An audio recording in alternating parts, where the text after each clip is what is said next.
Good morning, good evening, good afternoon, wherever you're watching around the world. Welcome back. It is time for the second circuit of PGC 2024 here from beautiful Kuala Lumpur, Malaysia. My name's Toppies. I'm joined by Avengers. We break down the action. Circuit 1 was a pretty unique experience. It was, and honestly, a few big surprises here we have today. We have some teams that you would call favorites, I would say, even to win the whole thing, right, that are playing here. They had a rough final circuit. Yeah. Even they got some points, which is the most important thing, right? But still, they're starting today. I talked a little bit with the FaZe guys, and they were like, yeah, we're happy to be 9th because we get the maximum amount of points, and we get to play all days. Nice. Oh, that's great for them. Yeah, a lot of surprises. America's in the bin, so let's see if they can bounce back in Circuit 2. But I'll tell you what's not in the bin. It is our sponsors. They have made this entire event possible, so a big shout out to op.gg, the best way to overpower your game, and PUBG Esports main partner. Thank you to you guys. Also, a big shout out to the Tropicana Gardens Mall for being the official PGS venue and official venue partner of PGC this year. Another one to TT Racing, because when you play, you got to be comfortable. You don't want to worry about your seat. You want to worry about the game. And TT Racing makes that possible so that our players are as comfortable as they can possibly be.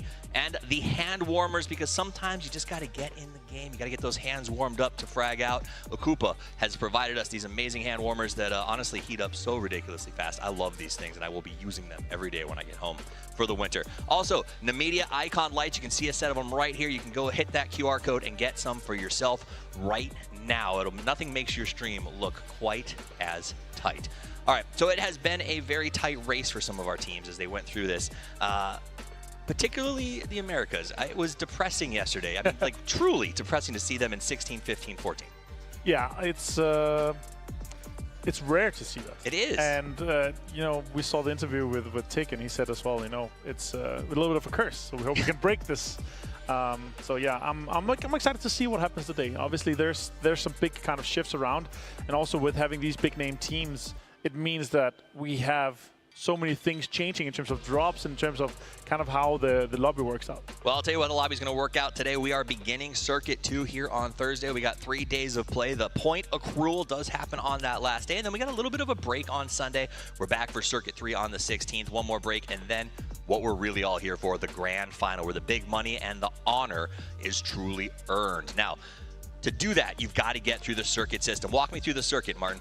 Yeah, you got to get top 12 twice to get into the circuit final. In the circuit final, you manage to get top 4 or top 5th to 8th. You skip a day or 2, and this is also where you accrue your points to get into our grand final, and the top 16 of those circuit final points will get into the grand. And while the top 12 matters, or the top, I'm sorry, the 8 matters, every point, if you make that grand final, right? Even though we saw teams walk away with, I think, 5 points yesterday, that could be the difference between advancing to the grand final or not advancing. So I do think there is that narrative of you need to make sure that you are in all of those last days. Even if they're bad for you, at least they give you something. Because how many times have we seen teams miss a grand final by less than 2 or 3 points? It's been extremely rough. Point system match, you know, here's the super 10 points for a win, 1 for a kill. But as you say here, honestly, in this situation here, I feel like the amount of games that you're able to play, if you feel safe and secure that you're going to get top 12, then maximizing points like that is obviously the best way to do it. We're playing for a lot of money. Tell me about it. And that's what you want the points for. You want to go for the big show. Yes, there's bragging rights, but there's also $500,000 for first place, a $10,000 award for MVP, and then, of course, 1.5 million in the prize pool, and that has the chance to go up. So these players do train all year for this, some of them their entire careers, to have that chance to come to PGC and lift that trophy, to sort of be immortalized. I mean, the game's been around for about 6 years now, and there's only so many teams that can truly hold that honor in the life of a game, and that means a lot to these players. Yeah, it does. A huge jump up from when you get into the grand final, 30,000 minimum if you get into the grand final, and of course even bigger jumps once you get into the top 8. The teams that are playing today here, kind of a big name lobby, would you say here for Circuit Day 1, so that's kind of surprising to me. I would say even with some of these teams here, these are some of the teams that we're definitely going to be seeing in the top 8 in the final, in the grand final. You know, if you talk about Circuit 1, we were like, well, it's going to get so much harder in the grand final in Circuit 1, but all the teams that we thought would make it hard, a lot of them have ended up here on day 1, and a lot of them are saying that, you know, there's Rust and there's Patina. These were not, I thought maybe these teams would come in with a nice little, you know, a nice coat of Rust, make them feel pretty, but that was not the case. It seemed like they were weighed down by their time off. So do you think that some of those teams like Cerberus, for instance, comes in strong today? I would hope so. I hope, obviously. It's a little bit scary because once you look at how it was yesterday, it's like, it's not just like 1 or 2 mistakes. It's like the whole approach of how they're playing the game felt like it was different to what that meta and what actually worked out for the teams. And there are so many teams that are trying to play edge. There's a lot of space in the middle, and there's so many teams kind of in the middle late game that are fighting on those edges where it's like, this is an obvious situation where there's teams. The PTC that are like the teams that are playing here in the PTC participation, the teams that are playing, if you can maximize, if you can play every single day, I actually asked a few teams, you can play every single day and guarantee yourself to go grand final, we'd do that. Yes, of course. We want to play as many games as possible, and some of the teams, they're trying their hardest to do so. Absolutely. No, I mean, I think I talked to Twisted Minds the first day, and they said, other than the first circuit, we don't want to be on the first day of the first circuit because it's going to be a little chaotic. But from then on, there's no downside to really being out there and putting up those numbers. And if you're a good enough team, if you truly believe you can win PGC, you shouldn't be scared of being a bottom 4 in any lobby, right? Like, that shouldn't be an issue. Let's take a look at the participation here as you kind of roll down there. What you're seeing is teams have played, what days they played in Circuit 1, and then what they've qualified to when it comes to Circuit 2. Now, some of these teams, Sonics is a good example of that. Pretty surprised to see their performance yesterday. TSM and Falcons as well. It seems like they just kept fighting each other and sort of ended up in this position. 17 Gaming, though, that's been one of the most consistent teams, even in terms of second places across the globe. To see them down here is is actually very surprising. Yeah, having both Sonic, 17 Gaming, and Cerberus, 3 of our 1 to 4 teams is just crazy. It absolutely is. Cerberus alone. So that's my question. Is Himas on your fantasy team? I'm going to ask you. We're going to break it all down in a second. But first, let's take a look behind the scenes. As we are. Hey guys, I'm Luke 12 from TSM, and I'm here to talk about our performance in Circuit 1 and what we're looking for in Circuit 2. So Circuit 1, we were kind of shaking off the rust. We hadn't played in a while, and first day was pretty rough. Almost qualified, almost didn't qualify. Second day, we improved on what we were doing bad, and our goal is to just keep doing that. We've got more games this time around, and we're just going to give our best. And then about pool. I know Sparking versus Gunner will be a great match, but I'll pick my boy Sparking.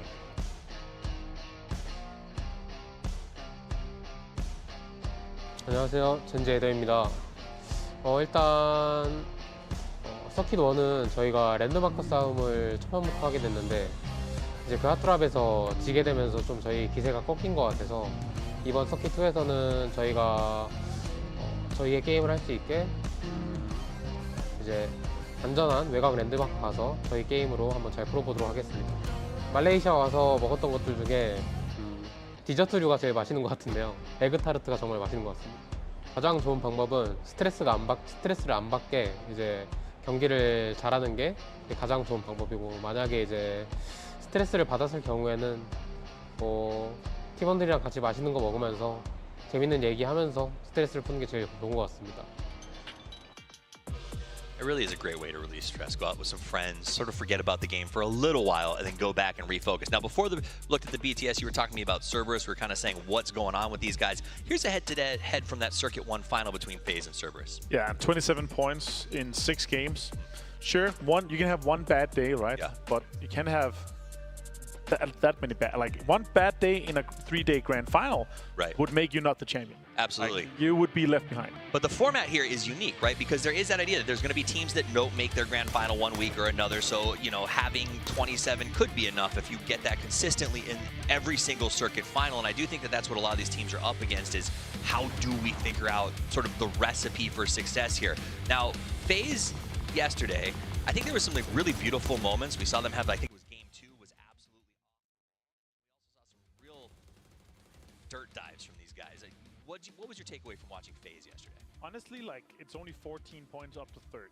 Yeah, so that's really how, like, the mid pack was extremely close. They had they have many games where they're left down to only being 2 players, right? This situation here, the game on a wrangle, they had multiple situations where it's like there are 3 or 4 guys alive in this situation. They're winning the game, and they're getting potentially 5 more kills than they are, right? So they're pretty consistent here, but yeah, not losing players early on, and only being 2 is obviously a huge detriment to that. But they did well, considering everything that kind of happened around them, losing players while driving, losing players in other situations.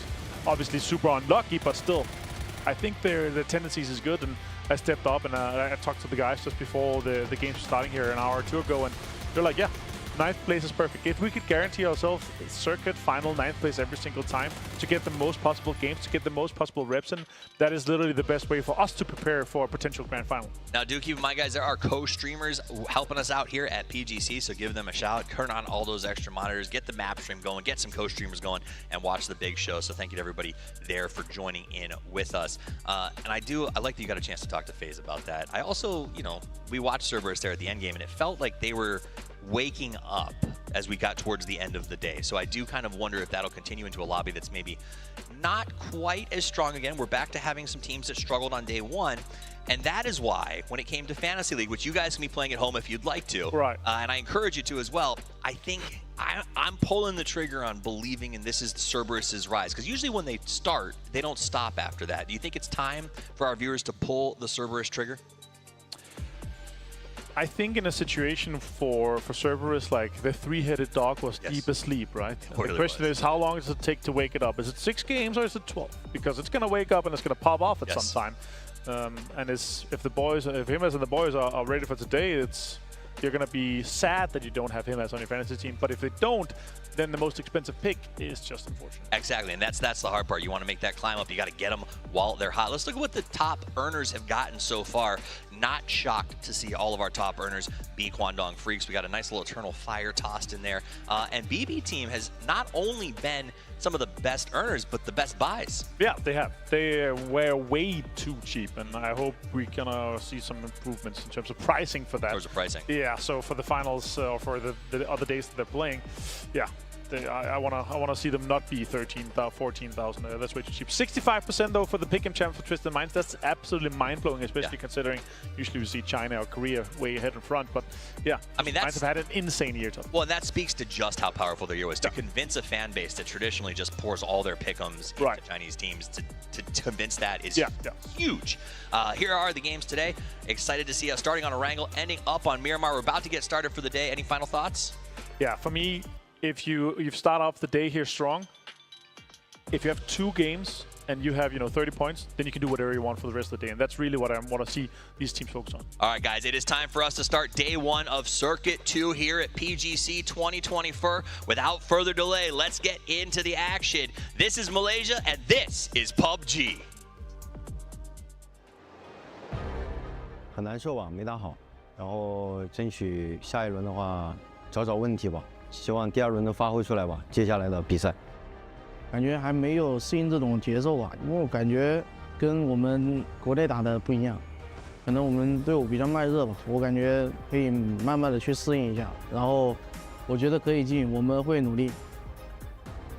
일단은 저희 랜마전이 좀 많았는데 좀 일단 첫 번째 매치부터 랜마전에서 좀 지고 들어가가지고 그래서 자신감도 많이 떨어지고 그래서 그런 것도 일단 일부분에 포함된 것 같고 그래서 좀 경기력이 안 좋았던 것 같습니다.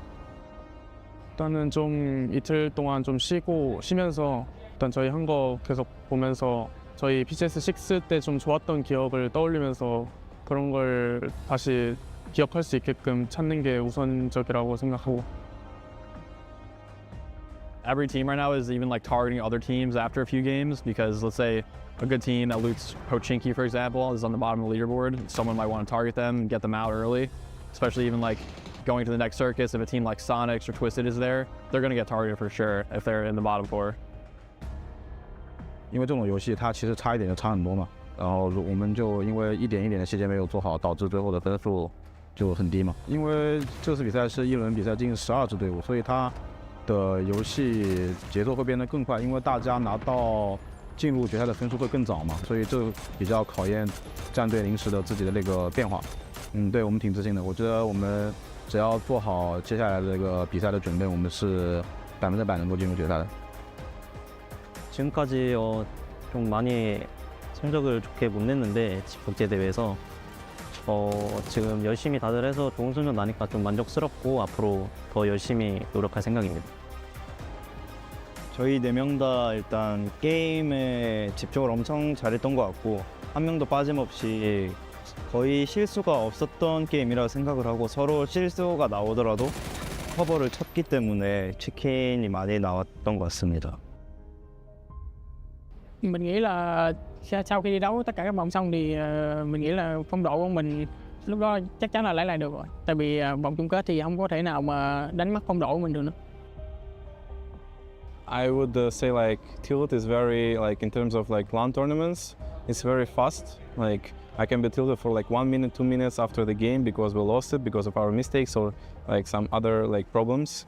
But like for the next game, since I'm professional, I have to become absolutely not stressed, not thinking negatively, and just play the best game. I think we were playing better and better by each game. At least like our communication was becoming better. So, and in the last 2 games, we finally show like the real Twisted Minds. X-Left 在 C 的同时，我们尽量做得更好，让它更 C， 我们做的可以更好，让团队也多协作起来。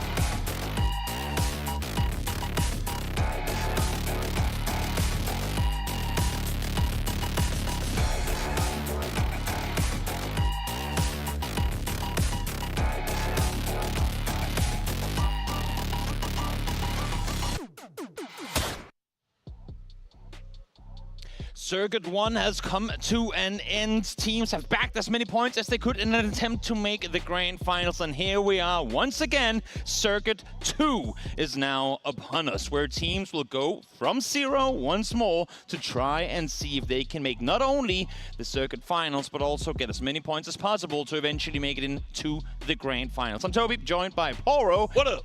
And Poro, woo! We get a little spicier start to the circuit this time around, I feel like, than we did last week. Yeah, I mean, look, you got a couple of really heavy-hitting teams that maybe came in a little bit colder than they were anticipating, coming in after having only played the one day, that grand finals day. So hopefully they've found a way to right the ship because, like you said, they've got, I mean, you got to get to the finals here. Definitely. You absolutely have to. With how many points some of the teams were able to get, we talked the likes of Petrichor up on the top there, if not guaranteed already to make grand finals, then close there too. You really got to make Circuit 2 finals to secure that position coming into Circuit 3. Got to chase the bag, and there's 8 teams here today that, I mean, honestly, they have a lot more to play for here. They have to find whatever was missing from those first 2 days of the circuit where they missed that first day of the first circuit finals. They have to find that mojo, that magic to get them back in the seat so they can finally get in a place where they can get points and try to get that grand final. Now, not only do I love to see some of the best teams in the world play PUBG, but I love it even more when some of the best teams in the world have played some poor PUBG to then see who you got to see some of that. Who turns it around, who's going to be able to make up for their performances yesterday, the day before, even on Circuit Day 1, because there were teams too in that bottom 4 that we would have not expected to see down there. I mean, look, you're going to say, oh, it was America's guy. I'm not. Look, that's your words, not mine. Look, hey, we got 4 America's teams in it. There's no way to hide it. You know, I mean, we got 4 America's teams here on the first day of Circuit 2, which is not something that I would never have thought I would ever see a day that Tickleton got 0 kills.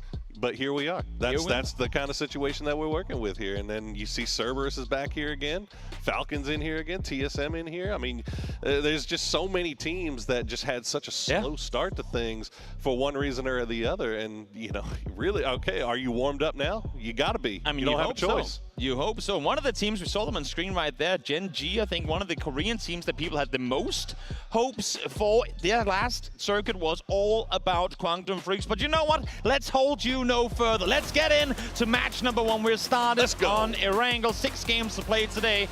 Green Patches is where we are kicking things off. Love starting things on Erangel. It just feels right. You know, it's like something chronologically. She's like, Yeah, it's just like a nice, warm, comfy sweater.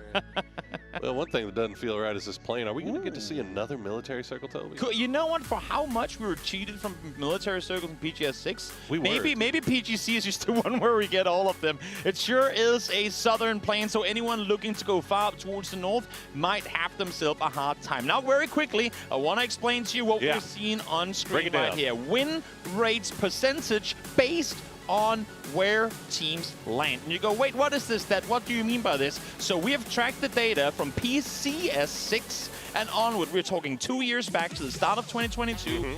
Teams where they've landed, the top 5 win location spots. And here they were on screen. Prim, surprisingly, making top 5, but I guess it has got something to do with when you land Prim, when the plane allows you to go Prim. There's also oftentimes a pretty good chance that the circles come down that direction too. Hey, it's got a pretty easy bailout onto Millie too, right? Yeah. So not too shocking that we don't see any of those hard north drop spots in there. And right off the bat, we get some action here as the Sonics. Oh no, this isn't what they needed to start things off here. Is that duck shoes and there? Oh my goodness. Circle. Where do we look? Right, left. Both things are equally exciting. Duck shoes trying to get H-Win. One bullet would do it. 90.09 damage. He's driving away with under 10 health. 10 more bullets. How much do you commit to this, Doc? You saw blood splatter at least twice, but nope. H-Win, as long as he doesn't hit a tree or rock out of nowhere, should be able to make it safely towards the northwest. How did those shots come through? I can tell you, Iron Sight's M16. It will, yeah. Even with Iron Sight's M16, I would have thought he would have got a tire. Yeah, maybe. Something. Yeah, H-Win, that's a little bit of a rabbit's foot in your pocket there. He's smiling. He's smiling. Yeah, he knows he got away with one there, which, that would have been a tough one, especially considering the day these guys had yesterday. Exactly. Maybe this was the now you know what's in store. Now is the real chance to turn things around. And we heard it from taking the pre-game interview. We want to break the curse. Sometimes oftentimes in tournaments, when we start off slow, we can't really get the pace back up and come out victorious later down the line. Maybe this was the last warning. They're going to get the last chance for them to prove haters wrong.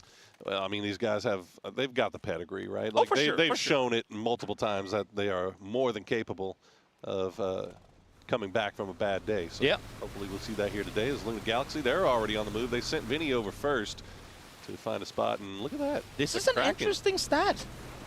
I like this stat a lot. That is a great stat. Yeah, most kills before phase 2. I mean, Luna Galaxy, you and I can probably both agree on this. Not a team that shies away from taking fights, but I will say a team that's gotten very good at waiting with taking their fights until later in the game. Now, I'll say that is not something I thought I would ever say about Luna Galaxy coming into this tournament, because this traditionally, the way they've played is they've kind of waited with the zone, come in super late. They don't like to get involved in fights early. And honestly, that's how they've played regionally as well, and it's managed to get them 4th place in multiple events on the last day just because of the patience that they've shown. Yeah.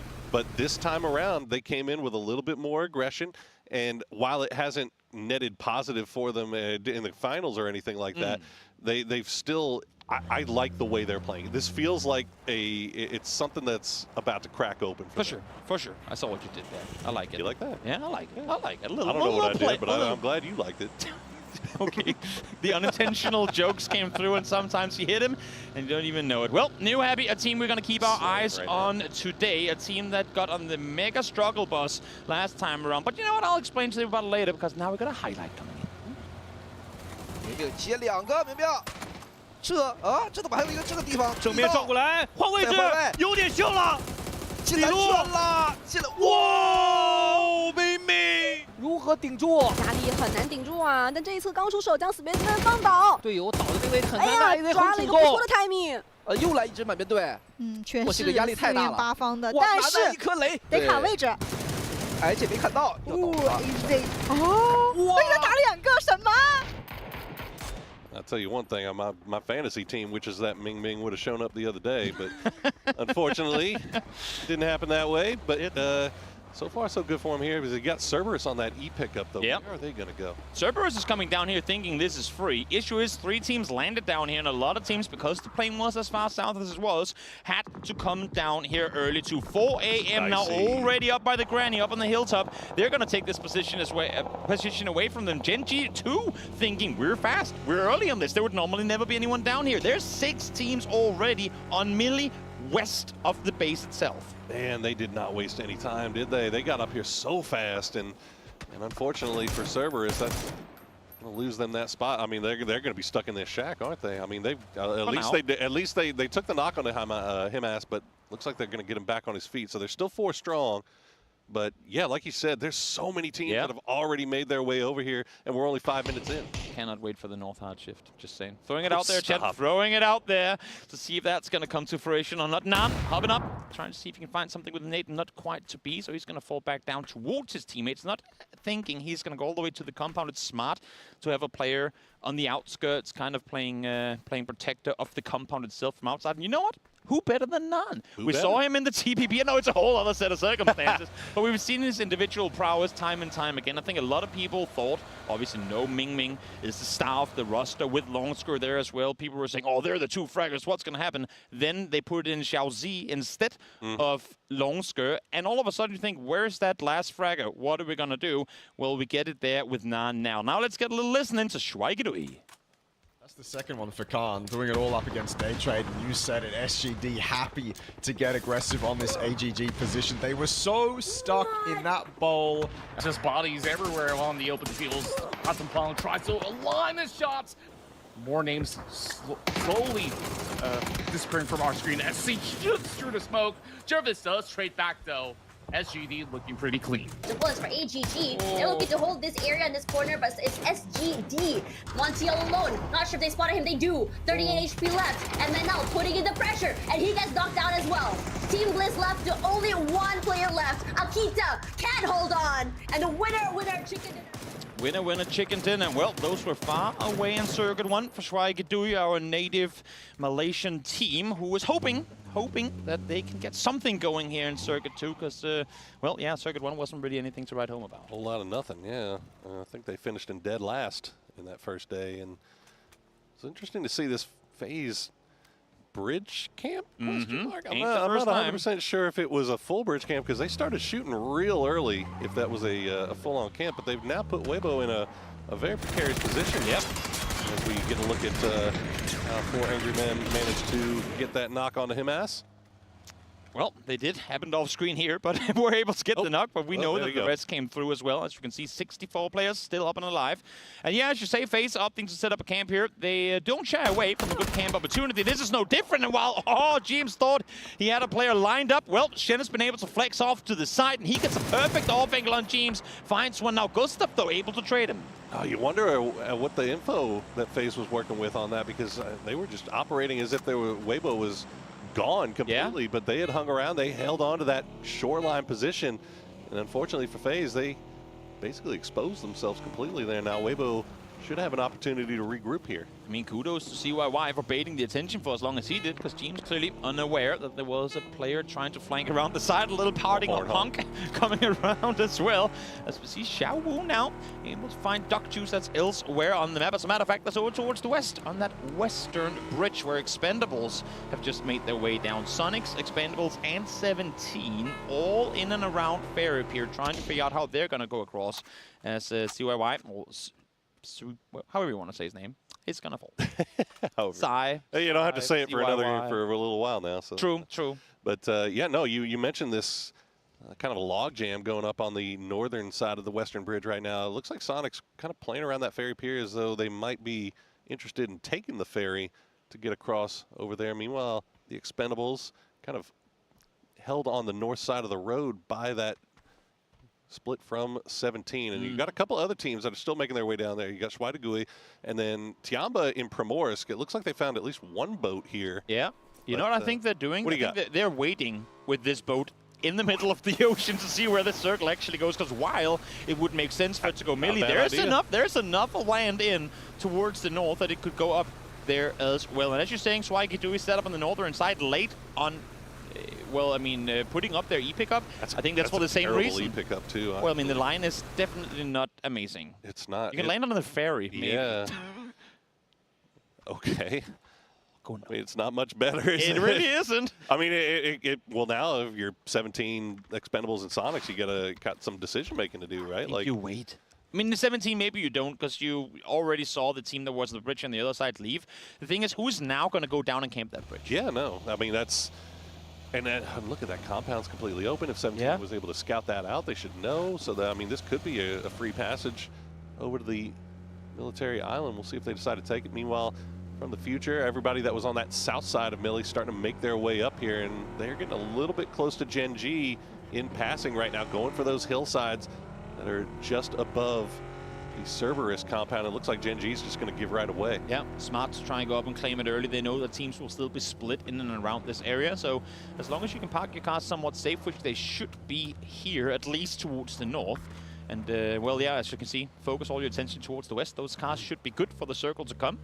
And again, I mean, up and around that bridge, obviously south side, it's passable, but 17 is locking down the north side. Schweideguli took that emergency pickup in the end, and now they are dropping right on top of a VP split. And yeah, New Happy's already on foot as well, so a lot of eyes on this drop as Nixie will find Tiantan to start things off. But SGD does manage to get at least 3 into that compound, so VP has to get everybody back together, but Nixie's on fire. Finds number 2 as well. We'll see if we can get more of it now as the entirety of VP has come back towards this position. They're leaving Lookarooks a bit further out with an off angle to play from, but the 3 here should be able to do a lot of damage towards this Schweigedui Ross. The good nade lob then forces Pain to run off, down to just 1 HP. How does he survive? There you go. That one's going to be the one that takes him out. So 1 left alive for FTF. British Pro, Nixie is down.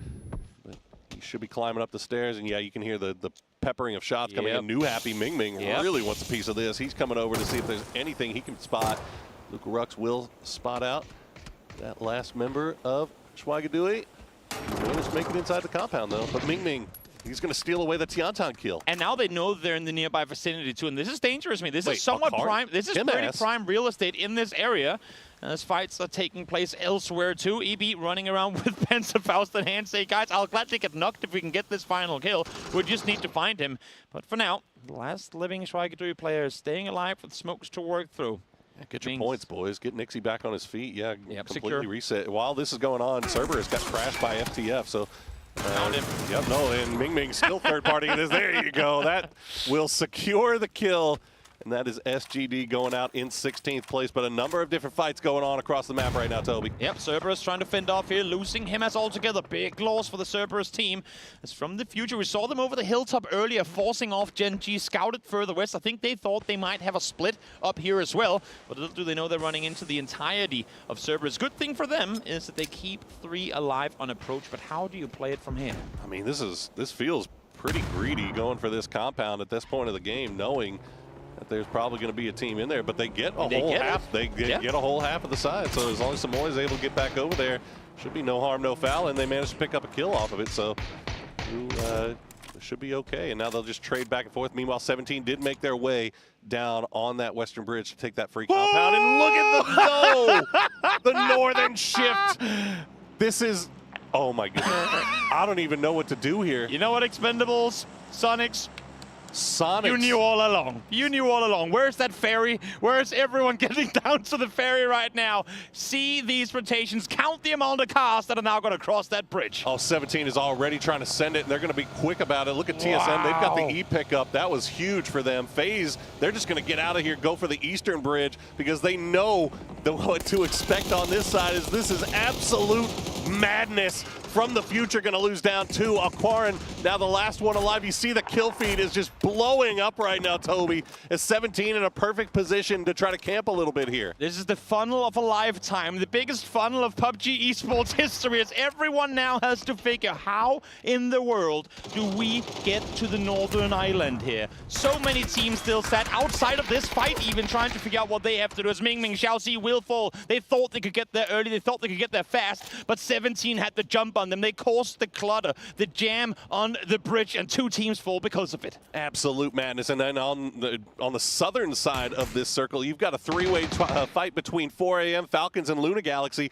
All of these teams essentially saw that shift and were like, you know what? Screw it. Let's try to get as many points as we can here, and because we're not making it to the other side of the bridge. And it's a flick of a switch, too. You think you're in a winning compound, a winning position. All of a sudden, guys, we're playing salvage. There's nothing else we can do, because crossing to the north is going to be nigh on impossible. Luna Galaxy falls to Flood and Lin Shu. Is now 4 AM with, again, prime real estate just 40 seconds ago. Try to fend off against Falcons. All right, while this is going on, TSM took their E-pickup. They've managed to find their way onto the north. We've seen another one pop as well. Gen G, they find an E-pickup, so they might have a path in there.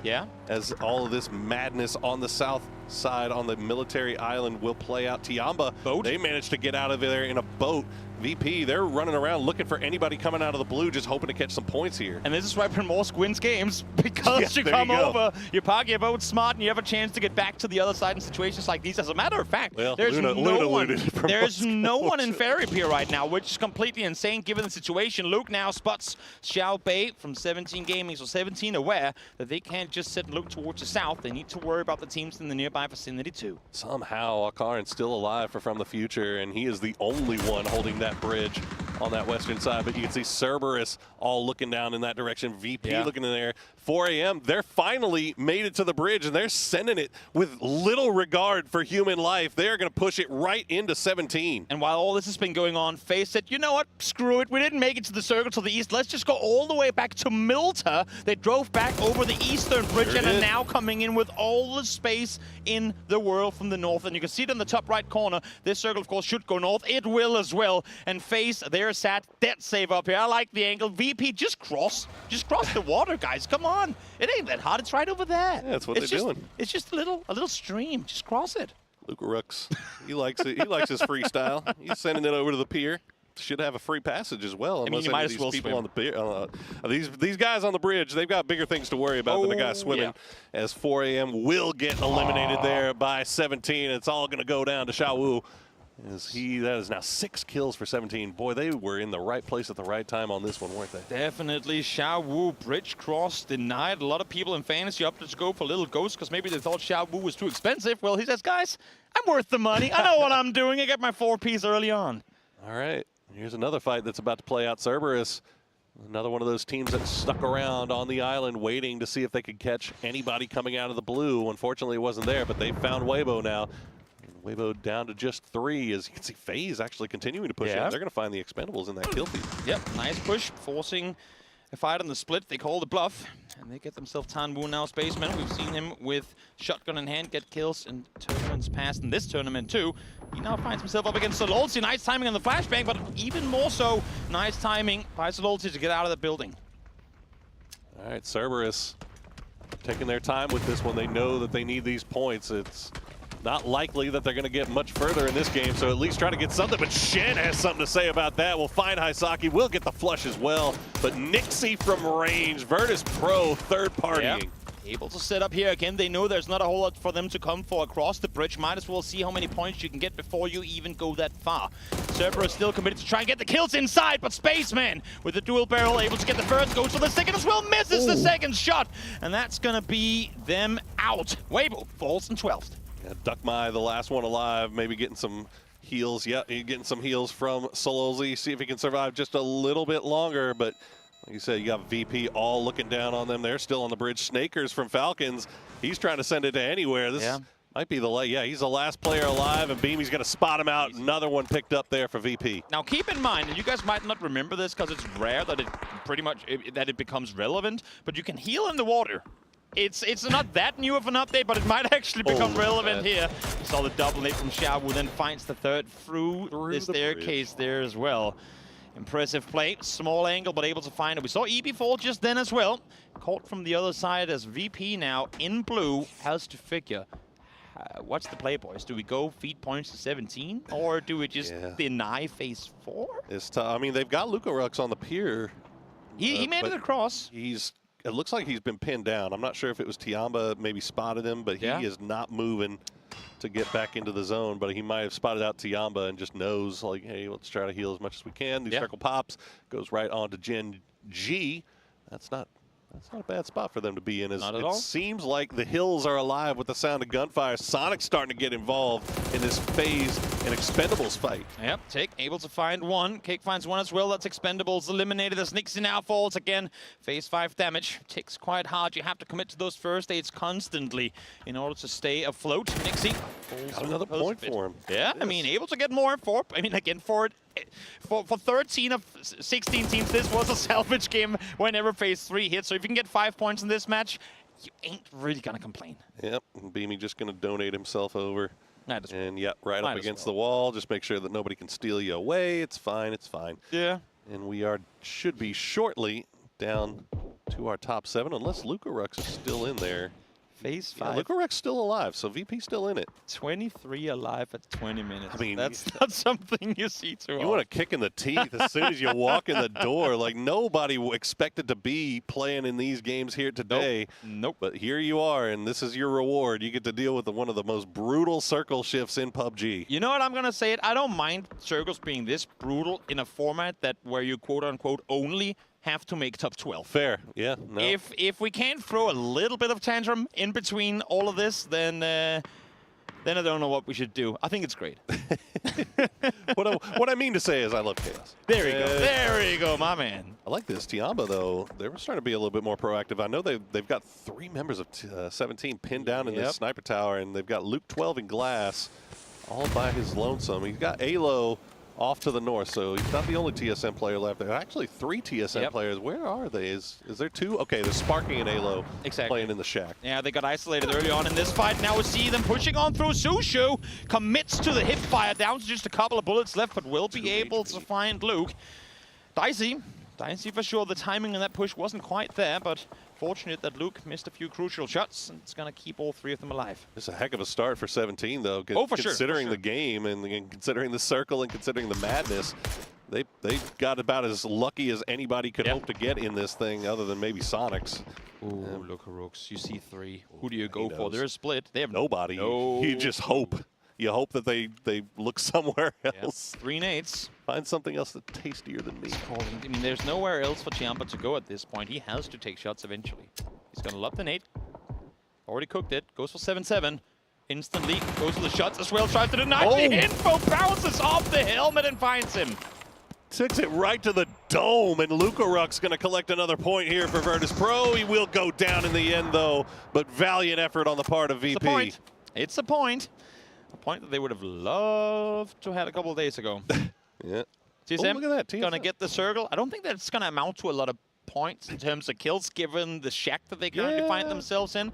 We'll see. We'll see what they make of it, as 17 is the first ones to move. They're hoping Gen G gives them a little bit of defense, and so far it's working out. They managed to get the 1 knock onto Xiao Wu, and they're going to find Lil Ghost as well. Sparking going to contribute as now 17 all of a sudden just down to Suju, who's way off in the distance. And oh, look at that. TSM going to steal that one away as well with the vehicle explosion. That's style points right there. Okay. Nifty play coming through. Face Sonics up on the northern side. It's been quiet on their part for a little bit since Expendables got eliminated. They've kind of just shared each their side and been fine with sitting next to one another. Now, though, they are forced to move further forward. That forces Fex into the open eyes for Gen G, so he will fall. And you can see here the full 4-man of Sonics. They saw James fall early. They see Fex fall now as well. They know they got a 4v2 on their hands, but it's how do you approach it? Yeah, I think Sonics is playing this extremely carefully because they know that they're 4 alive in this circle, 16 up still. They know that they have got a really, really good chance of starting this thing off with a victory. Oh, yeah. And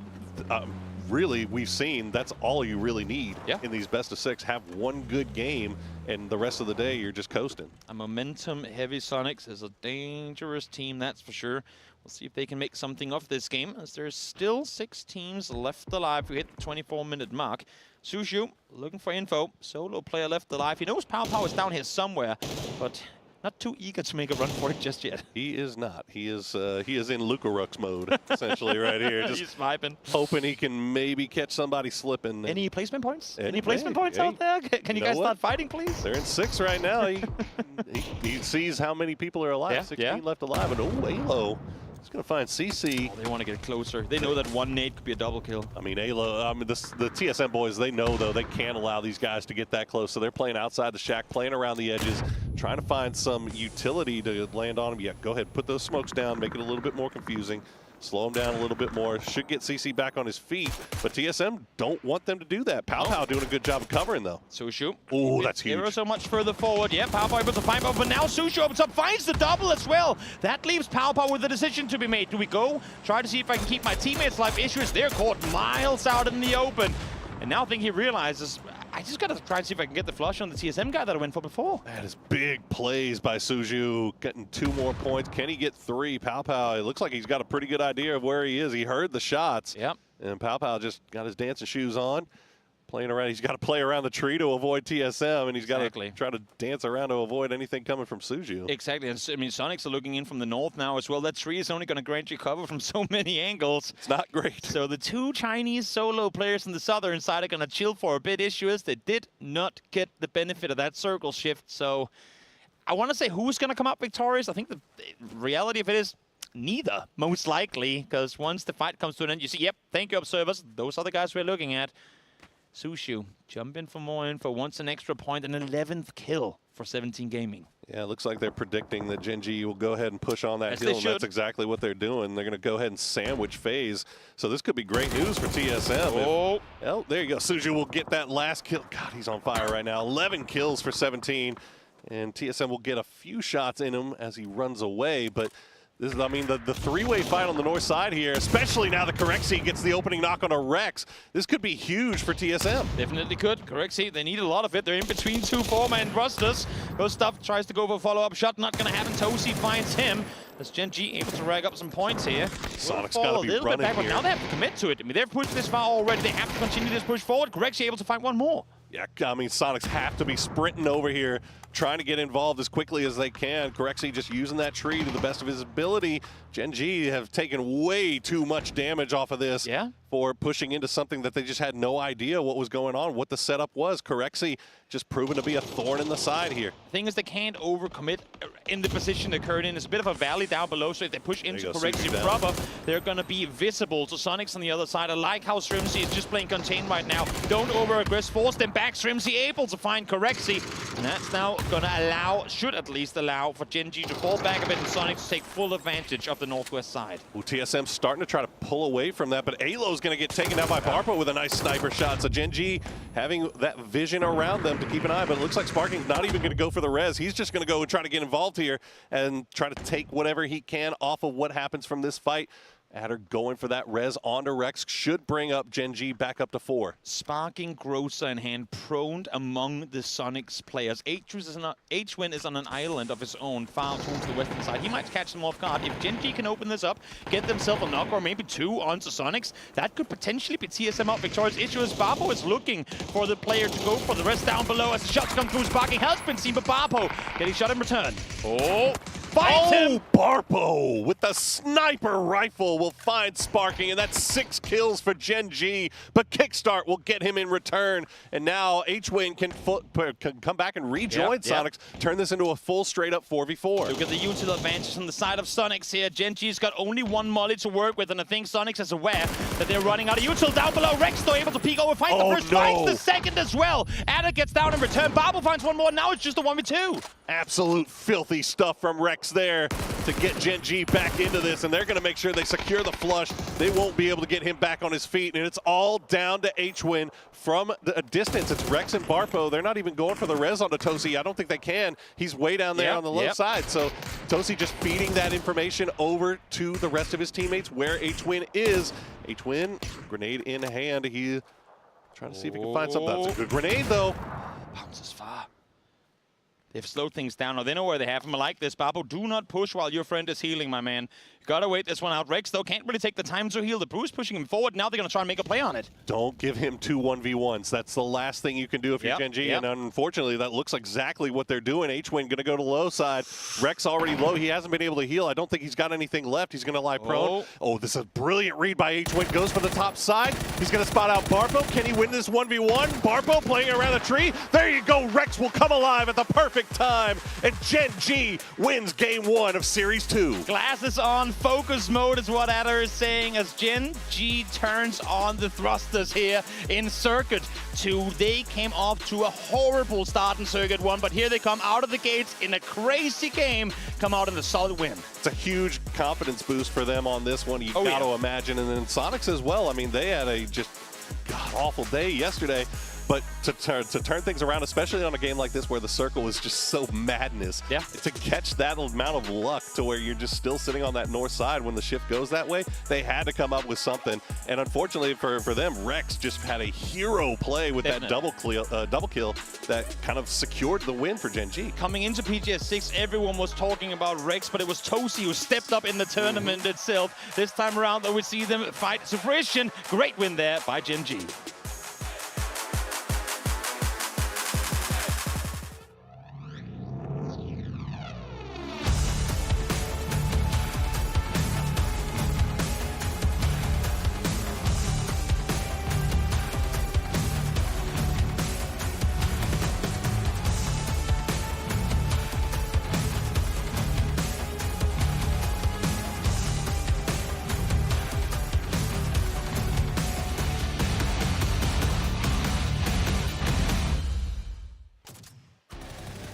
Gen G starts Circuit 2 looking like bar pros as they step up and Rex everyone in front of them. They ended day 1. They got out day 1 of Circuit 1. Terrible situation for them. They come back and they win the first one. That's got to be a good feel. Do you have anything else to add up to that? Oh, no, I just dipped my toesies in a little bit. I don't want to go all the way. Ah, nice. I like that one. Thanks. Honestly, that was an insane bait circle. Yep. Like, that was one of the hardest shifts I've ever seen.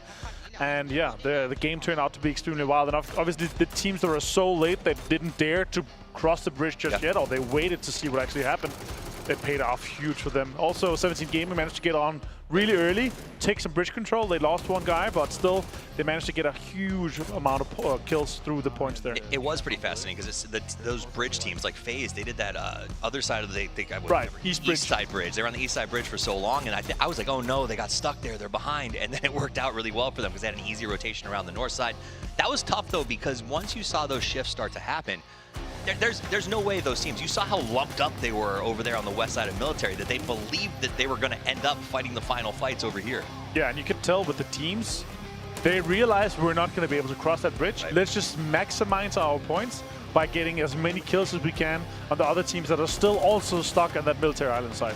That makes a lot of sense. Now, I will ask you this because, you know, for maybe our viewers here at PTC who aren't as experienced with the way the game works, I noticed that shift in Phase 3, everyone started to push back across the bridge. There was still sort of almost a 50-50. Why did they all move so early? It's called the land ratio, and in the Phase 4 and Phase 8, it will always go away from water. And you could see the majority of that northern side circle had the land there, so it's just almost guaranteed to go on the northern side, and the teams know that they're playing for that, and yeah, so they already kind of preemptively went there, or already knew that that's what's going to happen if the circle is in that side. Okay, so you either move early, start looking for boats, or go desperately look for some sort of emergency pickup if you can. But Gen G comes out with a big win. This is a new roster put together for 2024 to sort of bring a feeling of Gen G is a storied roster. Their brand is well known within PUBG, and it has been a tough time for them. And this is the roster that they thought maybe gets us back into that place where we stand up and go, we are proud to be GPT. This looked good today for them. Yeah, I'm really happy for them, honestly. This is exactly what we're expecting for such a storied org.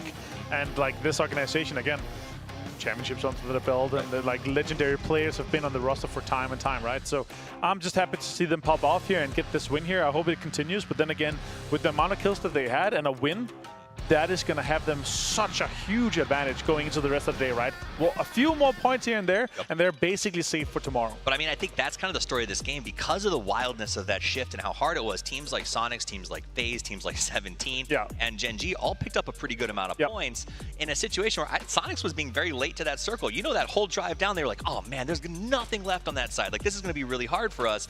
That shift, I think, gave a lot of leeway for some of those teams to maybe shake off what happened yesterday and get their game up and running. Yeah, I really love the result for TSM as well, right? The kind of the e-pick-up into going into the northern side circle, they got points that I guess without an e-pick-up they would not have been able to get unless they were on that southern side fight here. But yeah, Gen G 10 kills for them and of course the 10 points for the win. That's 20 points. We're talking about, you know, that 20 to 25 point hypothetical bottom 4 cutoff, right? So that's huge for them. 5 more games to get 5 points, that's fantastic. Or if they pop up in the next game, they have 4 games to kind of shuffle things around a little bit, or maybe shove somebody else off and potentially put them into the bottom 4. I mean, if you're completely incompetent, you should be able to get 1 point per game, right? So like you are in a good position to do whatever you want going forward. Let's take a look at those stats from our winners. Barpo and Rex coming out as the superstars of that team. But, you know, it's one of those things. Tozi's still doing a ton of damage, lots of contribution, and willing to take a fight. I liked how aggressively they were willing to sort of go up on that high ground. They knew they had to get phase off of that in order to make it a game, and they took that aggression. It's very much about hurting, right? Kind of putting them into that position, making sure that they had the control that they wanted.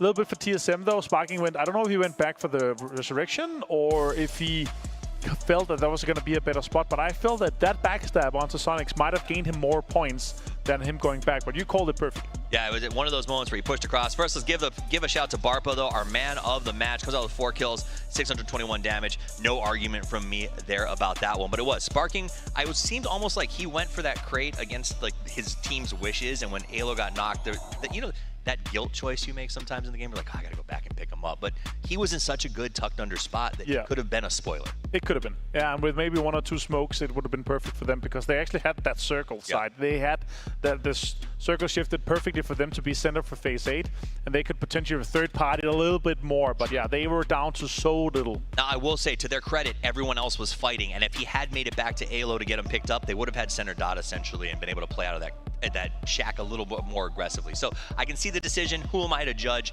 It did not work out in that situation. Let's take a look at the match leaderboard. 17 Gaming gets 14. Obviously, Gen G walks away with 20. Sonics, TSM, a bunch of teams who had terrible yesterdays start today very strong. Yeah, and that's how this day 1 circuit 2 kind of works out, right? You're changing everything so much. Changed in terms of the drops changed, the priority changed, everything changed. The meta changes slightly, but we cannot take anything like in terms of meta and kind of what's happening in the game away from this game, because it was so crazy in terms of the circles that everyone is basically just saying, the guy on the north was saying, let's hope it comes to us. The guys on the south is saying, let's prepare for the worst, but still, this is where it should be going. Right. Which, you know, TSM went and found that E pickup just in case, because the second that weird pop happened, they were in the air and going. Take a look here, Lunatic Galaxy. This is a team that has been up and down all season. They're playing a little more aggressive. Good team to watch. Like. They are a team to watch because they've changed it up. They're playing for aggression. They're looking for kills and making some interesting decisions. So I want to see what they continue to do throughout the day. New Happy right here. How have they been as far as you're concerned? They did not start strong. Way below expectations. Yes. Like, I had Ming Ming on my fantasy team, and he did not come up to the kind of the level that we know he's capable of, that we saw him do in PGS's through. But yeah, I'm hoping for big things for them again. They are a team, again, legendary status. They have won a PGS. Yes, absolutely. And today's December 12th, so hopefully they step up and make something happen here. Yeah, take 12, a look at 24. FaZe Clan doing a really nice job in that last game. You know, when everyone's alive, you brought it up in the pre-show, when everyone's alive, they go deep and they do well. Yeah, I honestly, there's a little bit of an equipment issue, so we get to talk a little bit more, and I enjoy that a lot. But honestly, for this sake here, again, as I said before, like, you can't take too much away from how like the game worked out, and because everyone is either making a Hail Mary, but you have to kind of play what's ahead of you, and some of the situations you saw both with VP actually also maximized. They were on the southern side, right? They were in a situation where, okay, we're probably not going to be able to cross the road and get, you know, as many points as we kind of want to, but they managed to get, you know, 6 kills and a placement point, so 7 total, I think it was. And if your bad games are 7, you're fine. You're fantastic, actually, right? Because your good games, which you're supposed to have at least 1 decent game in 6, then you're going to be double digits. You only have to be better than 4 teams here today, right? Sure. And that's the goal. So get those. And what I was also impressed on in that game was it was a terrible shift, but the amount of teams that were didn't get their whole roster across and back over to the north side, but the amount of teams that are able to get limpers or someone into a position to get points was actually really impressive. It was. It shows how quick our players are able to adjust. You know, I think for me, if I saw that shift, I would just have a mental breakdown and be like, I guess that's it for us, boys. But they came out. Who has knee pickup? Anyone knee pick? Yeah, it's in the US on the other side of the world. Okay, damn. Right, and you know, so TSM did it, and it's funny because after PGS they said we're not using e-pickups ever again because it was a disaster there. But it worked out, and I thought it was going to go. In this case, it's perfect. thought it was gonna go bad though. I saw Luke go off on his own for no reason. He took the glass house by the bridge by himself. Out of the sky. He sky dropped on a man. That was pretty fun. That was good to see. These guys over here, Expendables, they came out very aggressive in the last circuit. They came out aggressive here today. What do you think is the upside potential for a team like the Expendables? Huge upside potential. Okay. I think honestly they're a team if they kind of align what they want in terms of their strategy and everything, and they kind of follow that through with their IGL, I think they have a huge potential. I think in terms of fraggers, in terms of fragging power, I think they're an insane roster. Okay. Some of it what we saw from PGS as well. Remember they had some crazy double-digit kill games and they popped off. I think in terms of mechanical skill, they're up there and they're one of the top ones, but still I want to see in terms of their strategy, in terms of how they kind of approach the game, they need to be aligned with what they're starting with, what their drops is, and what they're kind of executing once they're in game, because it doesn't really follow through with what they're seeing. It's a little bit of a Hail Mary situation sometimes. Well, that's where I struggle too with them, because mechanically, like, they're a fun team to always put. 100%. They're usually reasonably placed. They're always great on a fantasy roster because the damage that they do and the kills that they get are super high. But I don't know how you take a team from that transition of, hey man, you guys are awesome mechanics, to get into those late games, get into those winning positions. And I actually thought with how the circuits kind of play out, and you only, in quotation marks, have to get top 12, right? I felt like they were gonna thrive in that environment, because they're kind of that smash mouth play style, go kill here and there, push into situations where, maybe we win, maybe we don't, but we'll get 10 kills, whatever, and do it. I felt like that was gonna work out way better than it has so far, but I feel like they're again a team that's gonna they're going to work through it, and they're going to be able to push, and I think we're going to see them a few circuit finals too. Nice. I'm getting a word that we have a couple more minutes here. We're going to be back up and running in just a second, so bear with us. We're going to make sure that everything is fair and ready for our players as they take the battlefield. Now here we're seeing our host country representing Malaysia. It is Swagadui, and I gotta be honest, I wanted them to do well, Martin, because they're our host team, but so far they've been Swagaduing not a whole lot, and I don't. Do you see something that they can change to turn that around? Because again, this is one of those days where it looks like we might be losing them at the start of Circuit 1, or start of Day 1, Circuit 2. Yeah. I feel like they're a team that is so new when you're competing against other rosters that are just that much better and that much more experienced and have an insane synergy already. Obviously, the guys, some of them have played a little bit here and there, but still, they're a newer team. Even in APAC, they struggled to get some really good positions, right? And yeah, I'm happy to see them here. Good to see Payne or Sophia again. Obviously, having him back at PGC is cool. But for them to step up, I like that they're kind of taking the opportunity to kind of put themselves into some Pochinki, Picado situations. But overall, they got to work with what they've got in terms of if they're getting into the circuit finals, if we want to see them in that grand final, because it's different to what we're seeing right now. Well, we also saw them build their strategy on sort of these dropping in the early rounds of assuming 17 would never be in the situation to have to play Day 1, and that got shook up pretty badly yesterday when we saw 17 struggling to get things going. Now, 17 did not struggle to get things going in this game. I know that you've got one of them on your team. You and James were cheering awful loud in that green room. What did you see yesterday that made you believe in 17 today? Honestly, for me, like, it's not what I saw yesterday. It's what I've seen throughout the years. Makes sense. Right? And if you look at PGC last year, grand final, Xiaowu had like something like 28 kills in 18 games. Yeah, that's true. Compared to like the 12 or 13 that Xiaobei had. Lil Ghost also, he has huge pop-up potential. I love him. Usually he's been, one of the cheaper kind of picks if you can't afford Xiaowu. But he was in the right spot for me in terms of like, I'm going to take two somewhat cheaper players. So I have Nixie, Chloris, Sparking, and Xiaowu. So two somewhat expensive players, two somewhat cheap players. Nixie had an insane Day 1, Circuit Day 1. We saw some of it here as well. I think he only got 1 kill, but he had like 3 or 4 knocks and he had a lot of damage. So he's one of those ADR farmers that I believe in. Same with Chloris. Too cheap. Nixie was the one who made it across the water and was no, Lukarooks. I think, okay, so Lukarooks salvaged some points. Yeah, so Lukarooks got 1 more point. He had 3 nades. He could have maybe gotten 2 if the timing was right, but it's more of a, not on him, more of a timing if they're both staying there shooting, right? So, but he maximized, he got 1 point. He got 1 point from placement.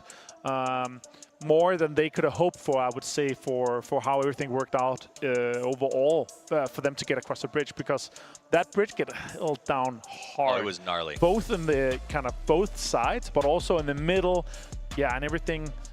it was a rough situation. And I think that's why, you know, we saw Luke take that risk of going for the glass house. Yeah. Because the ability nobody's to on the roof, and that's why, okay, nobody's on the roof. That means there's not that many people there. Yes, and so that's the thought process I really love. And that building gives you incredible information for everyone who does make it across the bridge. You know what you're dealing with for the guys who are stuck in the middle, hiding in that little shack. Now, TSM, I felt like, did get sort of forced into a, I don't want to say janitor role, but almost like they were the security guards for the entire circle as all of these snakes started to sort of leak in from the south side. And ultimately, I think that did cost them because they were bleeding out that entire fight. Yeah, that other glass house on the kind of west side of the bridge that doesn't have a roof, as you talked about, they having two players there, if they have to go east or northeast, that is where that position really sucks. And that's why I don't know if Luke is like, okay, maybe we can get a 2-2 split or something. If it went kind of on them or further south, they were farming. Like, that glass house is insane to get as many kills as possible, right? But they had to move, they had to get into a shack, so it's very much a salvage situation for TSM. But still, remember, they were on the southeast side of military. They didn't even have priority in the kind of old circle, phase 2 circle for military, right? So they actually got way more points because of the E-pickup than they were kind of supposed or deserved to have, depending on how the military game would have worked. And the shift really worked out for them. I mean, it did. And to be honest, with those glass houses that you bring up, they put themselves in a position where they had 40% chance of if that shift had moved in either of those two directions, they over-dominate. It just happened to go the same way the Sonics were sort of sitting with FaZe saying, okay, if it comes up to this side, we get to absolutely dominate. Because you saw, I think Corexy and Shrimsy kind of had each other pinned down for a while there, just waiting to see what shift was going to happen. Now that we mentioned FaZe, I want to go back to that bridge camp for a second.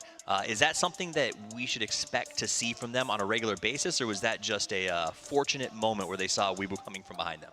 Like with bridge camp, it's always about this kind of opportunity, right? It's what happens with the circle. Timing is huge on that, and also if they see someone landing close to them and how their loot is. Like, there's so many kind of opportunities and gaps for them to kind of put that in there. And I don't think we're going to see it steadily, but if you see some of these crazy shifts that go north or south where they're expecting somewhere else, if you're the first team across and you're safe, you're going to get a huge amount of points by making sure you're gatekeeping the teams coming in. Especially if you know you're kind of getting in behind everyone else. There's no reason to rush to that circle, get a few extra points. And it does seem with this format that is the most important thing, is get every point you can, because all you have to do, remember guys, is be in that top 12 at the end of today so that the slate wipes clean and you go into day 2 of circuits, so continue that grind. Teams did not like being down here. I can guarantee you a lot of teams would prefer to just start on day 2. Now starts the journey to get yourself away from day 1 and set your path to PGC. Game number 2 on Erangel about to get underway. Let's head over to our casters. It's Toby and Poro. Thank you so much, boys. Nice fill there, nice. Yep, great info fed across to our dear viewers watching from wherever they may be, as we get a little babushka doll, I think they're called, as they can go boop, boop, boop. I don't even know where that is. You would feel like you should know where that is, but I'm not even sure anymore. We get a nice glance of Stalber, Poro, as the plane takes to the sky and everyone jumps out towards the east. This guy says he's GeoGuesser. Goodness gracious. Can't even GeoGuess the Erangel, I can't pub GeoGuess. Oh, no.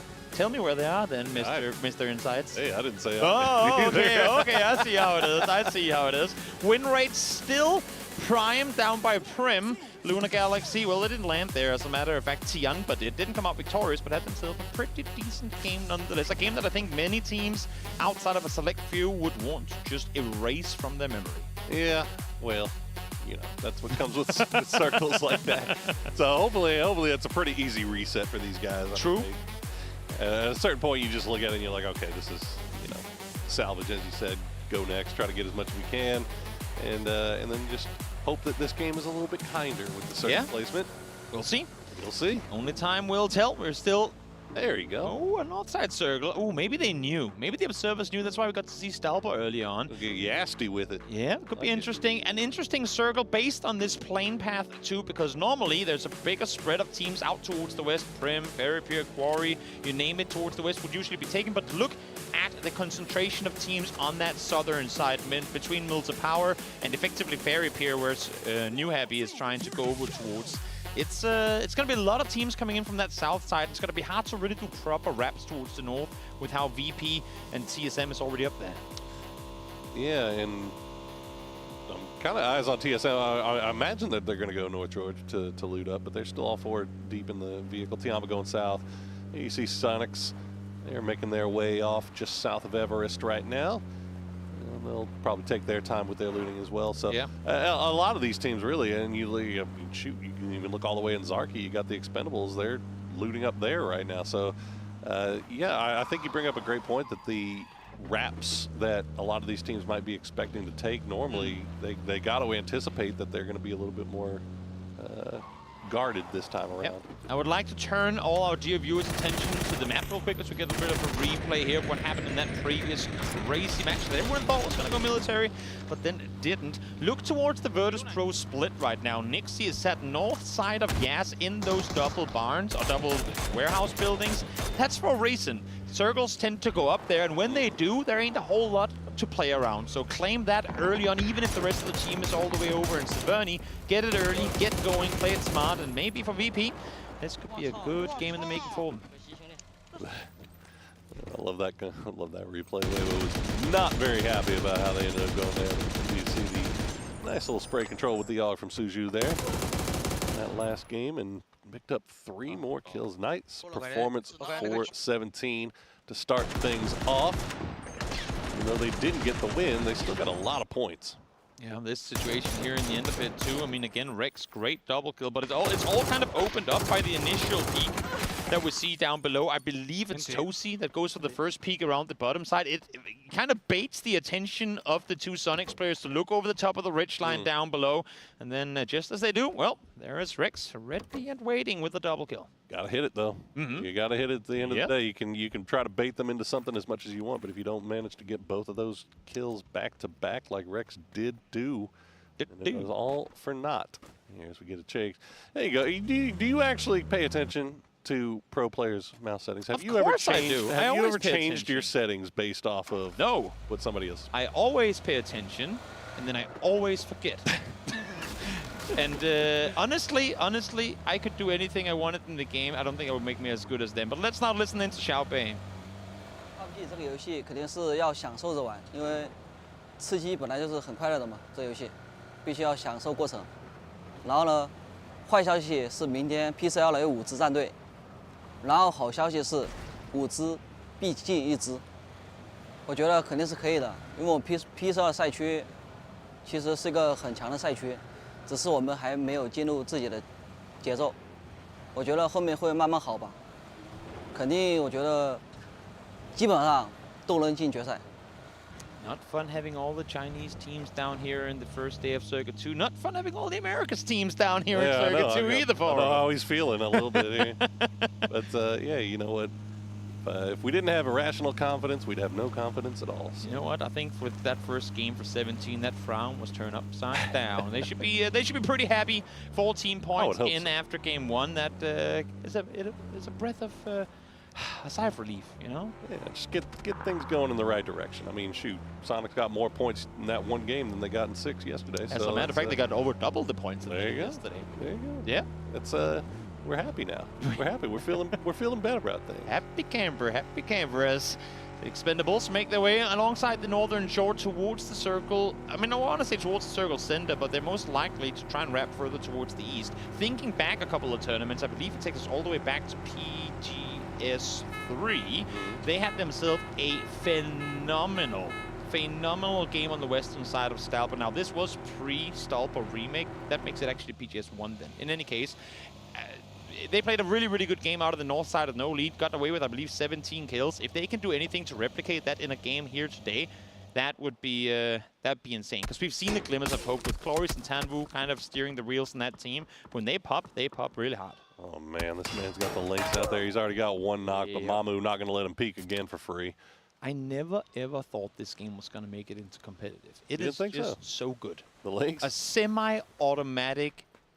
Only got 10 bolt rounds, action sniper. I mean, it's got 10 rounds, but that's also 10 kills. Oh yeah. I mean, it's so good. 10 eyes. Well, I mean, then 5 kills. Yeah. I'll do quick math. Sure. Why not? In any case, that's put it got him back on his feet. It's put it in the hand of these pros, and it's scary. And there's no helmet on Spaceman for a reason. Nah. But he's got a whole compound here. Look. That is true. He might find himself a new one. That's actually one of the things I saw yesterday that that I think was worth bringing up again is one of the things that you can take into your games is you see these pros whenever they load up the trunks, it's not just mortars and stuff like that. They throw helmets, they throw vests, all that stuff in there as replacements just in case. Once you get to the late game, you know, it just gives you that much more confidence when you go for these peaks. Yep, that'll do it. Where's the reaction? No! No! You just know.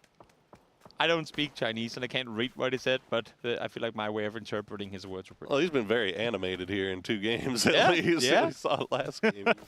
not too happy about how things ended up. So definitely. We'll see if they can turn it around. Yep. But well, it looks like for the most part, all our teams are finding easy pathways into the zone. 4 a.m. still staying in Yaz. It looks like 17 is going to go for that same spot on Lakeside. As you can see, Suzu kind of creeping in. This is pretty much what they did yesterday when we saw the same circle, right? Exactly, and it makes perfect sense if you look out towards the edge of the circle too, that the likes of Sonic, New Happy, and FaZe as well really are taking their time on this. They know that if they try to go center now, pretty much regardless of where the next circle shifts, unless if it goes right on top of them, you can't really rotate because there's so many teams in the center already. Might as well stay edged, and then for Sonics, if it goes north, you still have the Rostock bridge you can rotate over. If it goes south, you can swing underneath, and then if you have to, I mean, kind of drive side by side with New Happy, but still be late, play it slow. It's the smarter thing to do, especially on a circle like this. I was seeing E pickup coming in from Milta, FaZe Clan. It was a little earlier. We saw them, they started kind of making their way up the road north, but they got a little close to Luna Galaxy and pulled away, went back to Milta and elected just to take the E pickup all the way there. So we'll see how that plays out for them. Here's TSM. They are coming in just onto the western side of Severny right now, so they should have a pretty free and clear path here on the north side. I wouldn't be surprised if FaZe don't all actually commit to this E pickup. There is a chance that they send 3, leave 1 in a car to drive below, or even just send 1, but the fact that they all stood pretty much on top of the balloon on the map right now tells me that they're probably all going to go. But FaZe has in the past done things where they would send just a couple on the E pickup and see what they can get from down below. Seems though that this time around a whole bunch will fly forward. Nice timing on it too. They're going to be in the center of the circle by the time Phase 2 pops. So if it goes Jasnaya, they fly straight in there. It goes north, they go up towards that direction. The only issue I see is if it goes south, they're going to have to hot drop a compound. Yeah, that's... but then you catch teams in splits too, a little bit so dicey. it could be worthwhile. Yeah, Tiamba popped one as well, and it looks like they're That's getting very everybody, late. getting everybody back together. They had a little bit of a 2-1-1 split all the way up on that northwestern side. And So yes, drop FaZe. Okay, yeah. Because if you go compound now, you don't get a vehicle. Yeah, no. I mean, this might just be FaZe dropping into Yaz. You would imagine. I think. The thing is, there's already, and that's the real worry, the fact that there's 2.5 teams in there already might catch FaZe by surprise. They're actually flying further west. They might actually be going towards, I think, all committing to the Wizard in Yaz Fields. That's a commitment, Phase 2. But you know what? We've seen circles go down there before, and if it does again here, that could be a good game for them. They sure are. That's what it was looking like, and that is what they did. Correctly, the last one there, and it looks like everybody's going to get away with it scot-free as well. Tiamba did not end up taking their E pickup. No. And it's probably a good thing, too. He's smiling. TSM was right there, ready and waiting. But they will not get to get those kills as Barpo's trying to escape from the watchful eyes of H-Win. But he smells something afoot here. He's going to go ahead and dip on out of there before Tosi gets in there. And now Luna Galaxy, they're going to try to make a play here for Heaven. Although they only have 2 up front guys. They've got 2 way back at Mansion. This doesn't seem like we're going to send everything we got. I think this is, I mean, yes, they spent 3 smokes on it, but I think this is to bait attention, to try and figure, is this a split? Is it a full team set here? They only saw 1 target inside, but I think they might have seen Shen on the outside too going. If it's at least 2, that's 1 too many. We don't want to risk it, especially with the entire team not together. You know what it might have been is they sent 2 and they were thinking, okay, well, let's take this if whatever team is in Heaven decides to leave and go. They feel the pressure and dip because of it. Yeah. If they just wanted to play something more central, and we'll just backfill. And unfortunately, they were able to dip on that. But Falcons will find 2 quick and easy off of the Expendables. Where are they? They are in a 2-2 split, southeastern side of Yaz, all the way off into the east. And fortunately for them, they will pick up 2 pretty easy, and the rest of the Expendables, they're already in Yaz. There's not much they can do about it at this point. Expendables rotating all the way from Sake just to be met in Yasnaya with bullets to the dome. You see them here. They were actually trying to flex further east, I believe. Delwyn and Duckers were further towards the western side. They had already made it towards the east side of Yas, but got a bit too greedy in that one. Tanbu and Cloris, that is. And, well, Flood made him pay. It is. Nice little care package for Don't mind if I those hanging out in the yellows. DPS, let's go. It'll be the southern part of a Schweigedui, or Schweigedui. I'm getting dyslexic with it. SGD, Schweigedui. Get into the car sparking. Got a 2-2 split with the yellows on the south side of Yaz, but TSM, they're going to get the knock here. Gen G kind of keeping eyes on them, so they're going to keep north of the river for the time being. They should be able to get this res up pretty free and easy, but anything north of the river is pretty much free right now, so TSM can kind of stick around here and wait for the next shift, and maybe they'll get lucky. I was going to say it's free, and it's most likely free for a reason, because there's a slim to no chance that it's going to end up there. But hey, we don't have to go too far back to see games that swung on a weird side of a river, so who knows? Maybe you're right. Maybe TSM will get the benefit of this next circle, which is just 20 seconds away. Luna, in the meantime, setting up an E pickup, and again, Gen G, I mean, trying to figure out how do we approach this circle coming in late. Yeah, well, I mean, they were the ones keeping TSM at bay, so TSM actually going to cross that river now as Gen G just send it hard south. Yeah. And they are playing around the edge here. They've got Tiamba just off to their north, and let's see if it plays on. Oh, that feels real bad. If you're Tiamba, Gen G, all those teams that kind of made their way down here hoping for the best, and it did not occur. Remember what I said about Nixie earlier? All of a sudden, that compound up north looks really real nice, good. doesn't it? But, well, no one's out towards the east just yet. Petrichor Road had themselves a phenomenal game from the Yellow House out on the Yasnaya fields towards the east yesterday. We'll see if anyone opts to go there. Seems like Weibo is beelining for that exact building as TSM opting to crawl in on the eastern side of Yasnaya. Will force 17 to group up. But again, I mean, they know too there are so many teams that will have to fight their way through to get in here probably. Look at the crashes coming through on the south side of Yaz right now. So many teams. Luna Galaxy even parachuting in from the E pickup as everybody is sending it into the city.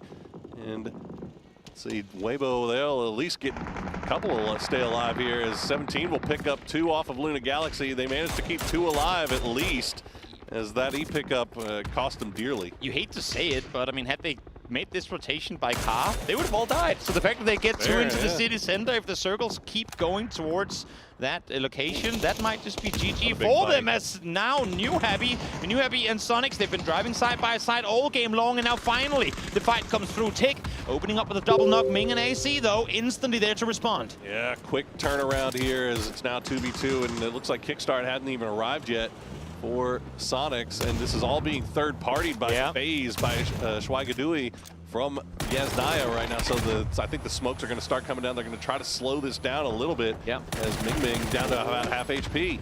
Good nade lopped on over. Let's see if it does anything. Not initially, at least. Ming Ming been suppressed by the nades of H-Win for a while, but he's run out of them as Kickstart. That was not intentional, I'm sure. Kickstart, though, falls because of it, too. I think he took a lot of damage from his own Panzer Faust as well. He did, and he's going to eat that grenade and take this down now as well. H-Win just playing on these rooftops, but he's the only one left alive.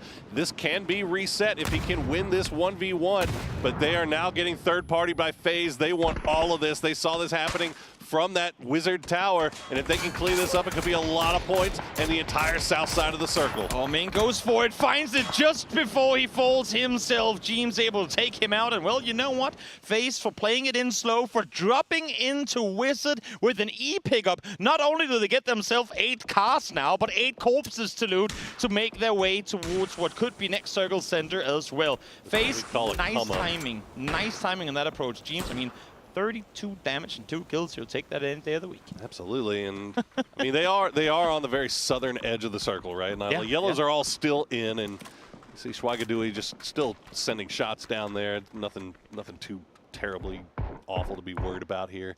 But they're going to have some decision making to do as we see another E pickup has been popped by Tiamba as that circle will shift hard to the east now. Still majority of Yaz inside, and all the teams that are already inside the city should be okay, but TSM, they've got some stuff to think about now. Is Tiamba actually going to use this E pickup? I mean, if they do, where do they go? They are. That's the issue. They are going to commit to it, especially after getting shot at now. There's not really anything for them to do but try and get out of here alive. Go to city?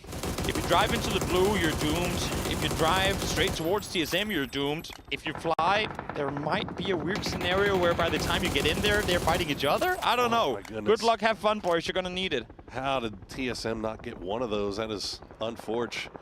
As Tiamba will, looks like they'll go past the city and then try to drop back into that eastern edge. But that eastern edge is very occupied right now. And fortunately for them, it doesn't look like anybody's really looking in that direction. Pow Pow will go down to Duck Shoes, and they're already all very low. Pow Pow will be finished off, but are they going to get 3 out of 4 guys in? I'm assuming no, because one just... Oh, yeah, you know what they might actually have? Yep, they do.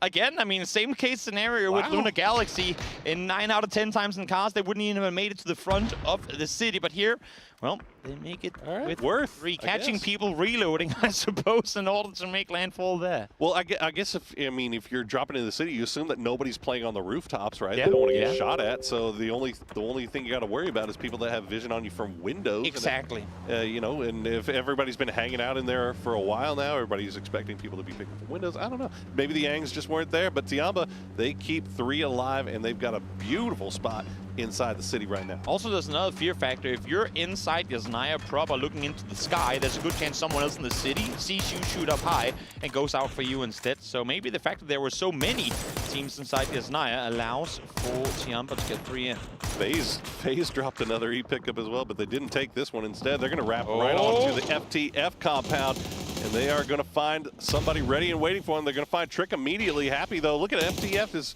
very split up. They've got 2 way off to the north. They're screaming down here as fast as they possibly can, and it looks like they'll get here in time, and Happy will find Corexi with the grenade. Nice timing with the util around the side as Happy swings the corner, finds the second. That's Gustav now down as well.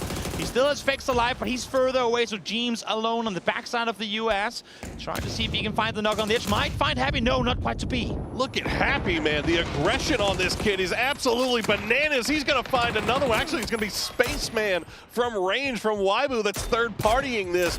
But you got to imagine Happy almost had him. He had his toesies pretty much lit up. Relo has run out on foot to make a play on this fight as well. He was all the way over towards the rest of his teammates, but now he's out towards the east face. It looked good initially. They got themselves their initial knock, but not the outcome that they would have wanted in that situation. I mean, it's hard to...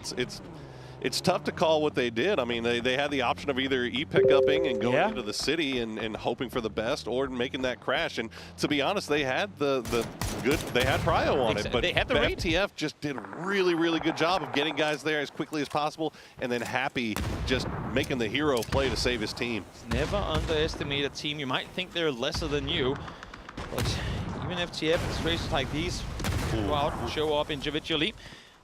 EB falls down. Don't think there's any knocks or any rests coming through. Lookaworks is playing outside the circle right now, trying to get off angles up towards the Waibu players in the compound, but there's nothing he can really do to suppress here.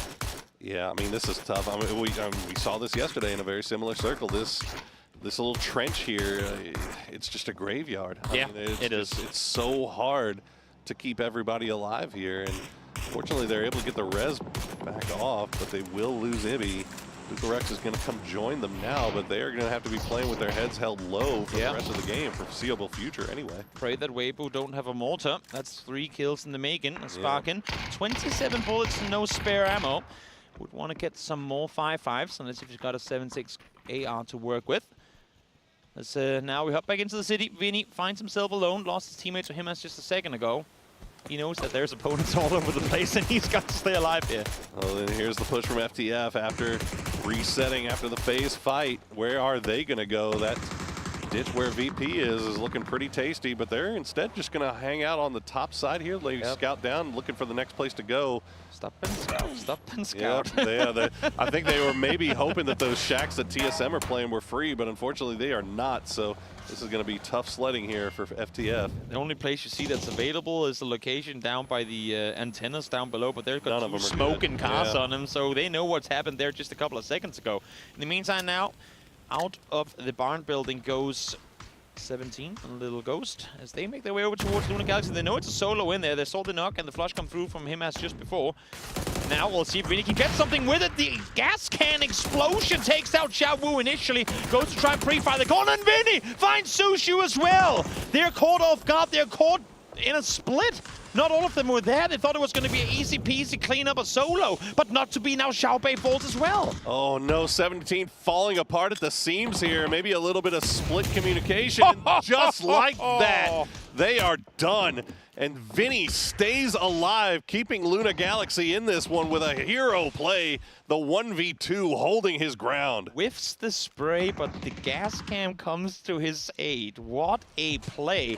And yeah, as you say, I mean, not only getting a couple of points, but able to stay alive, see it to the end as well. Impressive, to say the least, by the Luna Galaxy player. Okay, FTF, well, they had enough smokes to stay alive there for a little while. They'll see the circle pop and try to make a decision about where to go. Unfortunately, Samoy's going to get taken down. It's down to just Alcarin, but they, I mean, you can see every team looking over in that direction. But look how much control 4AM has. Yeah, I mean, they have the entire apartment block to themselves. And it might just be a bit too much, honestly. I feel like once opponents start leaking into the northeast side apps, you have to try and regroup. Rather do it too early than too late. Hemas missing a couple of shots there. Onto Paint. We'll try and lob a nade on over. We'll see if we can find him with it. Should really have to hit a whole lot to get him down, and that's exactly what happens. That'll do it. Okay. He doesn't know about Linshu, though. True. Sneaky. He's been sat here for a while. Just waiting. Biding his time. He's inside zone as well, and he's got 7700 off in the distance. That's also sneaky boy inside. As Hemas will finish off Pain, and now Schweigadui. Can they find anything else? That's another one. It does! Nice. Almost gets two of them. Oh my goodness. Hemas is just literally 1 HP. One more nade and you can get it, but no, it bounces short. Almost had the double. Not to be the fourth comes through and goes short as well. Oh, Mings knows it too. That's frustrating. Oh, you hate to see that. You hate to see it. He had the beautiful angle on the first one, but Hemas will get healed up, should be able to get Solozzi back on his feet. From the future does get dispatched, so the north side of this circle will belong to TSM. And it looks like Virtus Pro has managed to survive against all odds in that ditch for the time being. And now they've got Weibo pinned up against the wall. There it was. Fifth time's the charm as Mings is finally able to lob it through. Gets the knock on the first fight. The second as Jan goes out and gets Dogmai. That's going to be Cerberus out in 10th place. We're creeping ever so much closer to placement points. Yeah, Weibo just losing to the blue here. Spaceman will bleed out. Now it looks like Shen's just going to survive as long as he can without donating the point over. But we still got a lot of action on the south side of this circle as Falcons still have to make their way in. The Expendables in their way currently as they will lob that grenade through, and looks like it won't find any joy though. Really want to blow up that top floor, but not quite to be. As Linshu finally, he's been found, tries to lob a Bluestone nade out to maybe buy himself some more time. A double Bluestone make it as he looks to try and see if he can go further up towards the northern side. But he has got Chan up here ready and waiting. Mings able to get the MK off of him as his corpse as well. Looking good for the end game here. All right, things slowing down just a little bit here as we wait and see how Falcons decides to push through. Knock would have been huge there. Might have slowed things down just a little bit, but Falcons just going to push in, and they're going to lose two. They're going to almost lose three, but Snakers will, or Rello actually will clutch it out. And now Falcons up to 6 kills. Do they have time to get these revives? They should. Yep. It's inside circle. They the are jump inside. headshot through the staircase, boss. That's the fact that it comes down to that, but it's always dangerous. Coming up those staircases, the first guy cannot stop. Is it a nade? Is it a flash? I cannot care. I need to keep going because when you block the stairs, we've seen 1v3s, we've seen 1v4s in areas like those before. Good thing Rello came out there and made the day. Okay, well, Linshu getting a little bit more active there. As he's going to open the door and find Tian as Schweigadui was trying to run away, trying to escape. Linshu just playing around the door, and now 770 will come and provide support as they are collapsing on top of SGD. What a phenomenal bait setup here for Tiampas Linshu to throw the flash, close the door, and then be able to catch them all off guard. Had 7-7 been there a second earlier, he would have caught 3 guys completely blinded with their backs turned. Still though, even if they don't come out victorious here, I love seeing these mechanical like duo plays when they set them up together like this. Phenomenal, even if it didn't work out completely as they intended it to. All right, Mings, what do you got? 1v1, you versus Linshu.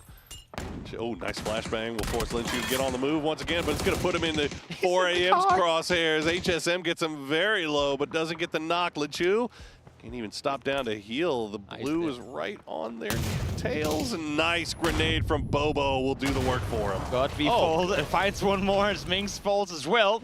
The solos are eliminated. 5 teams now left alive. Falcons, they had a chance to try and follow up on those fights, but they say, you know what? I don't think that's our fight. Let's go east instead. Let's go into the gutter, into the dip here on the eastern side and take the fight to VP. I mean, this feels like the winning, very good winning position here. Yeah, definitely. And, I mean, I definitely like Falcons' chances on this one more so than trying to push through the city, right? And they've got a lot of utility. They're going to try to send it, not finding anything just yet. But 4 AM going to put themselves in a position to try to gatekeep this as well. So far, so good for VP. We've seen it once before that that Nixie was able to sneak into opponents' smokes. Let's see if it works again here. As TSM actually from the other side start charming in as well. Beamy, first one to ball. Relo throws one flash, make it 2 over the top, but Nixie peeks on a fight the first one. Almost getting down to second player as well, but he's taking too much damage in return. He will fall to Roth. That was filthy from Nixie, but now Luka Rux, can he come over the top? No, Falcons will clutch that out, but TSM, they've smelled the blood in the water. They're coming over here as well to try to take advantage of Falcons before they can fully reset. Chaotic situation, a lot of pretty much split you have to go through on the fly here. One goes down to a teammate. Sparking able to find the double as a result of it too. Blood goes knocked and now it's just Roth left alive. A bit of separation still issue as he's outside the circle. Just a beautiful grenade from Sparking to set that one right, but no, Zepion, Shapion gonna find him from range. And there you go, Falcons will get eliminated. Nice game for them, but TSM, they've got the outside 4 AM, they've got the corner of the apartments, and then you've got the sneaky, sneaky snake of Vinny from Luna Galaxy, who's already proven that he is more than up to the task. I feel like he's gonna have to be the difference maker here. Curious, okay, you know what? Okay, 6 smokes is what TSM has to work with. Those smokes, you might as well, once the circle forces you to move forward, throw them on the door of force them to come through. Don't leave vision for them to run through. You have 2 mollies. You know they're all 4 inside the same building. If they're coming out on your side, that's you mollying off both those doors. Smoke them off. Don't allow them to get any vision on the exit. But still, I mean, I love the fact that 4AM is looking for Luna's last player and Vinny still, because he could be a difference maker here had he gone unnoticed. Yeah, no, absolutely. The offensive smokes would be huge here for TSM, and they're going to loot up Falcons and VP, really. They've got a lot of loot boxes here to pick off, so they should up their utility here just a little bit as Vinny just slowly making his way through. They know he's there. They hear the doors opening and closing, but there's nothing they can do about it. Full respect, the fact that he's going to get away from this game with 5 placement points off of the situation that Luna found themselves in earlier, trying to pick up losing players on approach. Vinny has done a phenomenal job of getting points for Luna Galaxy. Yeah, he's found a spot right inside the circle. So 3%, you know what? I'll give him 3. I'll give him 3%. Yeah, give him the full 3. Give him that little 0.1. Now, the main issue is final circle comes to fruition. 10 seconds to go until this one's going to start closing in, but TSM has to start moving before 4 AM does. Now, can they get the first line of smokes down and get a move on early on? That might just be GG for them as Vinny runs feet first straight into a molly. Gonna try and see if he can cross further forward, but that's actually him buying time for TSM to try and set up plays against 4 AM. The fact that he's baiting all their attention right now, it's going to force 4 AM out of the building. It's exactly what he's doing, and TSM is using that to full advantage as they are running across that wide open field. Now, Vinny will go down, but did he do the job? Did he open up enough time here for TSM to take a better position? You would have wanted to see at least one of the 4 AM players get out on the backside of the building, try and get an off angle, but because Vinny forced their attention on towards him for so long, they're all forced out towards the east now. Now, 2 players have already gone outside. Alo able to find HS with the first knock. All blind sprays right now through the smokes, hoping they can find something. Bobo, he sees that hay bale. He's got an idea that there might be a couple behind him, but there's nothing he can do about it. You see, no grenades in the bag, so it's just smokes and flashbangs. Oh, goes for the spray. No nade to try and get rid of that hay bale. That would block the cover. Goes for, I won't say a greedy, but a brave rest here on HSMM. The smokes are still deployed, but it's allowing for a TSM to push further forward. A late game FAMAS pickup and level 3 gear to boot as well here in the final fight. Alo would love to be able to come in here from a side angle. But TSM, they can't really find any side angles. That crate actually giving them some cover more than anything here. That's a great molly right on top of them. But you can see all those smokes that were in 4 AM's inventory now coming into play. But is it too little too late? Smokes are gonna fade in a second, and once they do, these guys are gonna be staring straight at one another. HS is now gonna lob a gas can over on the other side too. Throw everything you've got. See if you can get in. There's just smokes between these two players. Now Purdy staying behind, sparking there with them. As Godby finds the first, but it's instantly taken down. Huge trade right there to get things even as Luke 12 will be flushed out. But HSM gonna go down now as Alo is going bananas. Purdy Curdy will come in there, but TSM will finish them off as the smokes fade and the bodies drop. TSM get a win in game number 2. Phenomenal game by TSM, but their 5th member, Vinny, made something big happen that play. The fact that he baited the entirety of 4 AM's attention to him for just long enough for TSM to stop maneuvering over that ridge line was huge. Little bit of a misplay, you got to imagine, on the part of 4 AM to not leave somebody just keeping TSM pushed up against the wall like they were. I mean, one guy just spraying over in that direction was all it would have taken, but nothing there, as now 4 AM get to sit there and look at their maps for the next, their drop maps for the next round and figure out what went wrong. I mean, Luna Galaxy don't seem too heavy, but you know what? 7 points off of that game, I think that's more than a lot of other teams would have been able to make happen, coming only 2 into that Yasnaya circle proper. And Falcons also, I got to be happy about how that went up until the very end. I mean, that was always going to be a tough fight to push against VP in that ridge line. But TSM will secure that chicken dinner in our last game on our angle today.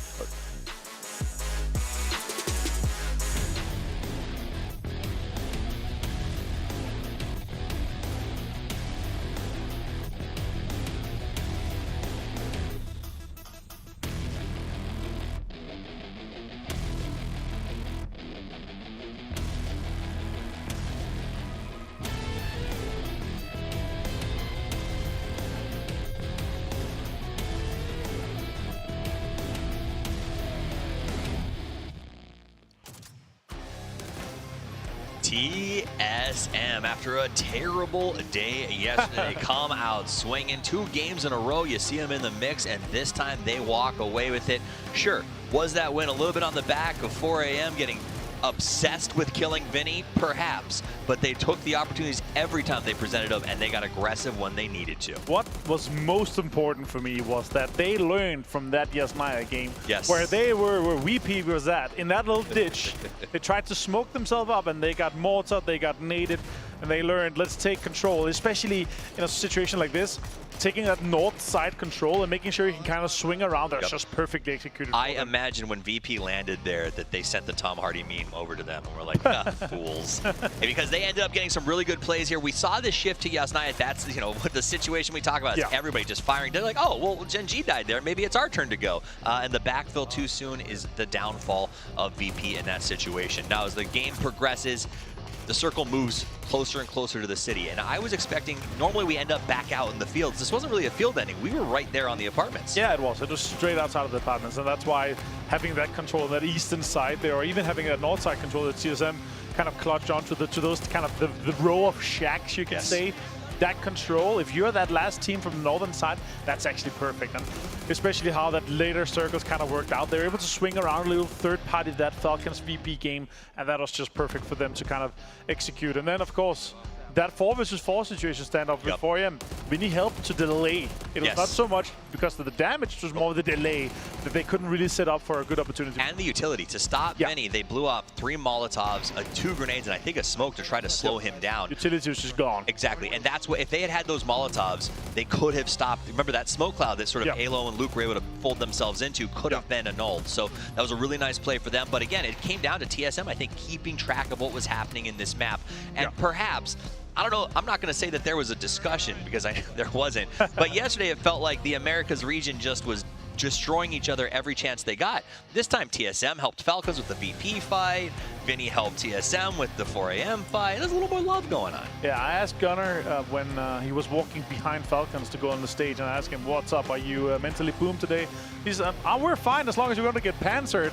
And I told him, yeah, I'll talk to my people and I'll make sure it happens. Let's see how your mental fortitude is going on. But yeah, obviously it's good to see them step up here. Luna as well. Also, these situations, they always tend to get into, you know, kind of deep into the situation, salvaging with 1 or 2 players. And yeah, I'm really liking what I'm seeing from them. And overall, yeah, Americans have stepped up today. You know, Luna looked pretty unhappy at the end of that game when the players were getting ready to sort of step off for a second. But they did walk away. I think Toby said it was 7 points. They should be pretty happy with that. That's a good salvage game. Especially when you're pickupping into a really heavily occupied city with not a lot of options. You saw how many teams were caught up in this. Okay, well, let's just try to pick up 3 in these sort of like little tiny fisticuff bouts, and they were able to get that much out. So they do walk away with 2 kills. Not a ton of points, but they get to 4th place. TSM, 9 kills for them. These are our top 4 teams. 4AM, another team that when we go back to the beginning of Circuit 1, did not do very well. Kind of a very different look today so far. It's an understatement, yes, I would say. But yeah, for sure, good to see 4AM to be the team that we kind of know that they're capable of. But then again, if you're able to occupy that northeastern side of that apartment and the circle turns out like it is, you have to get points. You have to maximize because you're able to garner so much control from that. But yeah, for sure, Falcons also being able to step up. I was kind of expecting them to sweep VP a little bit easier, but VP had that kind of 1-1-1 split with a lot of smokes and a lot of there's a lot of bait situation going on, right?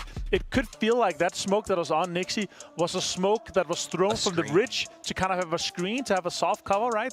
To force Falcon kind of to go into that and kind of force or bait, to get because it seemed like them the into Falcons. The Falcons read that as an aggressive smoke, They right? did, And so because they were throwing so long on all of their They were utility. throwing into the ditch for sure. Absolutely. Okay, so that was a really nice, and again, but that's a smart play by VP to have him pushed up there, and that surprise out of that smoke definitely hurt them and slowed it down. TSM did help them get a little bit deeper as they stabbed the back there. They do walk away with a bunch of points. Now here's my question: Sparking, 6 kills, 500 damage, going to be the man of the match.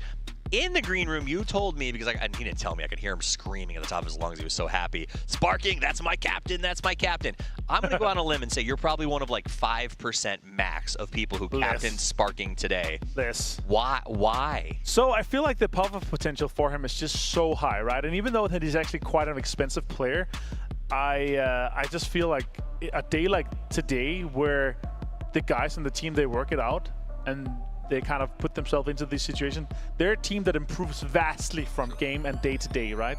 So this is really why I managed to pick him and managed to pick him up here. 6 kills and 562 damage and an MVP for Sparking. Yeah, that's great. Happy to have him on my fantasy team, and that's already gonna put me up a few hundred placements, hopefully. And you know, it's one of those things I talked to Purdy and the guys about sort of what their year has looked like and how this big resurgence has happened for TSM.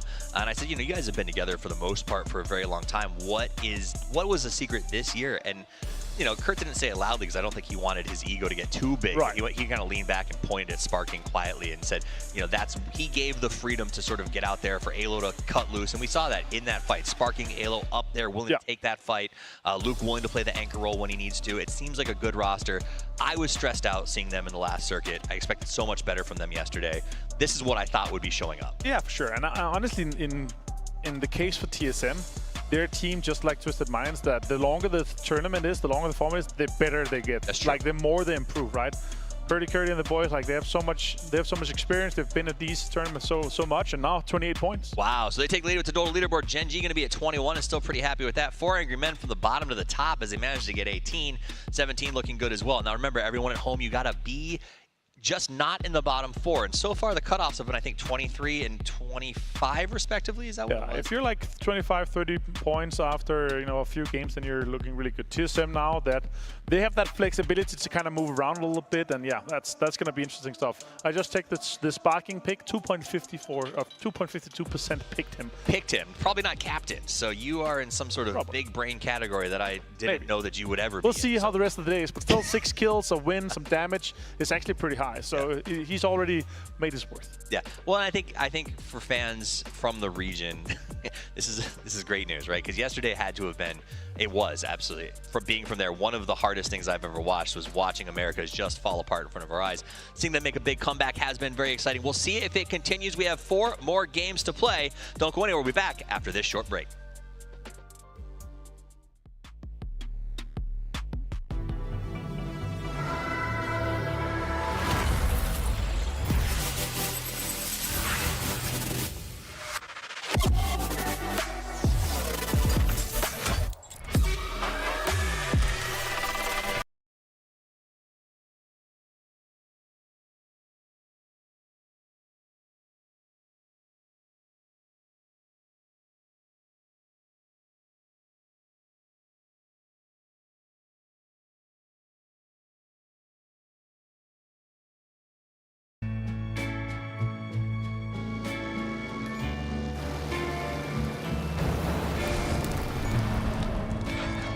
No one else but you.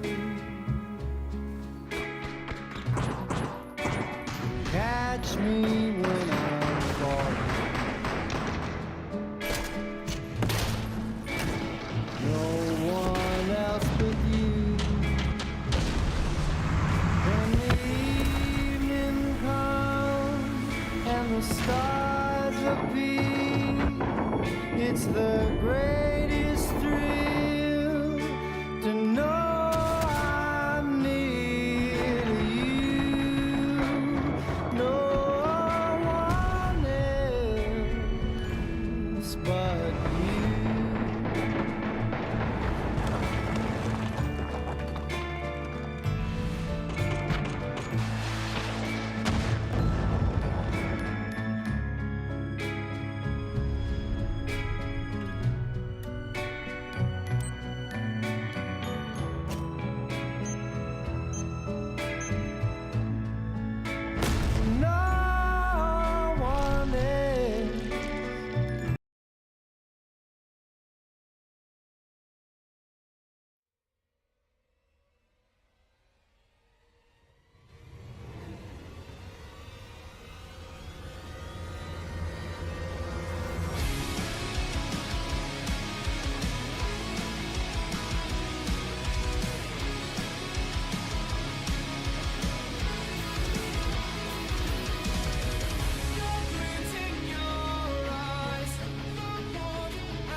We leave the chaotic circles on Erangel behind and take our way over to Takeo in just a short moment. I'm Toby, joined by Poro, and we are about to get into yet another great game here at Circuit 2. And oh, Poro, are you cold?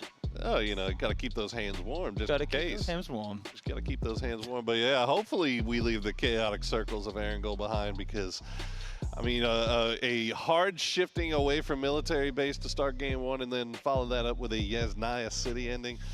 That's brutal. That's brutal. The day is living up. It's living up to hopes, I think, of many viewers out there. Give them the chaos, give them the hardest playing conditions they could probably get, because they are the best in the world, and we want to see them thrive. Maybe not thrive, but we want to see them perform up against the odds. Yeah, I want to see how they deal with randomness and not even randomness, but just adversity. Exactly. Let's call it that. Exactly. Well, a lot of teams did deliver. TSM, one of them, here in the previous match. They had a hard time getting a lot of points on the board yesterday in Circle 1 final, so great for them to come out here with a strong game 2 as we now make our way over to Takeo in just a short moment. Yeah, I mean, yeah, you can't discount how difficult of a game that was for TSM. I mean, you remember they kind of made their way in super late. They were getting gate kept at the bridge by Genji and Tiamba, and then they finally make their way over. They play around the lake. They can't go into the city because 17 is gatekeeping them there, and they go to the north side and hide behind a shed for 2 circles, and then finally at the end, just beautiful timing on that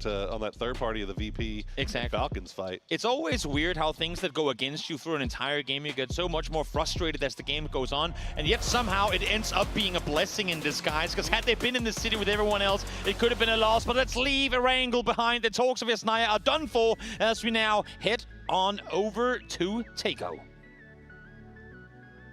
There it is. There it is. There it is. Takeo. How pretty it is. Right there, I've seen Alia once get a triple kill with a nade onto Expendables. Well, okay. Yeah. now we... That was a PGS2. Me and Matt casted that game. Jeez, you got a good memory, bud. I gotta tell you, I can't even remember what I had for breakfast yesterday.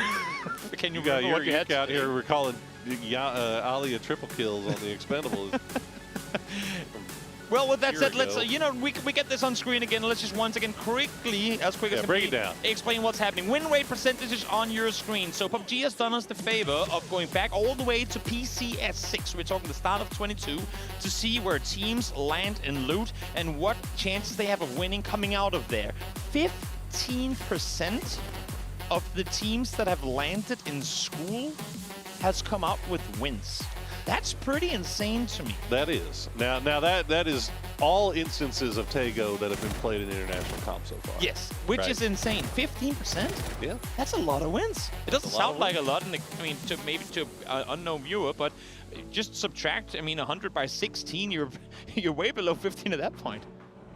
Grand scheme of things, obviously the sample size for Erangel and Miramar obviously much higher. The sample size for Takeo and Rondo a little bit on the lower side, but it's still worth noting. Right? Definitely. No hot drops to be seen. A few, it wasn't even really fights for vehicles, but could have been, with teams opting to go a bit further down towards the southwest. As we see Luke here get himself looted on up and getting ready for the first TSM rotation, which should be, everything considered, a pretty straightforward rotation towards the north. Yeah, they get to do it with a little bit more of a pep in their step, too, now after that win and holding on to the top spot in the leaderboard, 28 points. They're feeling pretty comfy, cozy. They can kind of open themselves up to be a little bit more risky. Oh, yeah. If they so choose to do so. And we'll see how that plays out. But, yeah, it looks like we are centering up around Terminal. 17 already taking their spot in the middle there. And we'll see if they decide to keep that or will they flex out? I don't know. It's a big place to hold. It definitely is. I would imagine that as the game goes on, they're not going to fully commit to it. But you know what? Now let's listen into Adder and hear what Genji has to say about the first couple of games. Hi guys, it's Bella. I'm here with Genji's Adder. Way to bounce back on Circuit 2. I want to know everything about that crazy circle shift on the bridge, on the mainland. So what were the comms like? Tell me everything about it. 젠지 에더 선수 만나보겠습니다. 와, 서킷 2 첫 치킨으로 이렇게 문을 열었는데 그 다리 위에 딱 자기장이 떨어졌을 때 좀 어떤 이야기를 나눴는지 한번 말씀 좀 해주세요. 일단 좀 처음에는 당황 많이 했었는데 이제 다른 팀들 넘어가는 거 보고 저희도 같이 따라 넘어가겠다. 따라가다가 이제 다리에서 교전이 일어난 걸 보고 판자에 세웠는데 이제 갑자기 토시 선수가 맞다 우리 비상호출 있었다 해서 이제 비상호출을 펼쳐서 이제 넘어가서 어디 하나를 부셔야 된다 정하다가 이제 막 이런 여길 부셔야 된다 저길 부셔야 된다 이런 생각을 하다가 이제 야 그냥 토시가 말하는 거 그냥 아무 말도 하지 말고 부셔 해가지고 이제 주유소에 내려가지고 거기를 저희가 먹었던 것 같습니다. So we were thrown back from the first circle, but you know I think we saw the fights happen out on the bridge. So it was actually Tosi's call to go with the emergency escape. So and we pushed when Tosi made his call. So I think that's how we got our first chicken. All right, congratulations on your first chicken, and we're gonna go back to Tego. Adder, such a charismatic guy as we get a little Trackmania action here with vehicles hopping on over. But also credit to Bella. That was a long answer to have to try and translate on the fly, and yep, that's how you don't do it. Oh, yeah. We get eyes on both. Both the good and the bad shown here. Slencher will go left. Should have gone towards the right. But great insights from Ada to hear more about that chaotic first match of the day. Yeah, and while that was going on, we saw Luna Galaxy getting a little bit too close to 4 a.m. and unfortunately they're going to lose Posa, so they get to play with 3 going forward here. As we do check in with Tiamba, still trying to make the... Yeah, there it is. And there you go. Everyone going, Linshu, bro, right. It's this easy. Come on, man. What are you doing, man? You're a captain. You got to show us how to do things, not how not to do them. So you just say I was looking at the map, and then everybody's like, oh. I didn't. Guys, I was planning on next rotation. Come on, man. Exactly. Can't do everything. Yeah. I was looking at the map. I couldn't be bothered looking at the things right in front of my face. Now, we talked about TSM just before and talked about how they might have a simple rotation that would rely on 4 a.m. and... Yep, exactly. 4 a.m. making their rotation timings earlier. FaZe have learned the hard lesson of having to go early or you go up against TSM. Seems like God, V, and 4 a.m. missed the memo. And like we said, TSM, they've got the freedom to do a little bit more of this type of stuff, right? They don't have to worry about trying to play for late game or trying to get points right now. They're sitting comfy, so they can stop down and do a little bridge camp. And looks like Halo, very low. Halo got a kill with 5 damage, and they show the kill steal stats of Spark. I feel like that's kind of rude. 5? Why'd you have to know? Why do you have to put him on blast like that? It's on screen. I have to talk about it. That's what I'm doing for a living. But it's all good. You know, we give one to Halo. Just let the rest of them come to Spark. Or Halo. Yep, it's... It's always good fun. Always good fun. Beamy, looking towards the northeast side. I mean, VP, as of right now, has a real good lockdown in the circle center. I am interested in seeing for how long they're going to up to try and maintain this. Of course, it's going to depend on the circles, but for how long they're going to try and maintain this split, because they have fallen into, I mean, early game casualties in games past, and I think while obviously some of them have been on rotation, some has also come because they have not been able to regroup fast enough when they've had circles come towards them. Yeah, I mean, look, so far today, I like the way the VP has played. They're kind of a victim of circumstance. Oh, we see a flaming glider through the air. VP. So, never mind. We got fights going on here. Luna Galaxy going to find Sparking right off the bat. Vinny holding the line here. The door is sealed. And Sparking... Ooh, Halo going to find Haven. So Sparking not flushed out. They're not going to be able to flush him out just yet. Nope, not able to do so. Nate comes around the corner, bounces outside of the wall too. I think Vinny has kind of lost track of what's happening next to him. Smart of him to try and disengage towards the western side now. That is where he has Kraken. Kraken's been hitting really good shots in yesterday's games. And, well, we'll see if he does so here as well. Seems like they will have to try and... I think I'm back up to try and get Sparking on his feet. I'm not sure if they're there to commit to it. Oh, they had to pull off of it. Yeah, they had to pull off of the grenades. But can they get there? Yes, they can. Just in the nick of time. Oh, my goodness. And -3 avoided. -3 avoided indeed after you got that big plays from that last game. I'm only like 300 points behind Paperthin currently, so I feel like it'll happen. We're not going to talk about how far you are away from first, but... I'm sure it'll be. We'll get there eventually. Unfortunately, Luna catching some strays here will take casualties once more in the early game again. I mean, came out with, as they said on the desk, if you can get 7 points every game, that's you on through to the next round easily. Yeah, that's what they got in the previous game, with only being 2 available to accumulate points through the mid game. So maybe that's their kryptonite. You can't get points when you're 3 or 4 live. Hate to see that. Well, nobody anywhere near from the future, and they managed to pick the easy Uber pickup on the south side of this zone. They should have a fairly easy path inside, but pretty much everybody already playing south of the river. So despite the fact that this circle is, I mean, you look at it 100% playable for the most part with the exception of the river, but everybody opting to go south side here. So only about, I would say, maybe 60% of this circle actually in play currently. Now, what I'm hearing you saying, Poro. What's that? Hard shift north? Hey, I'm just not saying, like we haven't seen it once already. Why not? Let's run it back. It wouldn't be the first time today that crazy stuff like that has happened. So Young Chun, I'm looking at you, my friend. Falcons, I'm sure, would be very pleased with that northern shift. And you know what? We have one more bridge up there now by Shipyard, so let's make use of it. Yeah, why not? Why not? Aurelio, he's got the eye in the sky right now, spotting out Young Chun to see if anything is popping, and currently it is not, in fact, popping in Young Chun. The bait. And it's an unintentional bait, but I think, Happy is looking in this direction. Does he spot Tanbu? I think he does. Might have. Now he hears him too. That's This might be an intentional bait too. It's a little dangerous because Tanbu is hitting some good shots here, but this might actually be set up for Happy to get a free kill. Wait, did he see? I think he's running off. He's running off now. Happy ran away just as. I feel like he comes right now as they're walking, going, bro, I'm out here risking my life for you. Take a shot. But you look at Alcarin has got like 2 HP left. And somehow survived, even though he was getting sprayed down. Unfortunately, Tanbu just couldn't land that last shot.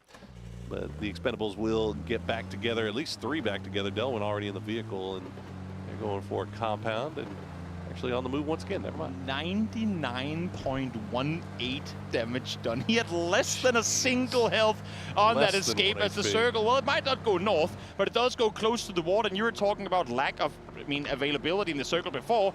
If no more teams goes north, this is going to be like phase 4 real estate available. I mean, if I'm Falcons, I just wait this out. Oh, for sure, for sure. Yeah, just That's sit on that, reasoning crossing. Sit on the north side, wait until you actually have to move, and just watch the kill feed pop, because it will definitely going to pop. You see all those vehicles on the move currently.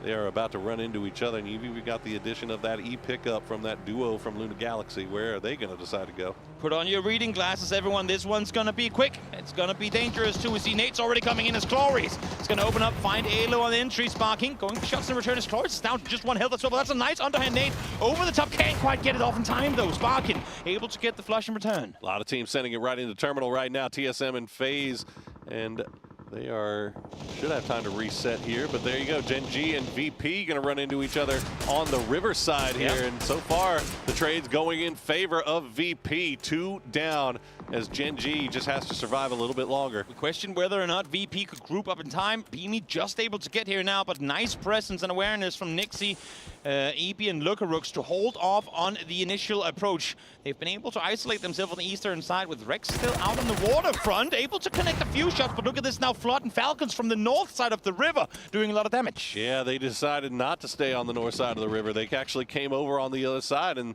they have found a lot of real estate to work with here. It's working out pretty nicely for him, as Rex will get spotted by Nixie with that P90. That is a terrifying prospect, as Nixie has just been on point all tournament long, and now you give him the goated gun in the game. Yep. Tosi, you got a lot of work cut out for you, my friend. Definitely does, but if there's a guy to do it, if he can bring back some of that PGS6 magic, maybe he can make at least a little bit of a wave in the water here. We'll have to wait and see. And as you were saying too, Falcons, I'll stand corrected, they crossed on over on the eastern side, but not only that, look at the amount of space they've been able to garner too. So much space, and yeah, I mean, that's the whole northern side of that, or the whole western or eastern side. I was going to get there eventually. The whole eastern side of that circle pretty much for free. Yeah. As Duckmire going to get spotted out by Happy from long range. That's down as well, and looks like these guys are going to get flushed out. This is all happening on the southeastern side of the circle on that riverside. Sololzi not anywhere near this. Haisaki will be on the backside, though. He's going to find one as he catches Samoy not looking. Yep, it's a good return by Cerberus, but 2 casualties taken early on, and once again it's him has to fall first. Big loss on the side of Cerberus. Haisaki and Sololzi will now have to try and see what they can do outside the circle with the remaining players of FTF right in front of him. That's driving me absolutely crazy going down early every single time we got my captain. Man, I need you to stay alive a little bit more, man. This was supposed to be the lobby you were going to feast in, but unfortunately that's not going that way. As from the future, they're showing off here a little bit in these last couple of games. we'll see if they can show off a little bit more as we wait and see where the next circle decides to take us. Everybody very, very close in and around Terminal. Yep, we talk about the loss of Himas early on the side of Cerberus. Another APAC team that's been taking early game casualties is Expendables. Tanvu alongside Cloris. Having a hard time staying alive through the mid game here. This time is no different. Duckjuice, Delwyn, down to just them two.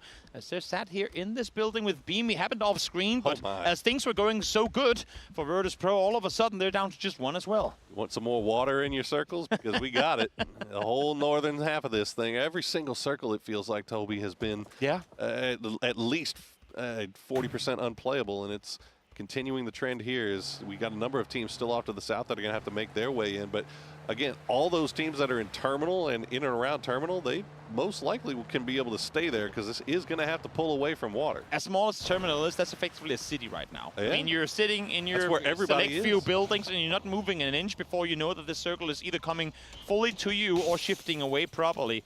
Because you do not know what's waiting behind the next door. Yeah, and now Waibu gets to crash in pretty free and clear as well. They've got 17 just on the northern side, but looks like Tiamba's the only one that has an angle on him. Cerberus not wanting to fully commit with the duo, but they'll just play on the outskirts. Meanwhile, from the future, they're in vehicles. They've got to find somewhere to go. They've got a hillside just to the north of Tiamba that's free right now, but I don't know if it's a great spot, considering you got Schwagadui just right down there as well. That's exactly it. I mean, if FTF, if from the future can, I mean, they're not going to clear out Schwagadui right now, given that the circle's not really going to force them to do a whole lot in that direction. But if they can, that is a nice approach in the ridgeline for them to take, make use of.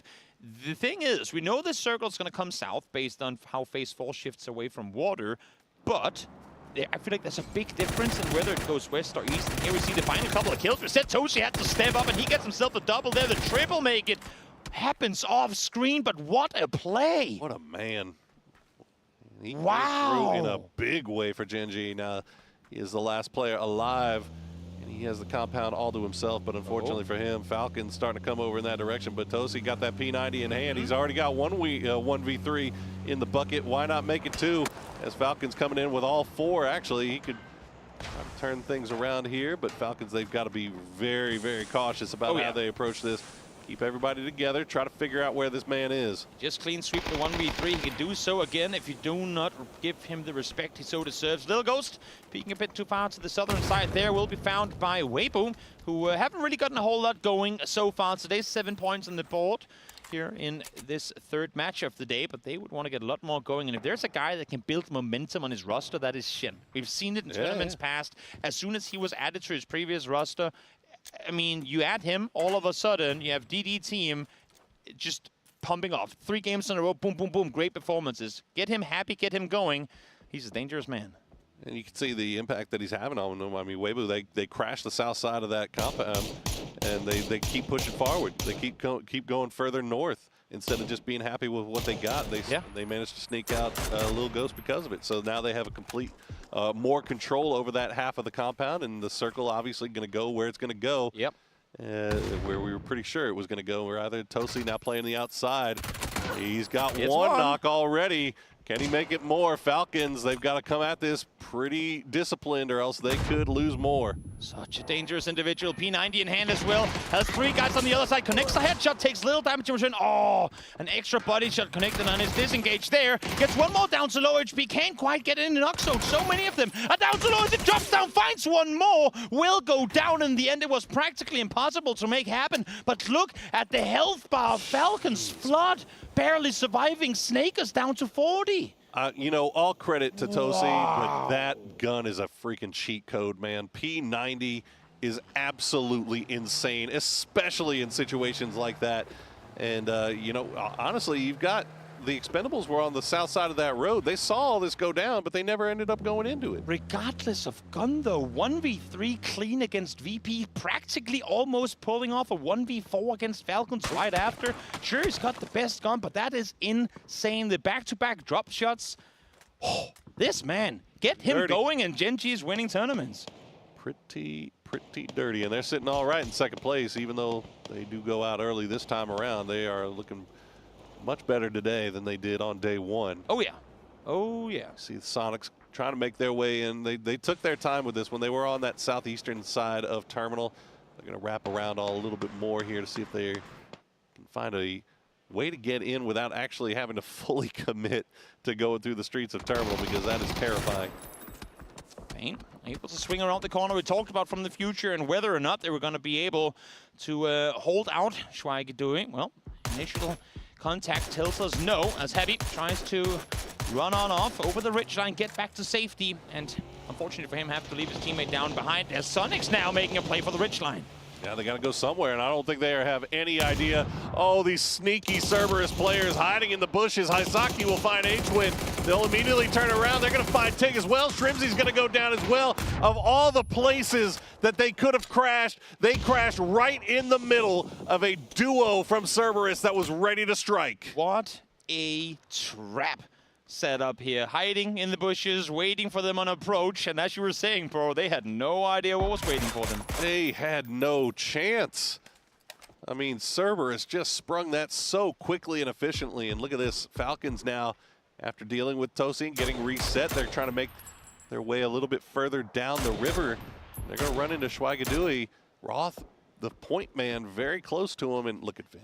He's been here for 3 circles. He's going to be here for even more. He ain't moving. He's been proed in here for a while. You know what? He got 7 games in the previous game. Let's see if he gets the circle. He's in. That's all that matters. He's in. He's going to be eating chips. It ain't TBP, so no one's going to be scouting that anytime soon. He's going to be snacking. Yep, he's vibing. Yeah, he's doing great. Well, while that's all going on, got a number of teams that do have to make their way in from the future. Got them some big decisions to make here. Do they want to actually try to get anywhere near the term? Oh no, Vinny. Don't peek. Don't peek, my friend. They're right next to him. Oh, he flew in Molly.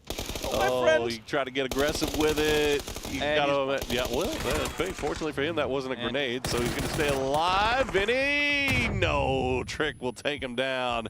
Now from the future, let's see if they got any ideas from that. Yeah, I mean, you know what? He was so patient in the previous game. He got a I'm not going to just sit around for 20 more minutes and do nothing. I want to do something. Well, here he tried, and unfortunately for him, he failed. As Roth lobs a flash on over, realizes there's 2 opponents on the other side. Tiantian with a Groza in hand as well. That is a dangerous fight to take. I like the bait, though, from Roth. You can see this. Goes up, throws 1 piece of utility, and now relying on the back line to do the damage from behind. Yeah, absolutely good defense. That's why, if you're going to be a point man, you have to have that trust and confidence in your teammates. Cover your back just in case they try to push, but you can't get greedy. Return bait. Gets greedy on that one. The return bait. Jervis drove off. Tiantian stayed behind. They said, you fool me, I fooled you right back. And Roth, well, he felt it.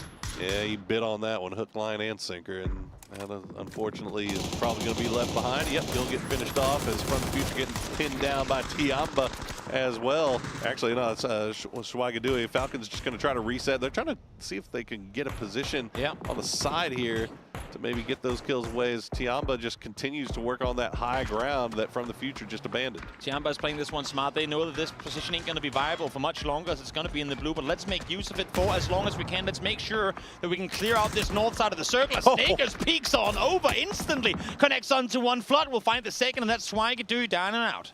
They do lose Roth in the process, but that's 5 kills picked up now for Falcons.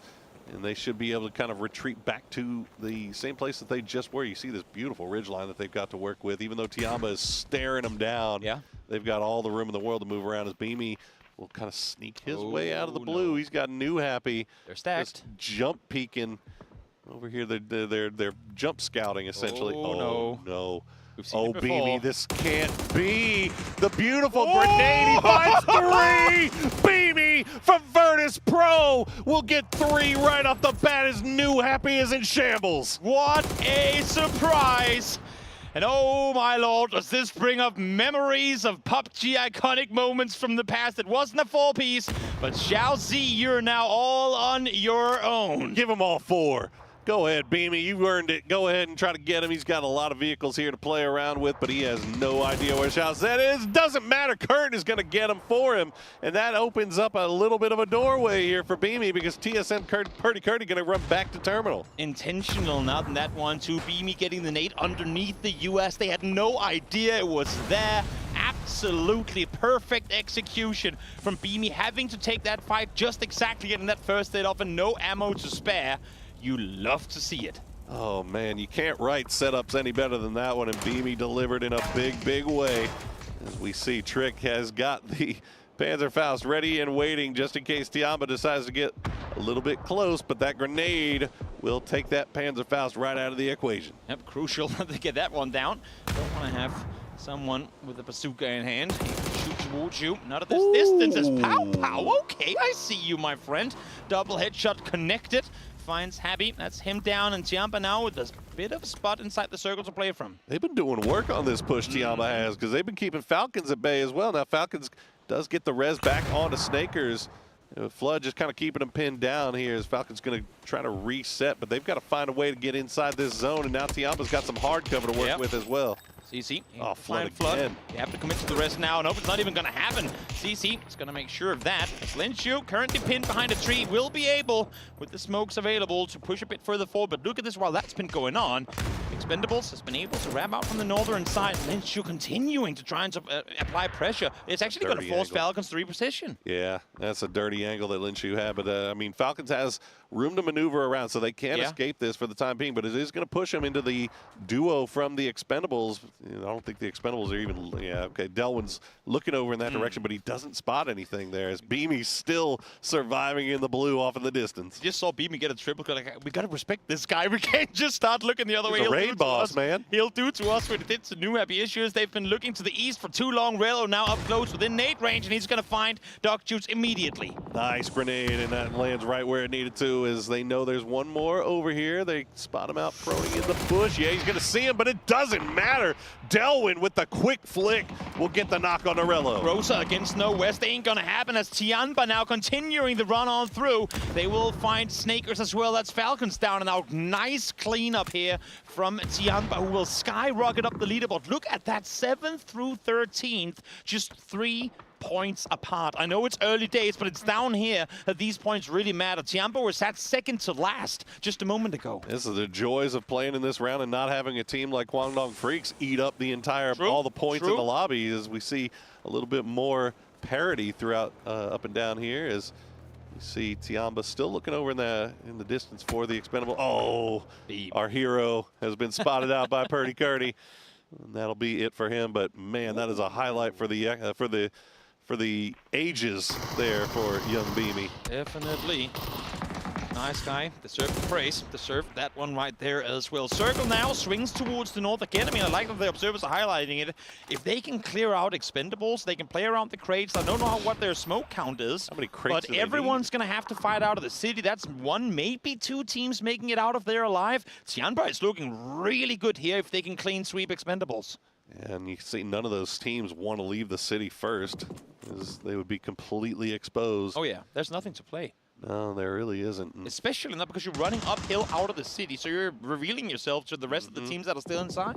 Yep, they're just hoping that somebody will cross first, but now FaZe slowly making their way through. They pass right by Spaceman and have no idea that they've got a guy right behind them in their midst, as everybody's kind of focusing down on 17 right now. Weibo and FaZe as, okay, TSM's going to try to make a little bit of a push here at least, but that's a good blue zone grenade. That might be it for Xiao Wu. Jammer pack. Got the jammer pack. Okay, good stuff for him. Yep, able to stay alive with only 1 blue zone locked in. Shouldn't be too much of it either. Xiao Bei is going to take a bit of blue, saying, you know, this is fine. I'll make it happen anyway. Sparking now trying to hold off against 4 AM, who's opted to push on out these nades.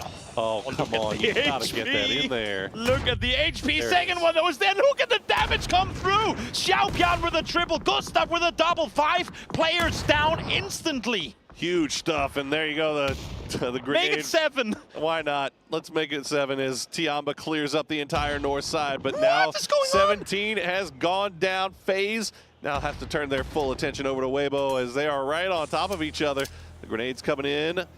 Do they know even where to throw it right now? Okay, he sees them at the very end there. Spaceman has joined the rest of his crew, but Gustav will spot him out. Blink of an eye, 11 players down, and we're continuously racking up the numbers. James corrects, he thought they had a safe crossing, but shut down by Wave, who are continuing to rack up points. 1 player knocked, should be able to get him back on their feet, but right now it's Tiamba sat outside here, ready and waiting for them. Shy, what do you do from here? You've been seen, but Mamu with a good nade finds Vex. While this was happening, 4 AM clear cleaned up TSM, but they did it at a big cost. They only have one player left alive. So whoever comes out of this fight, hopefully they can keep as many people alive as they can, because they've got a full 4-man squad of Tiamba that's just waiting for them to come down.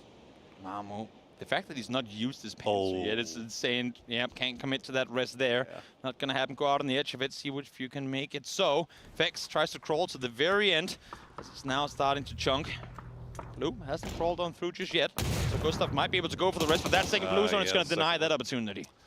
Oh, actually, maybe. No. Okay, and Gustav, you're on your own on this one, big guy, as grenade will come through, but unfortunately for him, Weibo already on the move. Once again, this could be huge for Weibo, as they have been having a rough start of things, as Xiaopiang going to be the last player alive. 4 a.m. hiding in the smoke cloud, but Tiamba doesn't want to waste any time. They want to get rid of this man. Xiaopiang just got a triple with the nade. You do not want to be within range of this man. He only gets 1 point off of it, unfortunately for him. But you can see Tiamba fully committed to clearing their side of the circle. They know there's a fight to be had on the other side soon, but they have to take out this solo first. Tiamba being very, very risky with how they're approaching this one by sending 2 and 2. Yeah. They have this thing in the bag and secure. If they don't take any losses, Lin Shu will go ahead and push right on top of the rock, and there you go, clean it up, as now we are down to our top 3. 12 kills for Tiamba, and they're all out there representing with their points. A phenomenal game, a game we've been waiting to see for a team who really struggled on the first day of Circuit 1. Shen lops a nade on over, will find one as well as Gustav falls. Weibo and Tiamba, 2 teams on the bottom of the leaderboard coming into this game, will try and fight it out, but now in a 4v1. Sai, oh Sai, what can you do? Are you gonna deny? I think that might just be the play here. See if you can rest one and then go down. I'm not sure, but this is going to be close to impossible. Oh, and you can hear Tiamba just screaming in the background. They are so pumped for this one. It has been a rough tournament for them so far, but everything fell right for them on this one. And give them the jump shot to finish it off. Lin Shu, you deserve it. 15-kill win for Tiamba. The early backfill up on the hillside to go behind FTF to then take out both them and Swaggy Dewey is what enabled them. They played this game. They play so good on the edge normally. We just have not seen it recently. But here, a good glimpse into the powerhouse team that Tiamba is. I mean, this is, like you said, everything just laid out perfectly for them. They never had to worry about their backs. They had never anybody third-partying them from range. They got to just play the game that they want to play, and they played it so well there. You do not come out as the first seed of China if you aren't capable of making plays happen, and they showed it right there. 4 a.m. Yet another chance, yet another endgame presence, but that's going to be it for Rondo. Let's get back to the desk before we head on over to Rondo.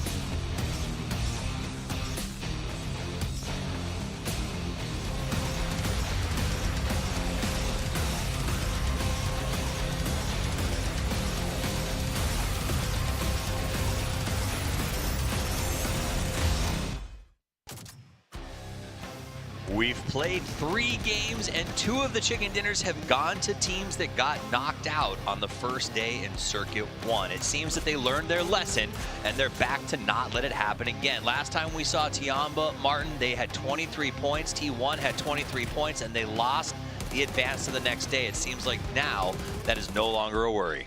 No, and Tiamba had 7 points going into this game, right? So they had a huge game here for them to secure themselves. We're halfway through the day, and now they can consider, okay, what are we going to do in our last games? What are we going to do in Miramar? Are we going to push someone out? Are we going to try to do some hot drops? Or, yeah, that's kind of scary for some of the other teams, because Tiamba, once they have this kind of confidence, they're just going to be in a different level, because we know they can frag out. Absolutely. It seems like they're the kind of team that might be a little more aggressive with this advantage. Gen G got that first win and has felt more like they've been just kind of having a good time since they got it. Whereas I feel like Tiamba is one of those teams that may really try to utilize this to cause a little bit of trouble. So we'll see what happens as they move forward. That was that attack. Oh my gosh. Sonics crashed this ridge and thought everything is fine. No one is shooting at us. and Cerberus is just sitting in two bushes. They were playing like toffees. They were just hiding in a bush, and it worked. They wiped them. Oh my God! This nade though from BB, well, two knocks from the nade and one from the gun, but that was just insane. Maximizing, salvaging points for VP there. They really needed it, and honestly, in this situation here, that might make them safe going into the kind of last couple of games of the day here, going into the fourth match. It's interesting because it is. The mentality for a lot of these teams has just been salvage for these first 3 games, which I think is actually causing a little bit of trouble as they move into the final rounds of these circuits where salvage is no longer the name of the game, right? You have to sort of treat it like you're in a push to the final. So it is, I think, been a little bit challenging for some of these teams to wrap their head around this format, but it is the second of 3 circuits, so I think learning phase is over. That's what we're seeing here with teams like Tiamba, who are finally putting up some bigger numbers. Now, VP has had a pretty good day today. A couple of guys, Beamy this time around, have really been stepping up and making massive individual plays. Also, even in the game with the bridge, Beamy got like a few extra kills here and there. It's like 3 or 4 kills from him. I think he has 7 or 8 maybe total kills so far today. It's really been looking good for Beamy, and I think he was like a 15 or 16k pick. So yeah, huge for the fantasy pickers out there for sure. But yeah, VP looking good. Obviously looking to get into the kind of next stage, but still also now have an opportunity to kind of look into it. And this is where you kind of have to take a choice. Once you're in that 25 to 30 points mark, then you have to decide, okay, are we going to play for ourselves and try to maximize our games and try to kind of play for that late game?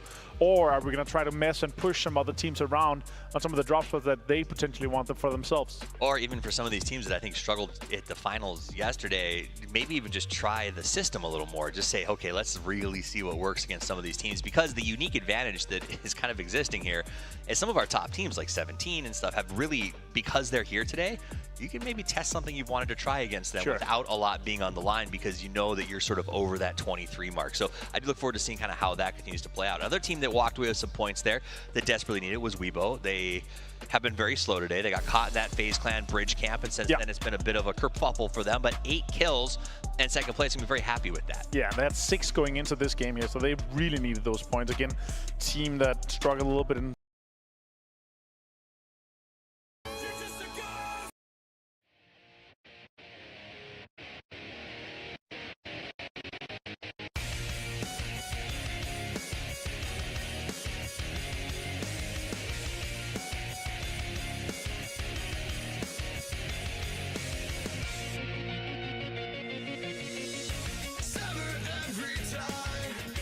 Tangle every lie, your words told me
Over to Rondo we go, and you know what? Martin wants test track, Toffees wants test track, and I understand why they want test track, because according to our statistics, with this amazing double plane coming in, you have a 25.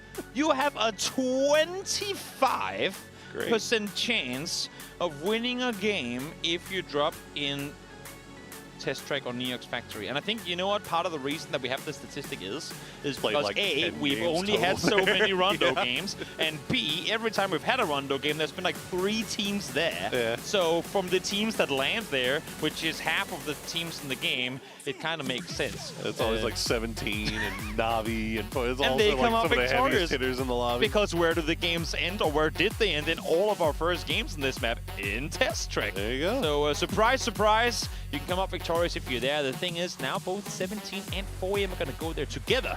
You have to imagine one of them will come up short.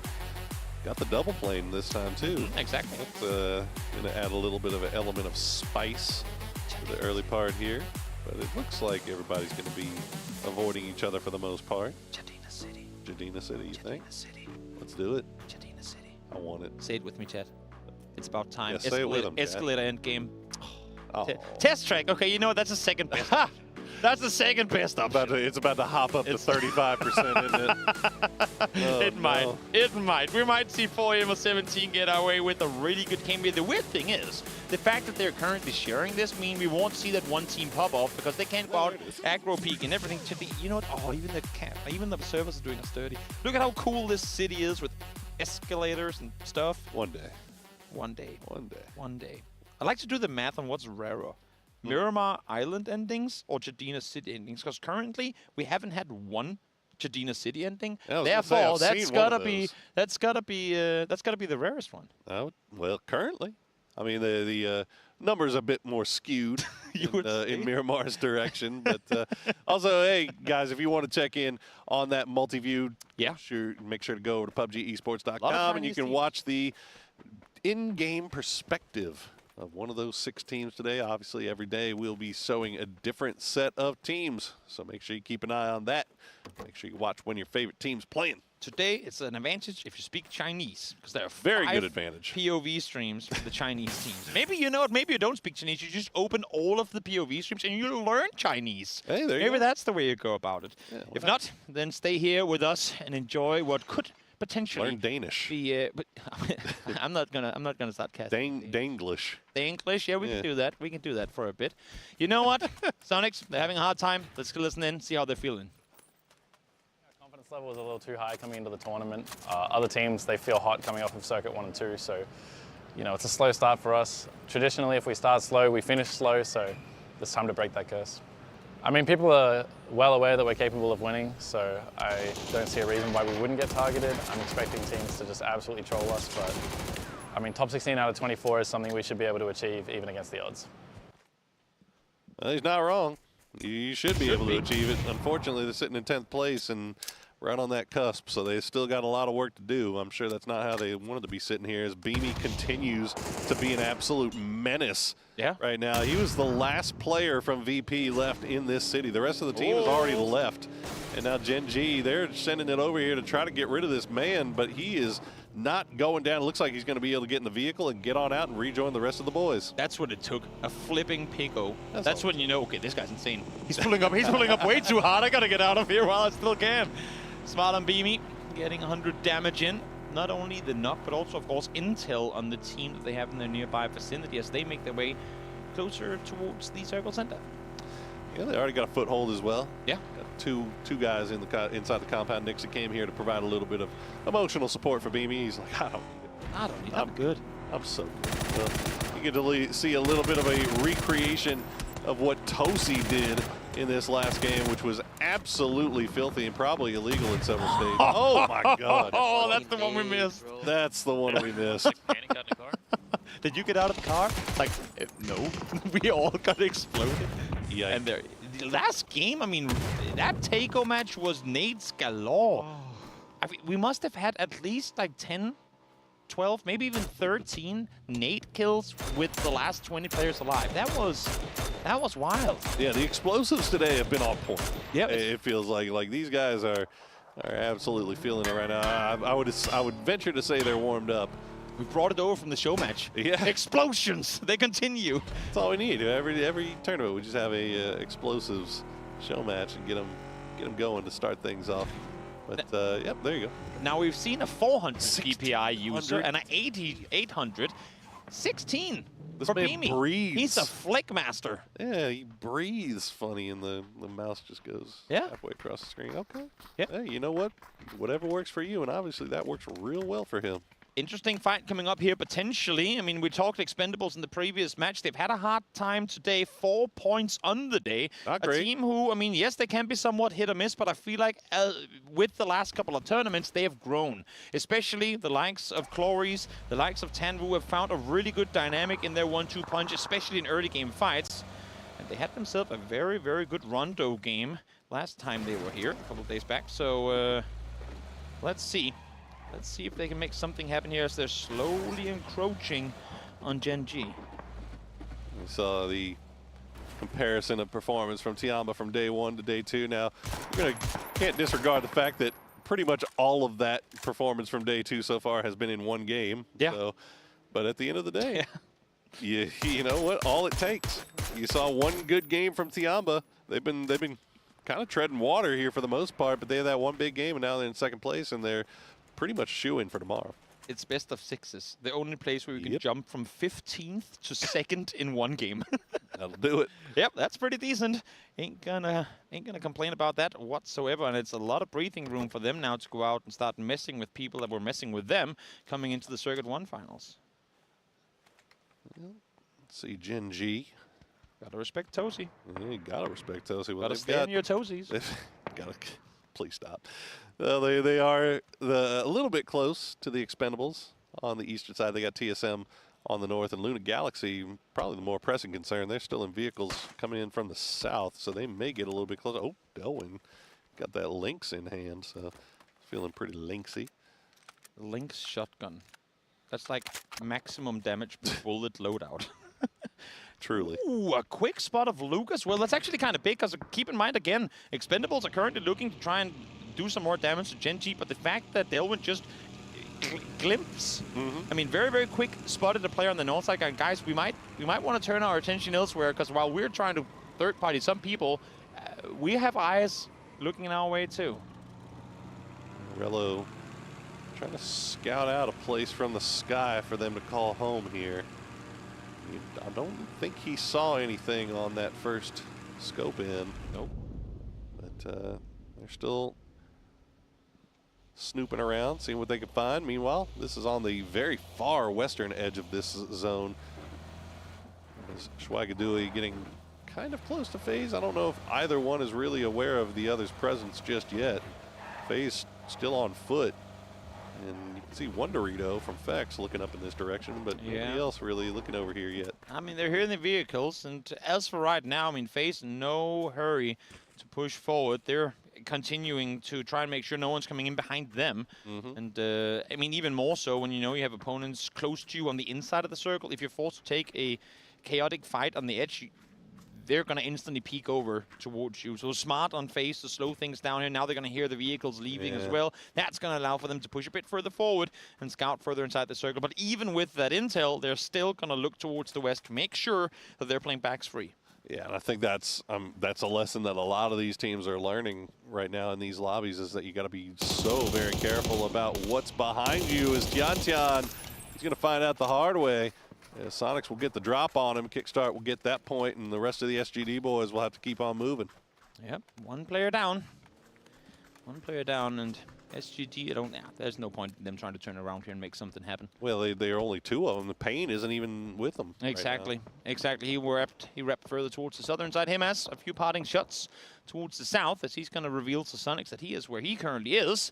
As now we see the top 5 kills here. 9 on the side of Beamy. Sparking still sat in first place at a solid 10 with 1,200 damage done so far. Good Shen showing up today. Yeah, it's been a nice day for Shen. 8 kills. We still got 3 more to play. Still got a lot of PUBG left on the table before we decide who that top 12 will be. What? To go to tomorrow. As look at that. A test track circle? Test track. What? Never have I ever. Falcons were well aware of this, of course, staying on the northern side. Flood far towards the northwest. He's going to now have to try and see if he can regroup with his teammates as Cerberus trying to make sure no one's getting past them. Issue is they're missing crucial shots, so FaZe will be able to run the gauntlet towards Test Track itself. And they got a nice little line to run down this roadside. Tiamba getting over there again, but it still might be a little bit too late. We got an E-pickup in, but nobody taking it. I think that was from TSM, so that's just going to fly across the sky. Cerberus still just putting bullets into the roofs of the vehicles of FaZe. Yep, Vex will be able to make it through as well. It's always dangerous being the last guy in rotation. All of a sudden, all the eyes go on you, but he's actually going to be the one to go in with least to make that Jeans 0 damage done. Yeah, exactly. Jeans first one to make the move. Just take it down low, but all of them are going to be able to get there. They will stay out on the western edge of Test Track itself and stay in a position from where they will be able to hold out other teams making their way towards the facility. Seen teams play this bridge spot before, and it is pretty spooky. Yep. It's not great, and to have to take it this early feels a little scary, as well as when you got so many teams still on that western side. It comes with a risk for sure, but I like the idea of them setting up here now, and then hopefully once other teams come and approach. Oh, that's a good nade. Spatesman with the nade coming through, finds the double on approach as well. FTF not aware of what was going to happen before they were all hitting the ground. He beamed him. You hear Shen in the back as well. Shen, why are you stealing that man's kill, man? Yeah, he's letting him know. Boy. You can see him screaming there as FTF. It's all down to Alcarin, as we have now just seen back-to-back games, Toby, with a 3-piece off of 1 grenade. 3, 2, oh, nope, he's turning. He realized. Okay. He realized this was not the direction to go in. But again, this actually goes back to what I was saying just before with FaZe's position. If they can sit here and just keep everyone else at bay, and should the circles keep going into Neox, they're going to play back 3 again, similar to what we saw just before in their approach to the game from the new center position as Barbo. Getting a little close to danger here as well. Posa, full control of that guard tower. And the rest of Gen G is gone too, so Barbo, the last player left alive for his squad. We've got 2 solos already, and we're only 12 minutes in. As you check in with Virtus Pro, they know that SGD is around here somewhere, and they're just playing around these little hillsides, waiting for somebody to make a mistake. Yep, they're gonna linger.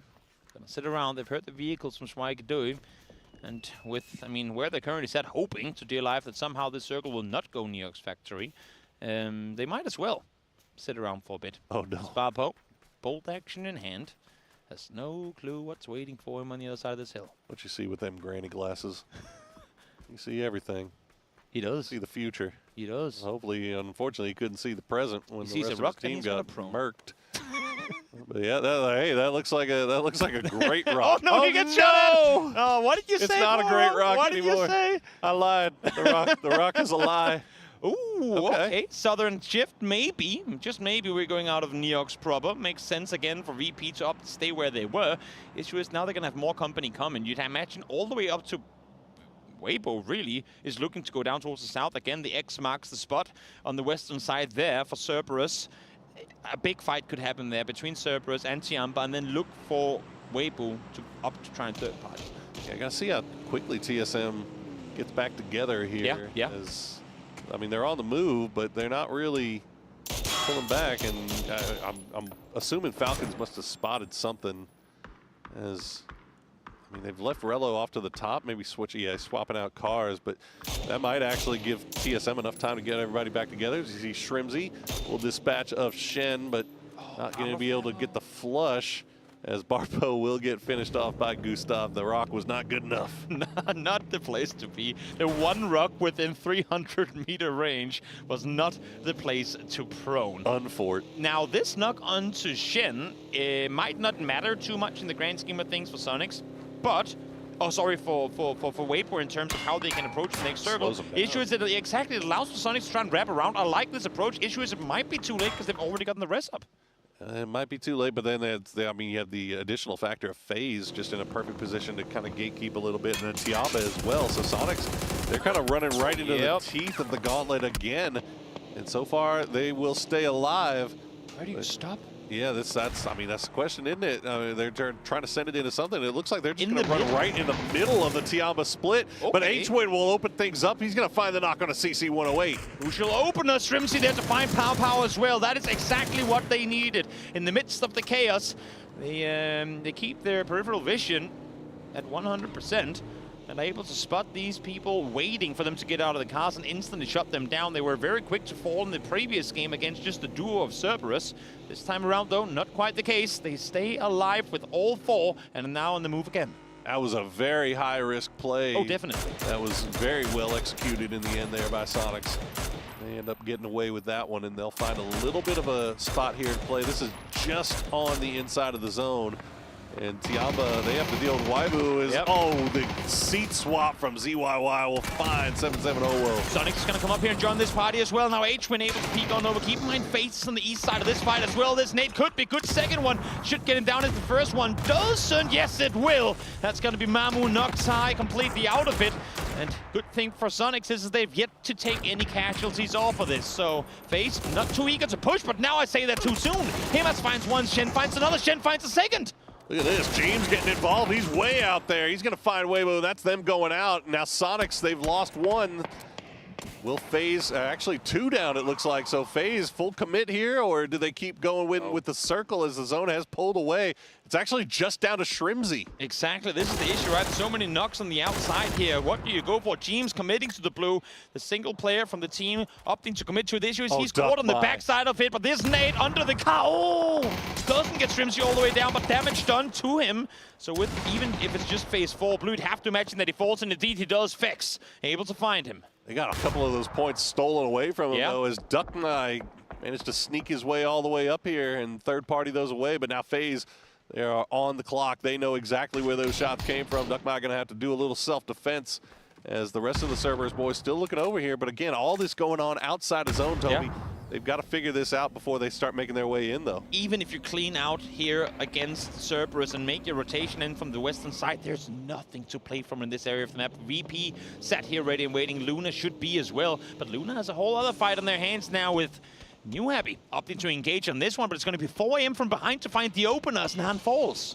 All right, Cerberus was able to disengage, and FaZe was able to disengage as well, but they were getting third party by 17. Meanwhile, New Happy, they're hiding in the smokes for as long as they can against the onslaught from Luna Galaxy. But look at that flood with the angle from range is going to provide some support as well. We'll drop that smoke down to keep himself alive. They're so exposed, and the reason that Falcons is able to play like this is because Expendables and TSM are kind of holding each other at bay. If there was a peak coming in from the eastern edge, you couldn't just roam around the way that Falcons currently do.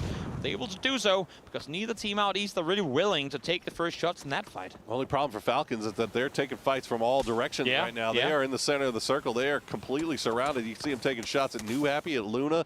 They managed to kill off the last player from FTF. Now they're taking shots towards TSM. Looks like TSM's going to turn their attention over towards the Expendables, though, as 4 AM, they find their way out of the factory and into the north side of this zone. Exactly. Now the fight is going to happen on multiple sides of the circle. Expendables up against TSM, 17 against FaZe as well. Northwest burning, east side is as well. As Xiaobei lops blue zone nade on over, trying to corral these players on top of each other to maybe land a prime nade onto a FaZe target. Yes, no, he's going a little bit too far, though, unfortunately for them. And now they've got to get on this quickly because Cerberus is on the move once again. As FaZe just doing a great job of working around in the smoke cloud and smoke wall. As they keep those happy feet going, that knock onto Xiaobei might open up a time for them to escape here. They're trying to get away. I saw Little Go start to drive off. I didn't know if it was just to try and reposition or what it was, but nope, he's going to have to forfeit this one. Get out of there alive if you can. Hope that FaZe is going to be too occupied now with Cerberus fighting in their side. A few parting shots here from Corexi as he's trying to make his way to safety, but there is the Cerberus pressure we were waiting for. Yeah, FaZe just got locked up too long on this edge of zone fight. They wanted to get away from it. They didn't want to have to get locked into it, but unfortunately for them, the other teams did not feel the same. As Feck's actually going to push right into 17's spot here, and Little Ghost is going to get that knock, it looks like. So down to just James, as Cerberus still kind of third parting onto 17 as well. As Falcons, they've got the middle of the zone, but man, everybody is going to be just looking down onto them. There's a good reason there's only them there, because they have really a whole lot to play around. Wide open field. You know what? Falcons have done what they've had to in this particular situation. They've fended off. They've made sure not to allow for anyone to push on towards them, forcing all these fights to now take place on the edge of the circle. This nade should get Ming Ming down. It will indeed, and that's going to be all of New Happy eliminated. 4 AM showing up once again here as Bobo going to get a lot of those kills. They continue to climb up their leaderboard. 4 kills already for 4 AM. But now TSM starting to creep around on their backside, so they've got to be quick here. James is going to get spotted out by Xiaowu, so that'll be it for FaZe going out in 10th place. With all these fights happening now further towards the circle, that's actually allowing for 17 to fully reset. Now, they lost one completely. Xiaobei couldn't get up earlier, but they've gotten 3 back on their feet, having had 2 knocks just before. Sushu being able to get both of them up could be huge because they're playing in from behind. They have Luna and 4 AM in front of them. Let's see what they can do here. Luna a little bit spread out here. They've got to worry about multiple angles as 17 they are shooting down onto Cerberus. But Luna Galaxy is just on the other side of the hill waiting. You can see them on your mini-map here. VP, nice flank around the western side to go up and do some damage. They were getting bored with Strike and Dewey down on the southern side, but the fact that they're able to keep 2 on the southern side, look at this angle. There is nowhere for Cerberus to play this from safe. Good thing is they have Luna Galaxy there to help out a bit, so Shushu suppressed. Falls down on his feet, should be able to get the rest here, EP. That's, I mean, I know you're a big guy with a long arm, but that's a hell of a throw, my man. I don't think there's any point in trying to make that happen. It's pretty far. It's pretty far. I don't know if he'll get that one. Xiaowu from 17 looks like he's just going to retreat into the blue and probably deny that point. As 4 AM, they're in trouble now as TSM has decided to put them under their microscope. The grenades will come in. They'll at least return from 4 AM, but oh my God, Alo with that Dragon off is just absolutely filthy. HSM, only 50 HP left. Doesn't matter. Alo is going to find him as well as TSM will clean up that northeastern side. TSM accustomed to winning games on Rondo, and this one could be a pretty one of that too, as they're sitting now with a lot of space on that northeastern side of the circle. It's Kraken alongside Vinny peeks on over and shuts down Cerberus. Go Luna Galaxy 4 alive, and now they've got control over the northwest. TSM, Sparking took a knock, but it looks like they'll get him back on his feet. So you got the northwest owned by Luna, northeast by TSM, southwest owned by VP. And you got a 3-man of Schweigadui that's in the very far south. Yeah. But that circle's going to donut right on top of that wide open field. Once again, Falcons, it's going to be tough, man. The fact that all teams but one is still alive off of how chaotic this game just was is insane to me. I know it's the teams that were in the inside of the circle playing defense out, but usually one always gives way. Usually one always falls on the approach of multiple teams coming in from the edge, and that opens up the chaos in the middle of the circle. But this time around, all the defenders, all the guards on the inside of the circle were able to stand strong. Here's where you got to hope that you got some of those deployable covers ready to drop, because this, it's open. This ending is about as open as it's going to get. As you see Swagadu is trying to use that hard cover for as long as they can, but they are outside of the zone currently. They're going to have to reposition once more. Meanwhile, Luna Galaxy and TSM on that north side starting to creep over towards each other and maybe get involved.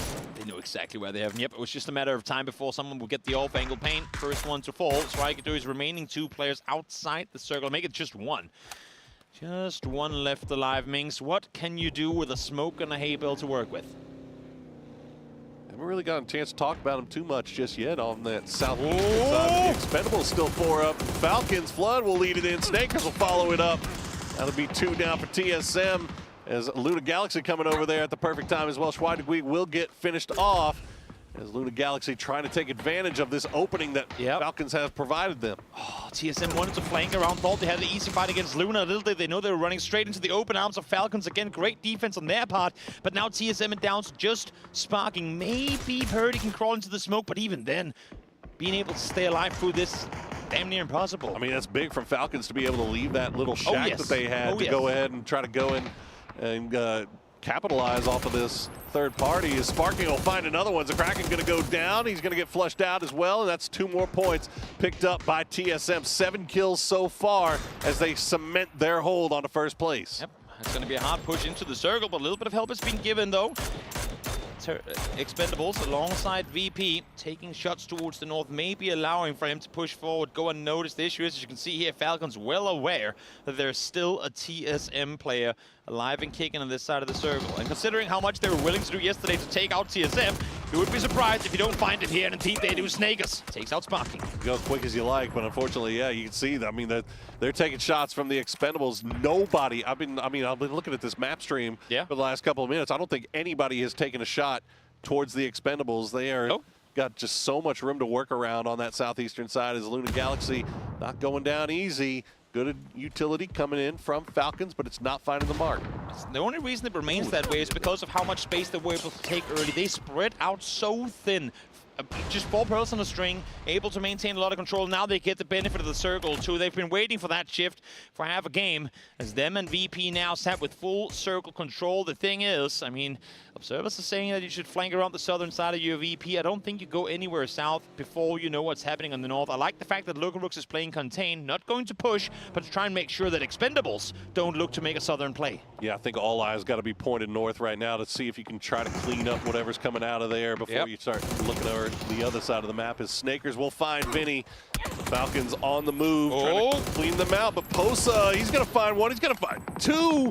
Posa staying alive, 7 kills now for Luna. Might be able to get the rest here as well. I love the idea of the bait. Again, Vinny solo up on the hilltop and kind of baiting in 2 of the Falcons players. They left Posa unnoticed down on the ridge line. A little late on approach, but good thing for him is that help was coming in from the side. So no flush comes through. They stay up alive as 2. All right, Roth still alive for the Falcons in that last bit of hard cover inside the circle.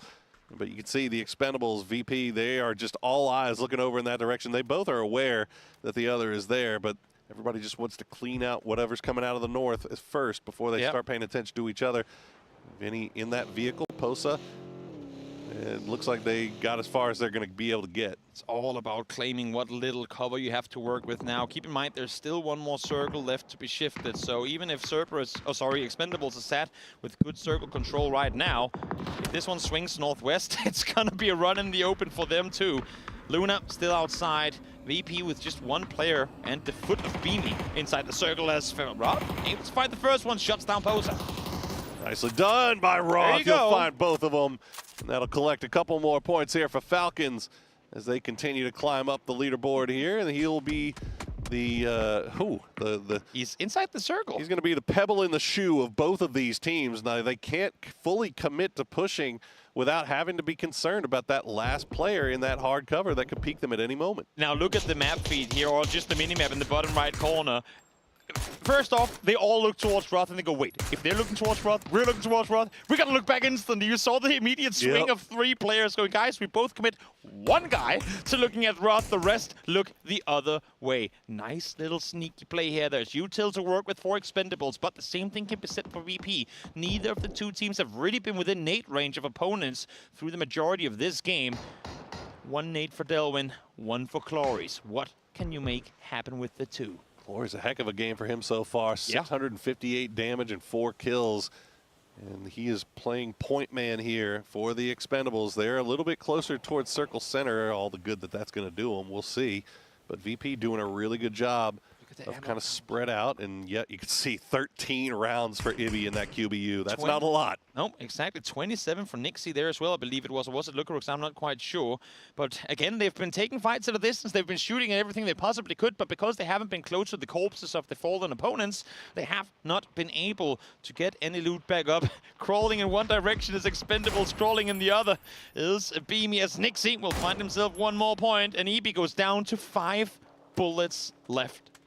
All right, I feel like Beamy is the play here. Like, you have to think so. If Beamy can be that sneaky boy, he was before, and he has proven it so far. And nobody even looking in his direction. All it will take is that first knock. Doom, doom.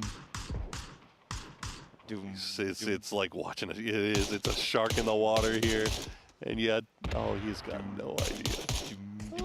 And there he falls, Doc Juice first of all, but now you got to make advantage of your surprise. He found 1, goes down in return, but what can you now make happen on the side of VP? Nothing. Tan Vu shuts down EB as soon as he peeks over. Oh, they couldn't capitalize off of the surprise factor of Beamy.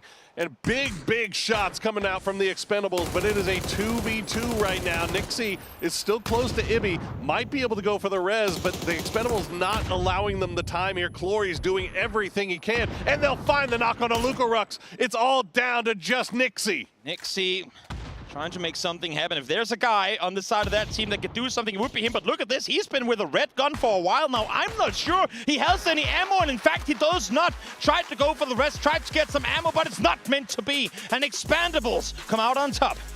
Wow.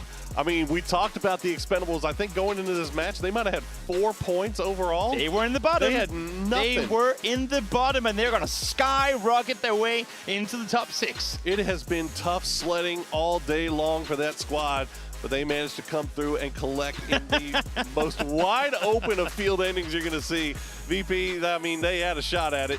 If Beamy would have been able to get 2 knocks off of that, that would have been absolutely huge. But the Expendables did a hell of a job taking care of him as quickly as they did. Exactly. The fact that they're able to instantly swing and take him down in return is insane, because none of them expected a player to come creeping out around the ridge line there. Insane plays coming through as we'll go back to the desk and let them break down that crazy Rondo game we just witnessed here.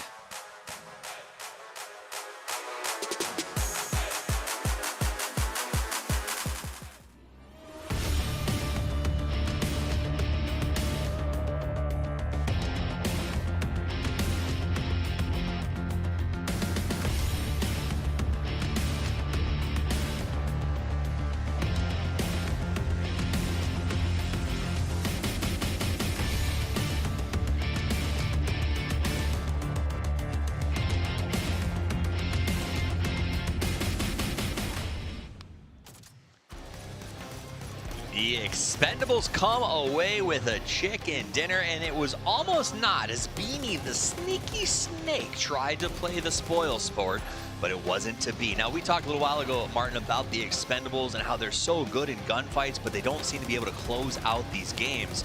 That was a tough hold, and they managed to do it. Not a lot of cover out. You know what? There are 4 guys alive doing it, and that's really what's crucial for them, right? Set up this.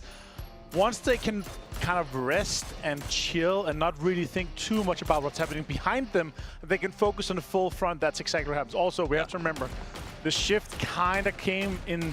The shift that mattered came to them. True. And they took full advantage of that. I really love what I'm seeing here. Also, some crazy pull-ups, some drive-bys. A little bit rough on that northern side of the circle, because that southern shift really forced so many other teams to kind of fight each other. We saw it multiple times here. Cerberus, Weibo, FaZe, Sonics, all fighting each other on that north side, northwestern side. It's just so hard for these teams to try to get in. And then you had some other teams like Luna, some of these teams that had really good cover that was able to really take advantage of that. But yeah, that northern side and that shift away from chest strike and Neo's faction was so rough to see some of these northern teams because they expected that circle to be up there. It is extremely normal here that we see these northern circles. That southern shift is rare, and it's really rare that we see it happen just like that. 4 games, and this is the second time we've seen a shift of a circle that we expected. Everyone expected to go somewhere else, move quickly. Yeah, exactly. And that's what, both of those times, it caused total chaos. That's that fight where we saw team after team after team on the north, just like we saw in that first game there today. So it is one of those things. Sometimes it pays to have a few extra options open. Now, what I loved about the end of this match, though, Beamy gets very sneaky, smartly so. They're watching Roth, and he spent so much time crawling around to that stab position. Got the knock, but what I like from Expendables is they weren't sticking to hard cover. They knew that they had such a broad position they had to hold. They had guys out there just lying in the grass. They were willing to sort of step away from the traditional spots that Beamy expected them to be, and that's what saved their game. Yeah, I really like that. Honestly, that's such a good point. Honestly, in this situation here, for how everything kind of worked out, it's such a classic Beamy move, first of all. He's super aware, super clever with kind of these situations here, but also that opening, because they didn't have that terrain, Expendables had everything. They had the center, they had the control, they had the cover. Something like that had to happen. And the build-up for that was like 30 or 40 seconds of crawling, right? Tons. And that's just, the timing was just perfect for it. So if any opportunity had to be anything like that, it would have been an opening like that. But yeah, if he had the knock, if Beamy got 2 there, they would have won. And you saw Beamy got the first knock and he immediately checked every single tree because he's like, it's got to be where he is. So it was very nice for them to be thinking outside the box. Yeah, you've got to think outside the box if you're going to walk away with these wins. The Expendables needed the points here today. They're going to get 9 kills off the back of that one. Falcon's going to get 7. Luna, oh wow, look at that. 2, 3, 4. That's feels nice after yesterday, I guess. Yeah, it's like it's only the Expendables stopping anyone in the lobby from making America great again. Good job, Expendables. So Expendables didn't play that game very well, and I think they were in the bottom 4 when we went into this one. They were last place with 4 points. Last place with 4 points. So this is yet another match where a team that was barely functioning or able to put points together now is going to be up near the middle to the top of the leaderboard. I think what our phrase is going to be for the most in like the part here in the circuit is going to be, they did it when they needed the most. Yeah. Because there's so many teams here. When it's only 6 games, everything single matter. Like every single win, every single big game matters. And this one here for them to get, first of all, Glorious on my fantasy team, that's huge for 5 kills. But still, and a win, of course. But still, in this case here, having 4 kills going in, or 4 points total going into this, and for them to win this, I mean, it's a few more points and they're fine. And we're going now to a more stable map, so they actually have a bit more of a chill situation instead of being kind of pressured, because if they did not win this game, Miramar, because we have 2 maps, is this map that other teams are going to be hot dropping because they know exactly where the teams are going to be playing, where they're going to be dropping, and it's likely where we're going to see the drops coming in. Now he is on your team, he's on my team, he's on a lot of your teams out there. Clories is going to go ahead and pick up that man of the match with 5 kills. Good for him. But I think, you know, we touched on it a little bit the first day, and James also talked about this idea that it feels a little bit like it's winner win and chicken dinner plus friends, right? Like, if you win your 6, you get to go to the next day. Is this a new fast food chain we open? Yeah, chicken dinner plus friends. Welcome to the circuit. But it is. If you win one of the chicken dinners, you essentially are punching your ticket to the next round of the circuit. Right. And then everyone else who sort of had to salvage all day and take these crazy fights, there's 6 of them get to come along with you. It's a pretty fascinating build-up. But what that does also mean is that really you can't mentally let go, because if you are a team on the bottom, all you have to do is pop off and get 1 good game, catch a nice circle, and then capitalize on it, right? I don't believe in the whole catching thing all the time, but you win when the stats are in your favor, right? And it seems like that's what TE did, and they did a great job there. Yeah, if you don't take advantage and capitalizing on those circuits that come to you, then that's really the game. But TSM, yeah, 47, 15 points ahead of second place. That's quite impressive. Really liking what I'm seeing from TSM today here. Everything else, though, is really, we come down to, we have 2 games. We're extremely close from 6th place down to 13th. We're talking a 6 points difference, right? And even with 2 games to go, any team right now, double digits with a win, you're safe. You're into that top 12, and you're not going to have to worry at all. Some teams a little bit surprised. Still, Cerberus only being 17 points right now. Again, we talked about it when we started the day. We talked about how long does it take to wake up a 3-headed dog, right? Jeez. And I was like, it's going to take 12 games.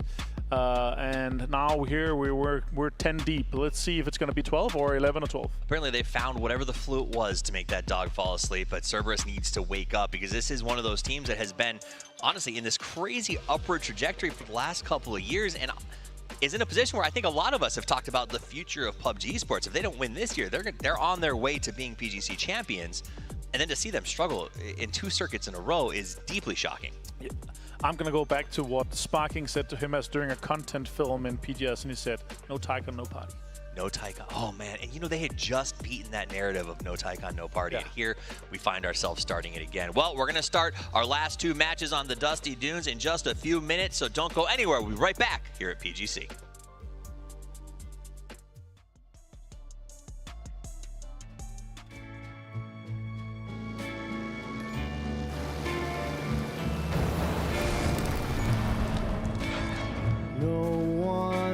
But you catch me when I'm falling. No one else but you. When the evening comes and the stars appear, it's the greatest thrill to know I'm near you. No one else but you.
Fantastic. You know, I love Sandhawk and I love explosions. Taego would be my #1 map, and the reason for that is because all of the buildings are like packed tight next to each other, so you could like blow a hole and then like run through them.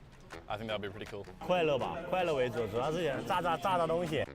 건물이 파괴된다는 건 좀 배틀그라운드라면서 신박한 컨텐츠인 것 같은데 만약에 파괴가 된다면 저는 개인적으로 일단 투척물이 굉장히 중요해질 것 같고 그다음에 좀 깜짝깜짝 많이 놀랄 것 같습니다. สายบึ้มบ้านครับ Who would I love to see play who isn't playing today? I think we're going to go with Fex. Big muscles, big strong guy. He could tear apart Sandhawk in a heartbeat. Who do I think is going to be the king of destruction? I'm going to put it on Tiggleton. I think he's going to be memeing. I think he's going to be trying to explode and destroy everything he can find. Feels good to be the first winner of the Sandhawk Destruction. Easy peasy. 就是还是挺有趣，然后很新颖的吧。然后我也觉得就是 PUBG 就应该有更多一样像这样的更新吧，这样会玩的就是种类会多一点，让玩家。It's a face-off between these two All boys. you, buddy. Take it away. Against James. Goes on forward, gets him, and James back-to-back winner goes for Gustav immediately after. Unbelievable, James. Gustav. Oh, he read it wrong. C4 in the circle center. Where it is. Oh, Belmont will get spotted by Gustav. He gets Glories and he wins no! it. Look at Tig. Oh, the reactions. Any words about the second game? I mean, I gave James the win. He needs the back. What can I say? I'm stacked already, so I didn't really need the money. one. Who will win? Batulin's had the cover. It's gone now. Him and Gavin Batulin. I think that it was very fun to play Destruction. It creates some very interesting situations. Basically, you change the houses because you destruct them. So I think I enjoyed that. I think you should try this mode just because it's fun to break all the buildings, to find some C4, sticky bombs. It's really fun. Go, you can take the chicken throne once again. Took it back. All right. That's right. Oh. Yeah, it's okay. It's okay. I will take it.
Two matches left to play here on day one of Circuit 2 as we head on over to Miramar in just a short moment. Things are heating up, and if you aren't warm enough already, get yourself a set of Okupa hand warmers and you will not freeze any time soon. We won't either because Kendi ain't around. We're headed on over to the heat that is Miramar. And they're going to bring the heat. They better bring the heat because there's only 2 games left to decide who is going to be in the bottom 4 on the leaderboard. We'll get to sit around and wait until Series 3 to come back to try to get points. I love the fact that we're now starting to see some of the teams that were at the bottom getting wins in. We saw Tianba in the beginning, we saw Expendable just now. A win maybe from New Happy, maybe we see Schweige Dui, or if Chef get a good game in, then we're coming into a final match where the likes of 7, maybe even 8 teams are fighting to not end in the bottom 4. I mean, I gotta tell you, there's a lot of teams on the wrong half of the leaderboard right now that I would never in a million years have suspected of being there. True. But that's where we're at right now. The one team that's actually feasting right now is those young lads from TSM. And you like to see it.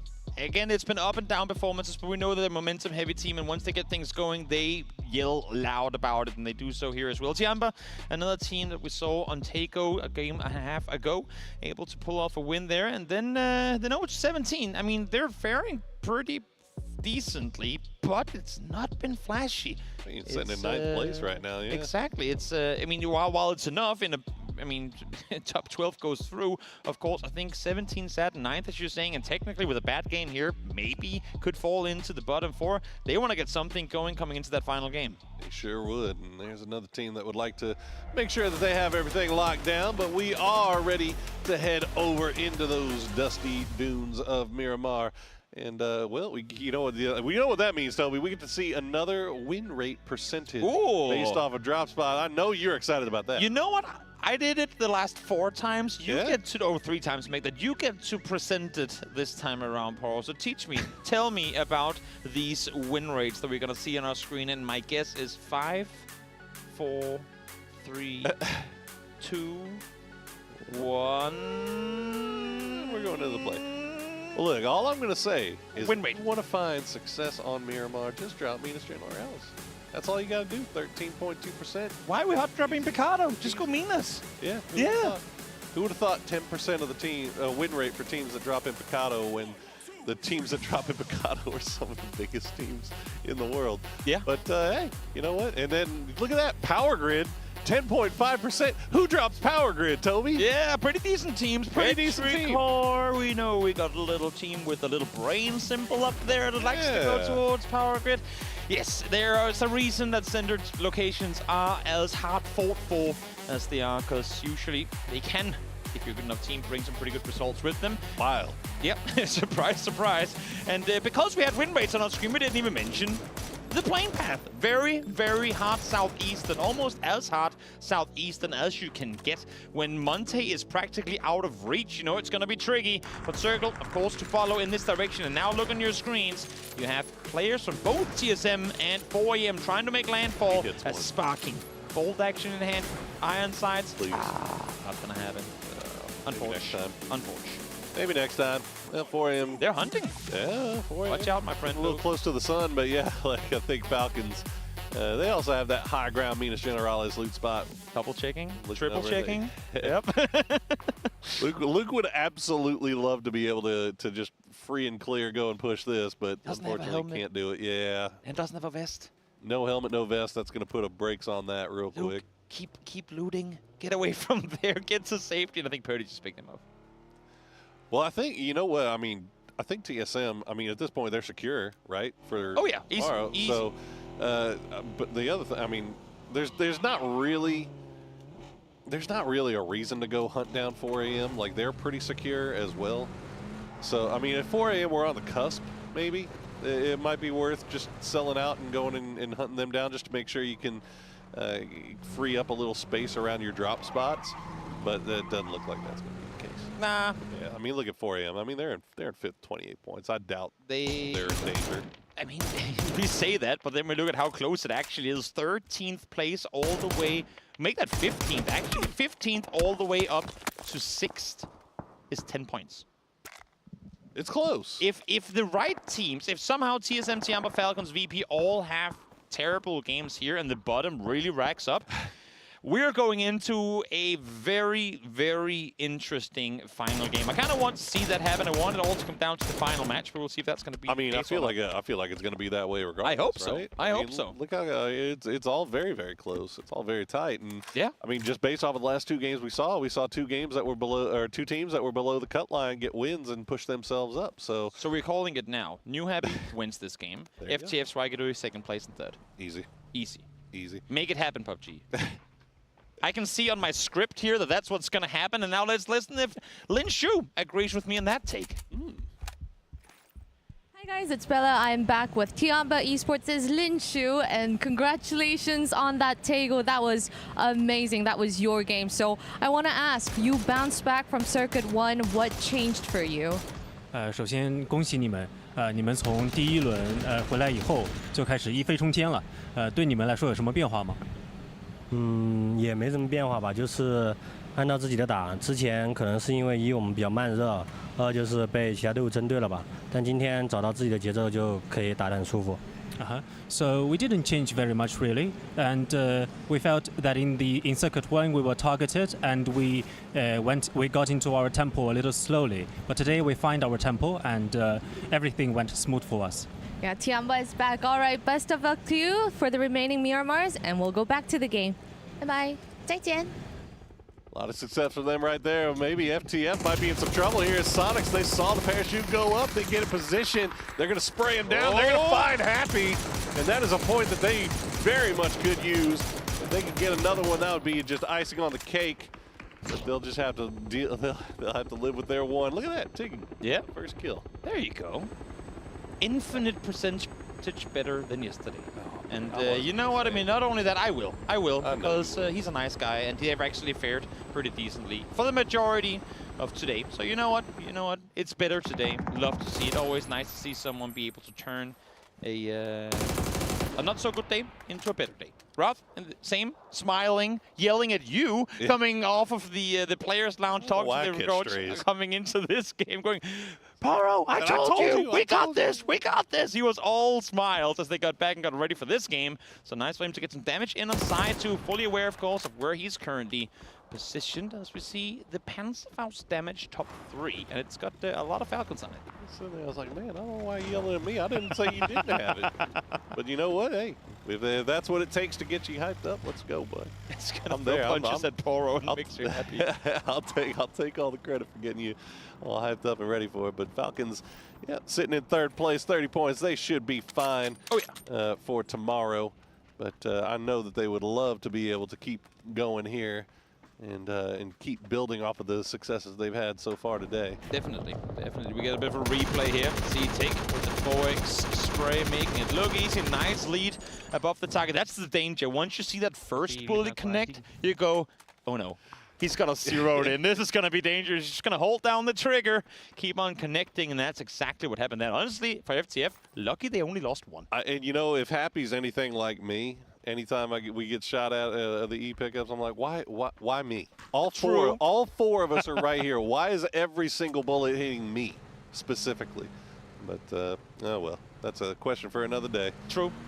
For a team that really couldn't afford losing players early now as well. Yeah, especially considering the fact that they just got another player knocked by Weibo up towards the eastern side of Truck Stop.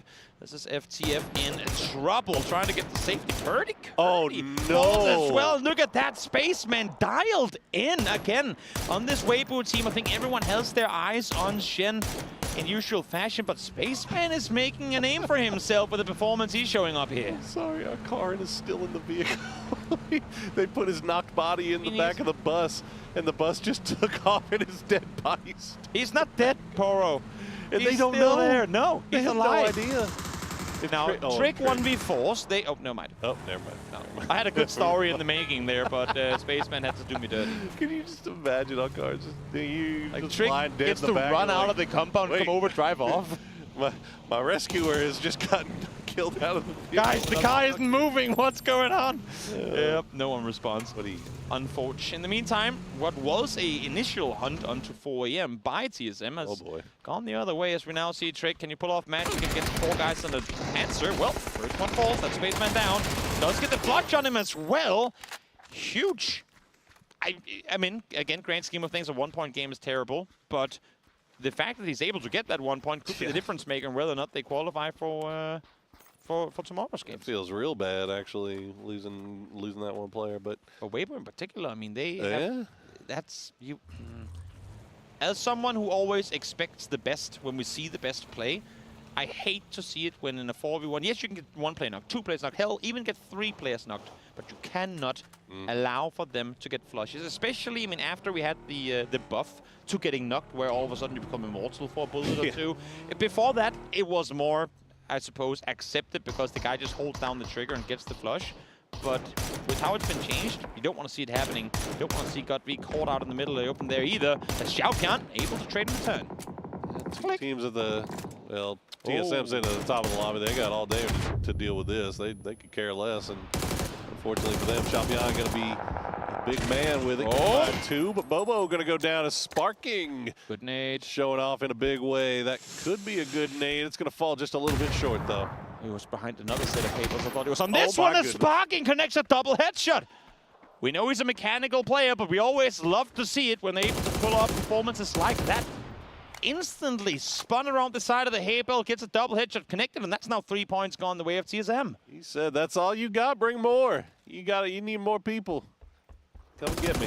He'll secure those points for himself. Yep, that's Xiaopian too far away, really, to do anything about this.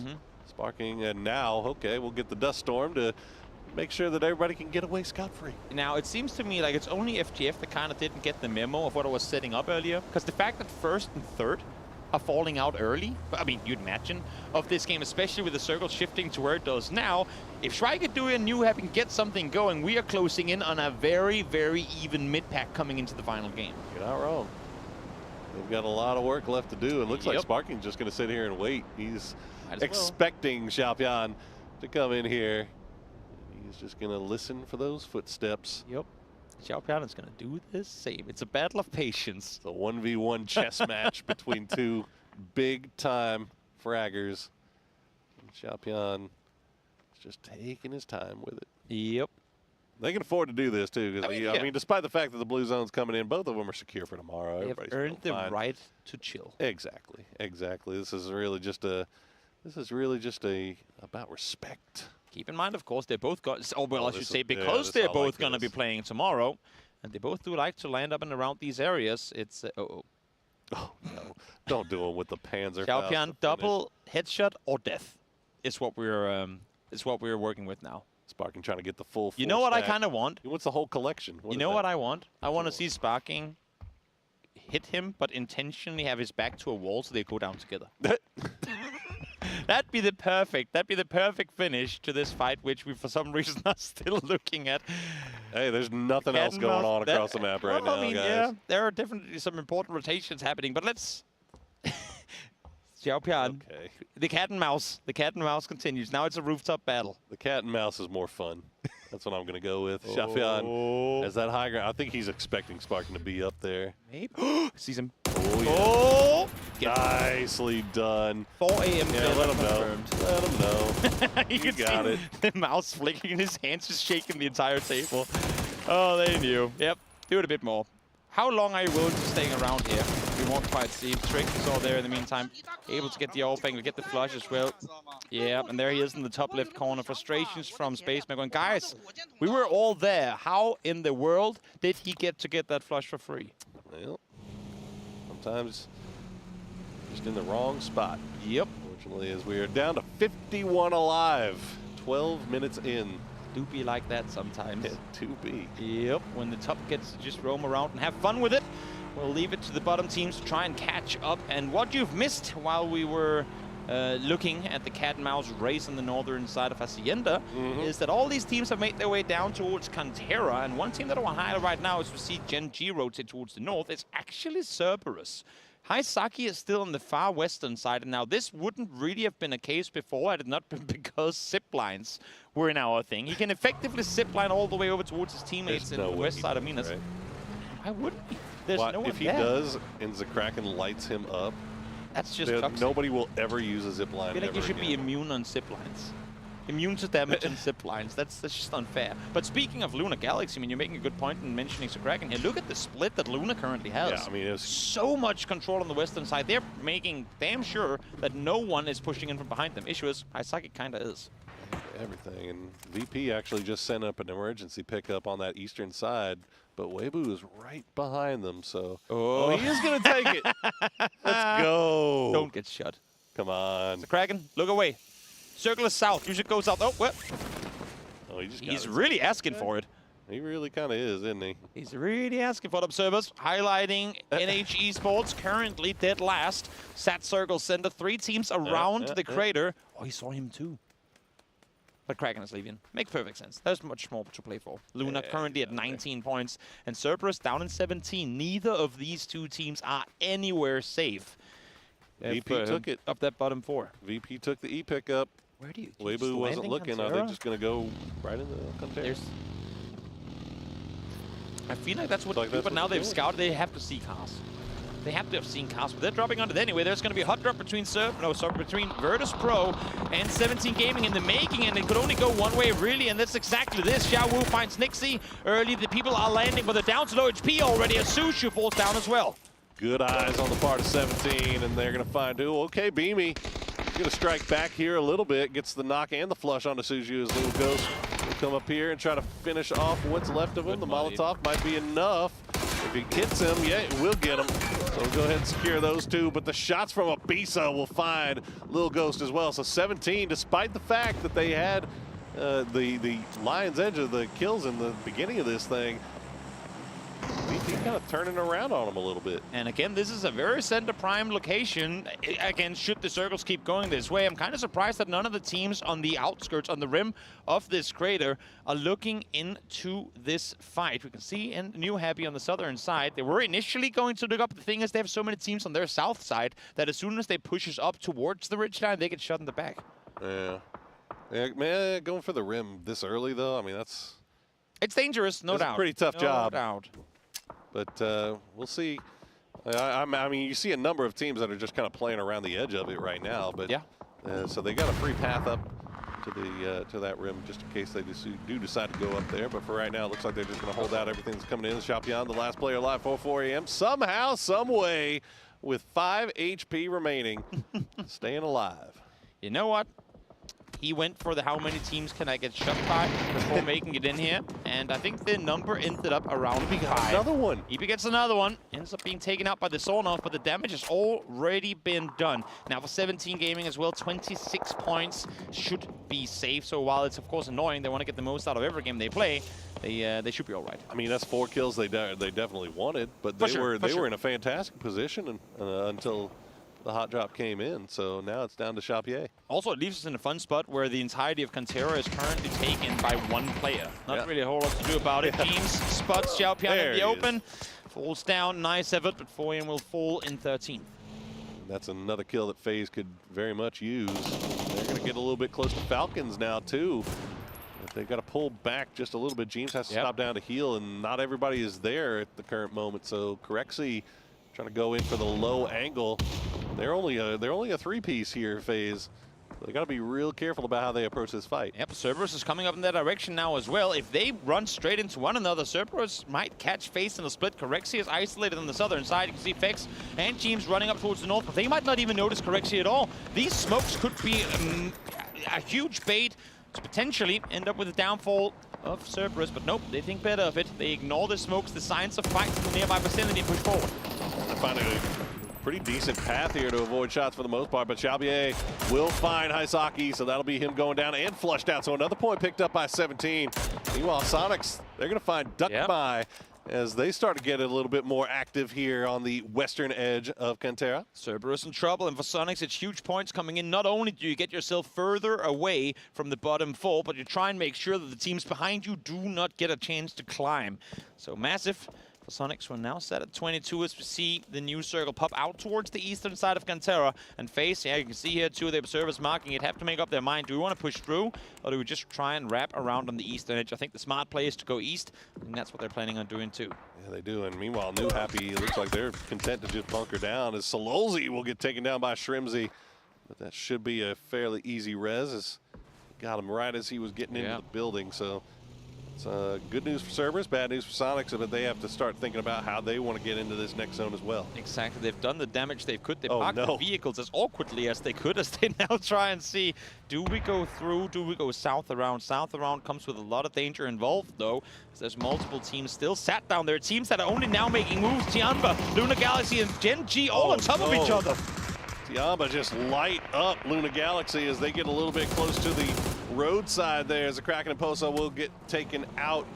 I believe that is down to just Haven and Vinny.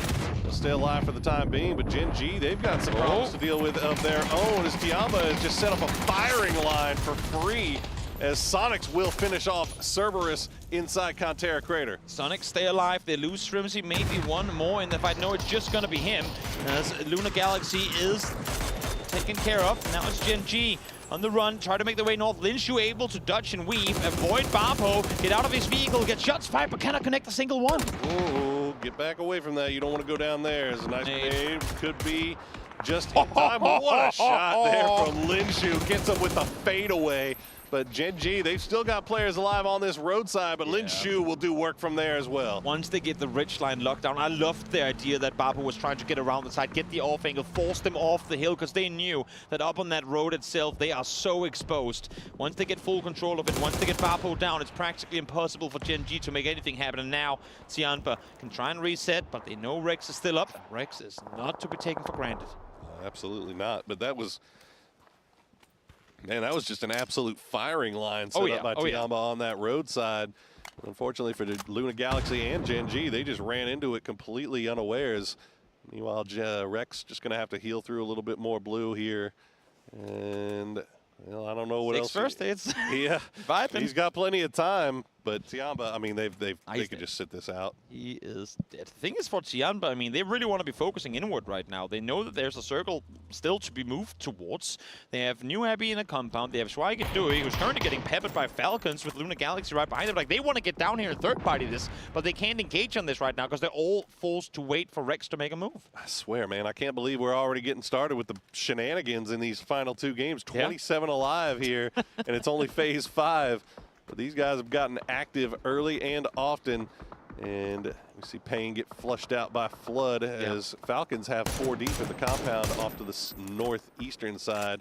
At Schweigedui, they've still got some room to play around here. I feel like they're spending more time ducking and dodging than they are shooting back at their opponents because they're getting shot at from 4 different angles. Can't really assess where these shots coming in from with constant bullets flying past their ears. And Tianba, I love the fact that they're now making moves. They saw 2 players down in Schweigedui. They have to think circle first. We deal with Rex if he comes from behind. We just allocate. Like, that's what you can do when you're still 4 up. You allocate 1 to hold an eye behind. The rest push forward. There's so much more to be won in this game as the nade is right on the feet of Lin Shu.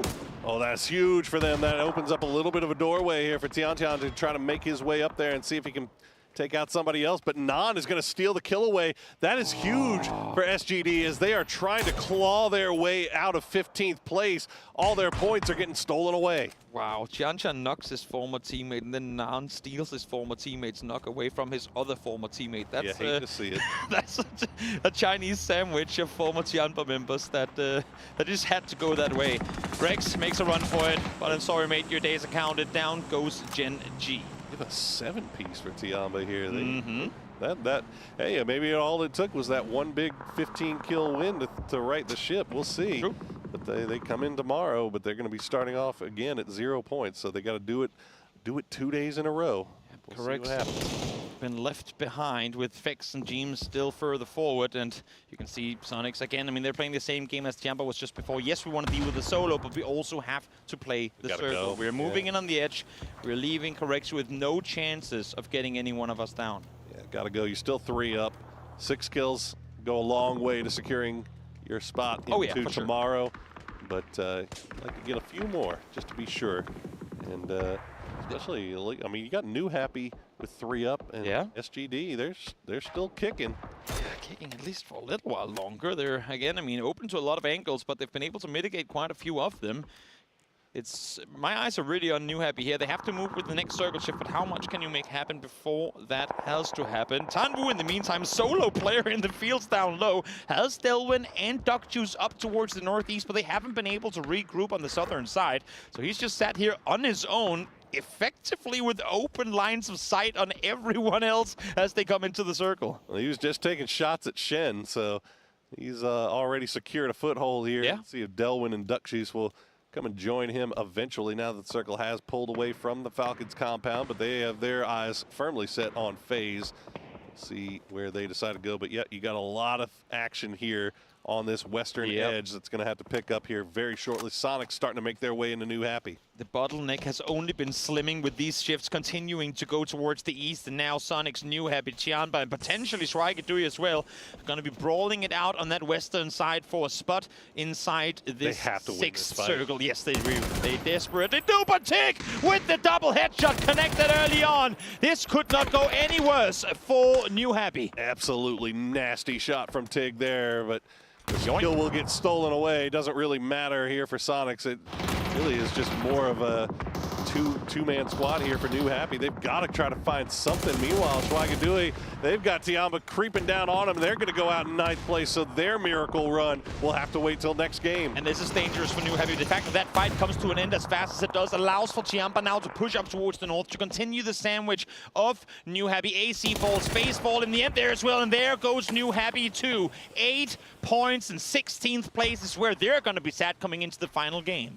Oh, man. You see that 13th through 16th. There's some big names in there. Cerberus, I would think, being one of the biggest, as they've got a lot of work left to do. But Falcons, they've got to clean up what's left of the Expendables here. Now they've got Tanbu in the field. So despite the fact that these two have been knocked and will flush out, the Expendables still in this. Still curious why they opted to leave 2 players up here. I'm not sure if they thought they were going to be too exposed trying to drive through the field. Obviously, it's scary, but we knew that there were too many fights happening on the edge that no one would really get an angle on them. So they go down 2 players. It's just Tanvu left alive as he finds one on Flood at a distance. Tanvu is 2 knocked here for Falcons. 3 knocked for the Falcons. The solos. As the solos are making their presence felt. Haven trying to get involved as well. He's still alive for Luna Galaxy, and they could use those points to secure that spot on 12. It really hasn't been a pretty day for Luna, but they're scraping by solo performances. It was Vinny in the past. We've seen it from Posa too, and now it's Haven's turn to make magic happen. Solo player alive, grinding placement points as hard as he can. All right, who's going to take this one home? Tiamba, they've got 3 up, but everybody's kind of beaten and bruised. You got 4 solos out there, the triple from Tiamba and a duo from Sonics. They've got Roth pinned down, but everybody's got to move once again, as Shen is the only one inside the zone currently. The 4 solos play down low. The teams of 2 or 3 have to make their way down. Those arrows are trying to tell me I think the arrows are trying to tell Shen, you got opponents everywhere. You got to kill Tanvu. Oh, that go might be it. 360 turret mode or be in trouble. There you go. He's going to be exposed to some angles for sure, as Roth will be found against Sonics. Not too eager to go into these open fields either. Well, he's pulling up on Haven. Okay.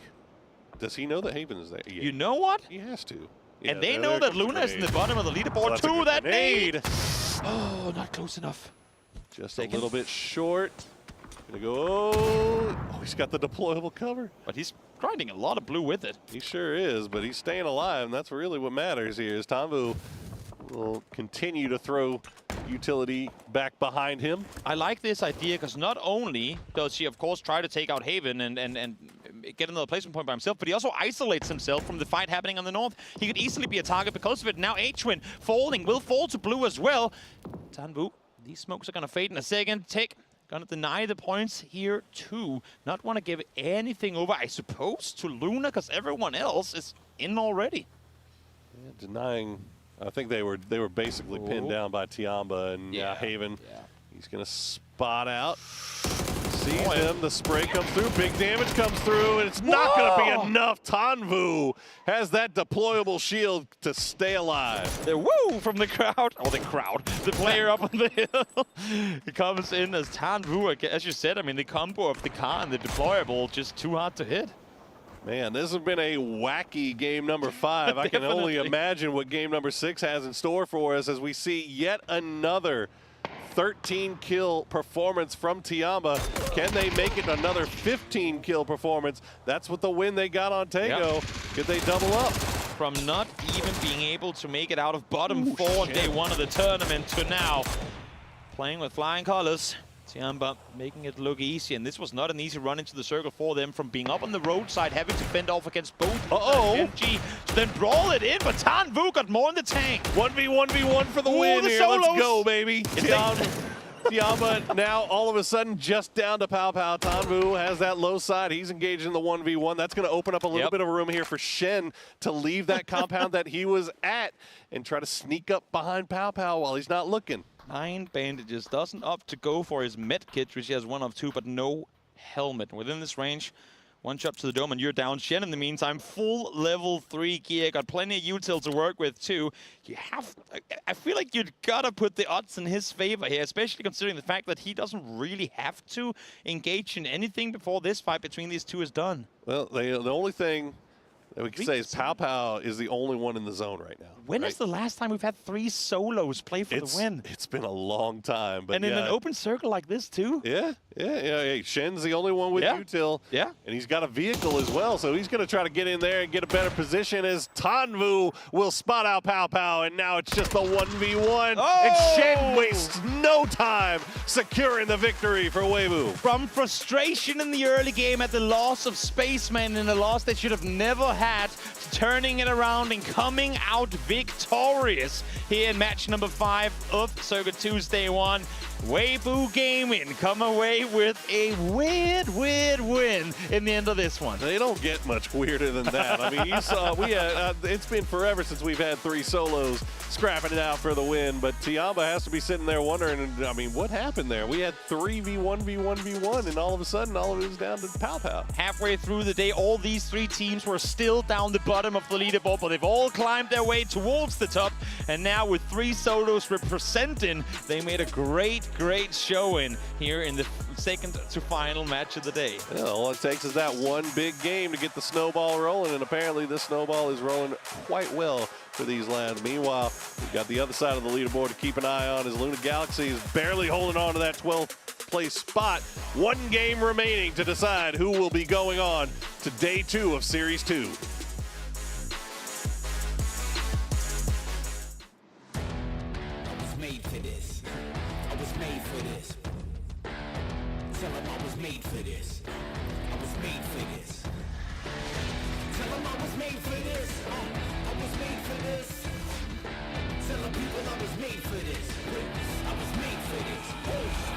Couldn't have picked a better man for the job. It's my time and I ain't nothing. So if you and your homies ready for the show, there's nothing left to be said. Just get ready and let's go.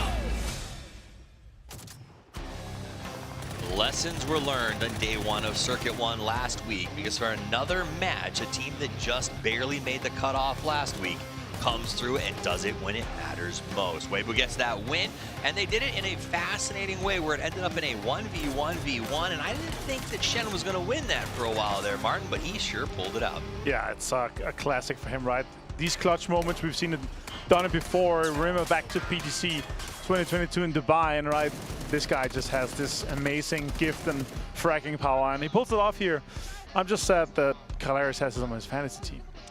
Yeah, Kalaris is probably not sad about that. No, he was cheering. You had a bad one. The last game you had was a good one. So yeah, but Bargain got 3 kills here, so it's fine. Both in the top 100, dominating the world, so it is what it is. That's how it goes. Congratulations. Yeah. But overall, though, this again, and I said it before, right? It's when they need it the most. Yes. It's just going to be the catchphrase for this tournament here, right? Because that one game that turns your single-digit or 10 points day into plus 30.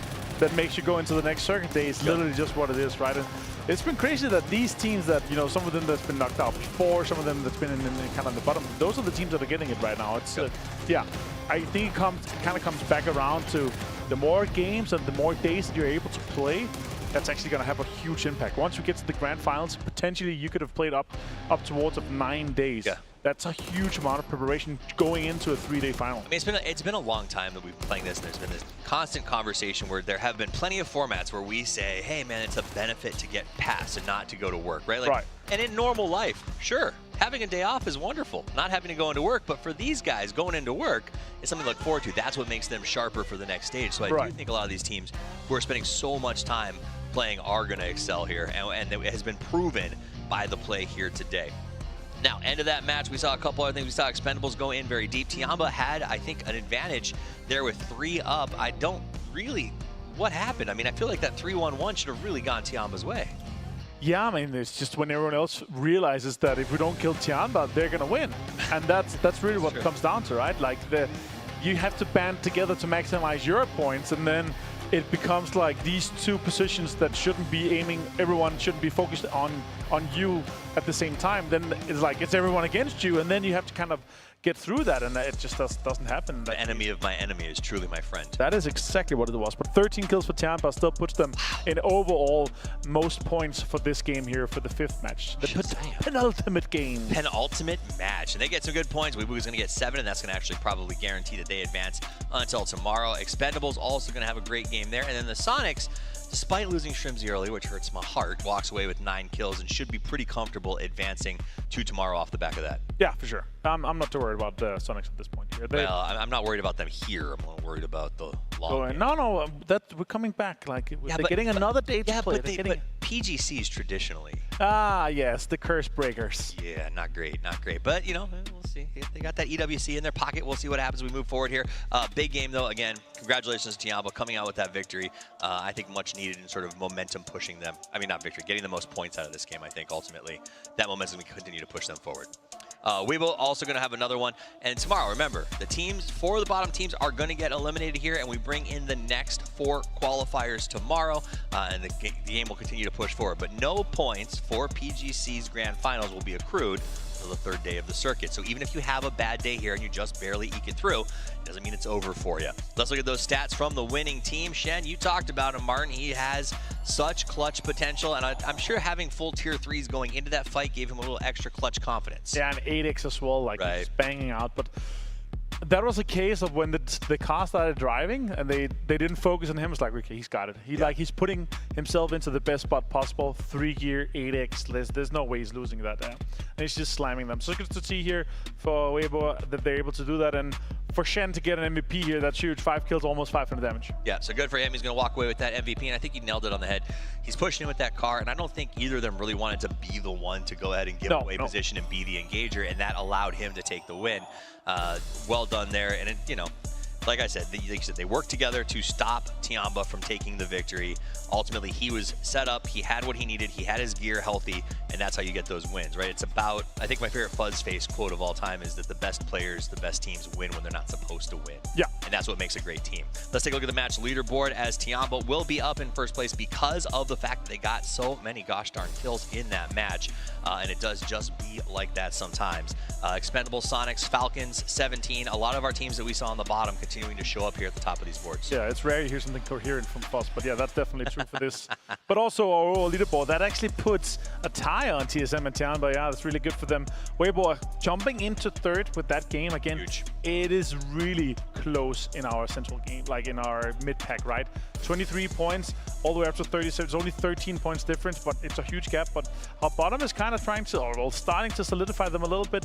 I would say maybe Cerberus still with one good game, they could still push up. There's 3 teams tied on 23. So for them, for Luna, FaZe, and Gen G, they have to get more points than their direct competitor in this. FaZe has to get more than Gen G and Luna and so forth, right? And because if, from the future, Shakadui, New Happy, or Cerberus, they get a decent game or a win or double-digit kills, they will be that next team that's going to get pushed down here. But it's looking pretty solidified at this point here. Yeah. Just a little bit sad for Cerberus. Remember, they had 5 points or so from, well, 5 kills from the game where they took Sonics out, and just still nothing. Just 13 more points in those other 4 games. That's rough. What's the? I mean, 1 placement point is shocking, right? That is insane. The kill count is respectable. At the end of the day, they got 17 kills, but they're just not completing, moving the entire team into the late game. It seems like they're just so used to being so overpowered that they're just too much hubris. They have 1 less kill than the Expendables, and the Expendables are 5th because they have that many placement points, right? So it really comes down to no consistency and no positioning in the top 8 so far. 1 more game to go, and we could come in and we can come back and say after a 6th game it comes down to him as popping off 6-7 kills. We've seen him do it before, right? And then it's like, oh, here are they're turned on now. Let's see what they do tomorrow. Right, well, let's see if they activate, because they are in the danger zone. For those of you at home who are watching as we head into our last match of the day, a quick reminder that if you're on the bottom 4, you're done.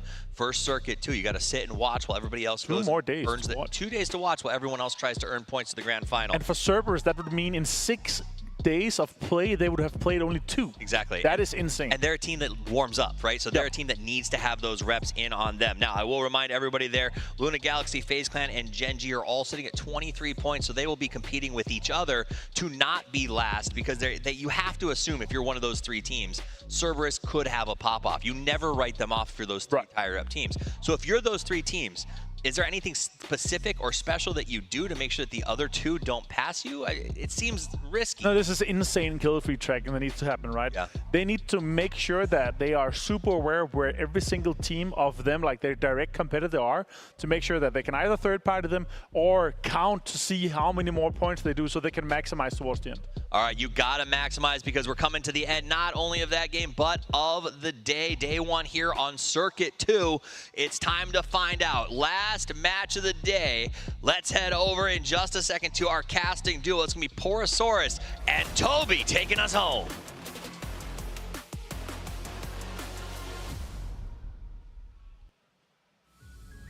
One game remains, but two questions remain. Who now is gonna hot drop Cerberus? Who now is gonna go for New Happy? Two teams that we know on the right day can be heavy hitters, and two teams that the teams that are already safe can easily go down and try and eliminate from Circuit 2. If there was any time to do it, now would be it. I mean, they are right up against it, and I can think of a lot of teams that would love to see a Circuit 2 Grand Final, not including Cerberus. Yeah. Let's see, 17. They're going over to Picado. Cerberus right above them. I think they're going Power Grid. TSM. Maybe? They're going to San Martin. Okay, I guess we have a much more kind lobby, Toby, than I was anticipating. I had two questions. Both of them were answered with, stop talking to me. Yeah. You clearly don't know what's going to happen. Yeah. Yeah, that's fair. That's fair. It is what it is. In the meantime, as we look down towards the southeastern side, Virtus Pro grabbing some vehicles. A bit entangled with Gen G down here, though. Could potentially lead to some shenaniganry here in the early game. As shenaniganry. This plane is arguably the safest we've had, but the circle to follow, not quite so. Not ideal.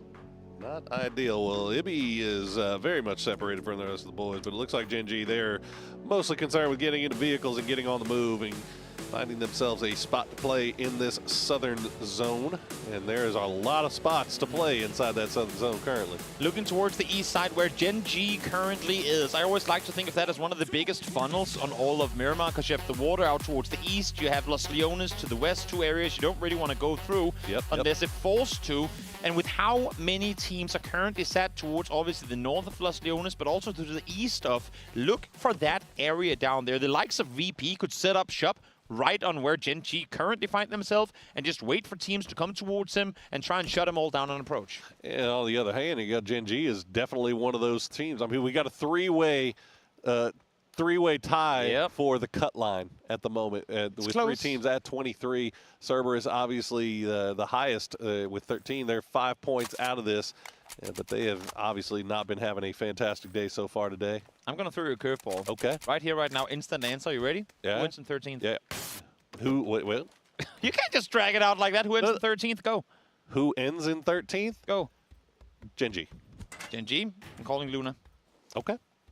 I think Cerberus makes it. Luna's inside zone right now. Gen G's inside zone too. Yeah. It's a gut call. It's a gut call. Neither of us say FaZe, who's 20 miles outside of the zone. They will pick up to resort. It's fine. They're good. They're fine. But you know what? You know who's not fine? Is New Happy. And I guess, and all things considered, they could not ask for a better circle, because not only is it an easy rotation out of Los Leones, but the plane path also means that we don't have all those hard commit teams in Puerto down towards the southern shoreline that get access to it instantly. Now, Gen G is here now, but they've only just started looting. They were spending time up there earlier on, but now let's listen into TSM and hear their thoughts on this day that's gone great for them.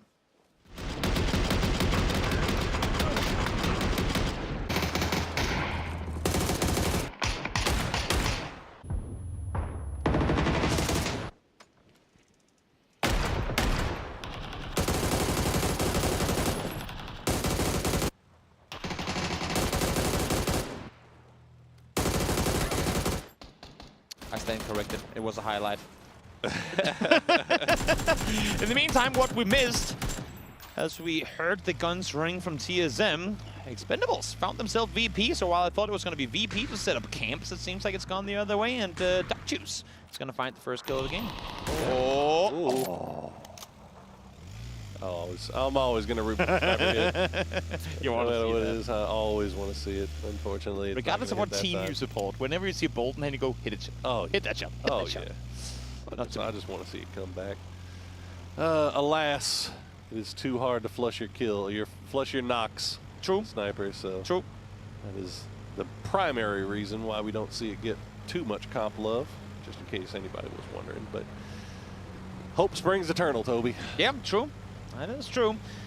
Pick up has been put into effect. It's Schweigedui all the way up in Campo Militar to the far, far north, who've set it up earlier. Makes sense, of course. They want to be down around the circle edge by the time the next circle pops. But you know what?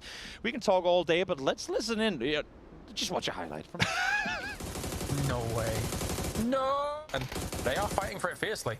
It's a weird mental thing of because we have forests available, we expect there to be more cover. Lukaruk's now going for one, finds the double. Deployable cover, or the foldable shield, I should say, is actually the GOAT right now. Really doing a lot of work here for Lukaruk. You know what's more awkward than hearing your own voice sometimes? What's that? It's throwing to yourself. Hey, at least you got the highlight. Yeah, true. A little highlight package, a little James casting involved there as well. As VP, well, they lose one, and of course are very safe coming into tomorrow's games. They have managed to regroup on that southeast side of Los Leones. They're fine. We didn't get to see any early game 4v4 battles like we did last time with TSM at 4 a.m., but everybody's crashing into those south of Los Leones' compounds. So we'll see if anybody runs anywhere close to each other. I got to say, New Happy, it has just been a brutal tournament for them so far. If they could get one of those good games like Tiamba got and start getting that snowball rolling in the right direction, that'd be a good thing for the former world champions. Definitely. Definitely. Right now, the cutoff is 14 points ahead of them. And given how few placement points they have, and that they'd have to imagine that they have to break that tie in order to make it up there on top. But I mean, from where they're currently positioned, yes, it's dead center, but it's those warehouses. I feel like usually they do not come with a lot of early to mid-game kills, unless if you get shifted out on the edge early on and kind of brawl your way through. Issue for New Happy is, while in the past they've been amazing on the edge, arguably one of the best teams in the world at doing so. In tournaments in the recent past, they have really been struggling to get anything going when it's come to those up-close fighting situations. Yeah, right now, so far, I think they've gotten 0 placement points on the day. So I think at this point, it's not a lot. Can you try to get into the late game? And it's been tough. It's been tough. I mean, hey, Cerberus has only gotten 1 placement point on the day, I believe. So it's been tough sledding for all our teams in the bottom half of the leaderboard so far, as we see everybody just making their way in. Yeah, and of course, for those of you guys watching, going, but hey, Toby, hey, Poro. Also, hi to you, but more importantly, 10th, 11th, 12th, all set at 23. How do we determine who is in 10th and who's in 12th? It's whoever has the most placement points. There you go. Tiebreakers, number 1 is placement points. Now you know. Now you know. Little VP, their duo that has made their way out of Los Leones is starting to get a little bit active, getting a little bit close to Gen G. Now they've left Lukarux inside Los Leones still, so we'll see if that tempers their aggression at all here. But like you said, they're pretty safe at this point, so they can kind of do whatever they want. You know what? This to me seemed very targeted. They landed on top of one another early on the eastern side. They, land and loot in and around, kind of get entangled oftentimes on Miramar. Why not try and boot out a team so you get 2 Miramars on your own on the eastern side? Yeah. And they have been very, very, seemingly intentionally kind of running the track or running the footsteps of Gen G thus far. All is fair in love and war, and there's no love lost here between VP and Gen G. We see Weibo trying to slowly make their way down on the coastline.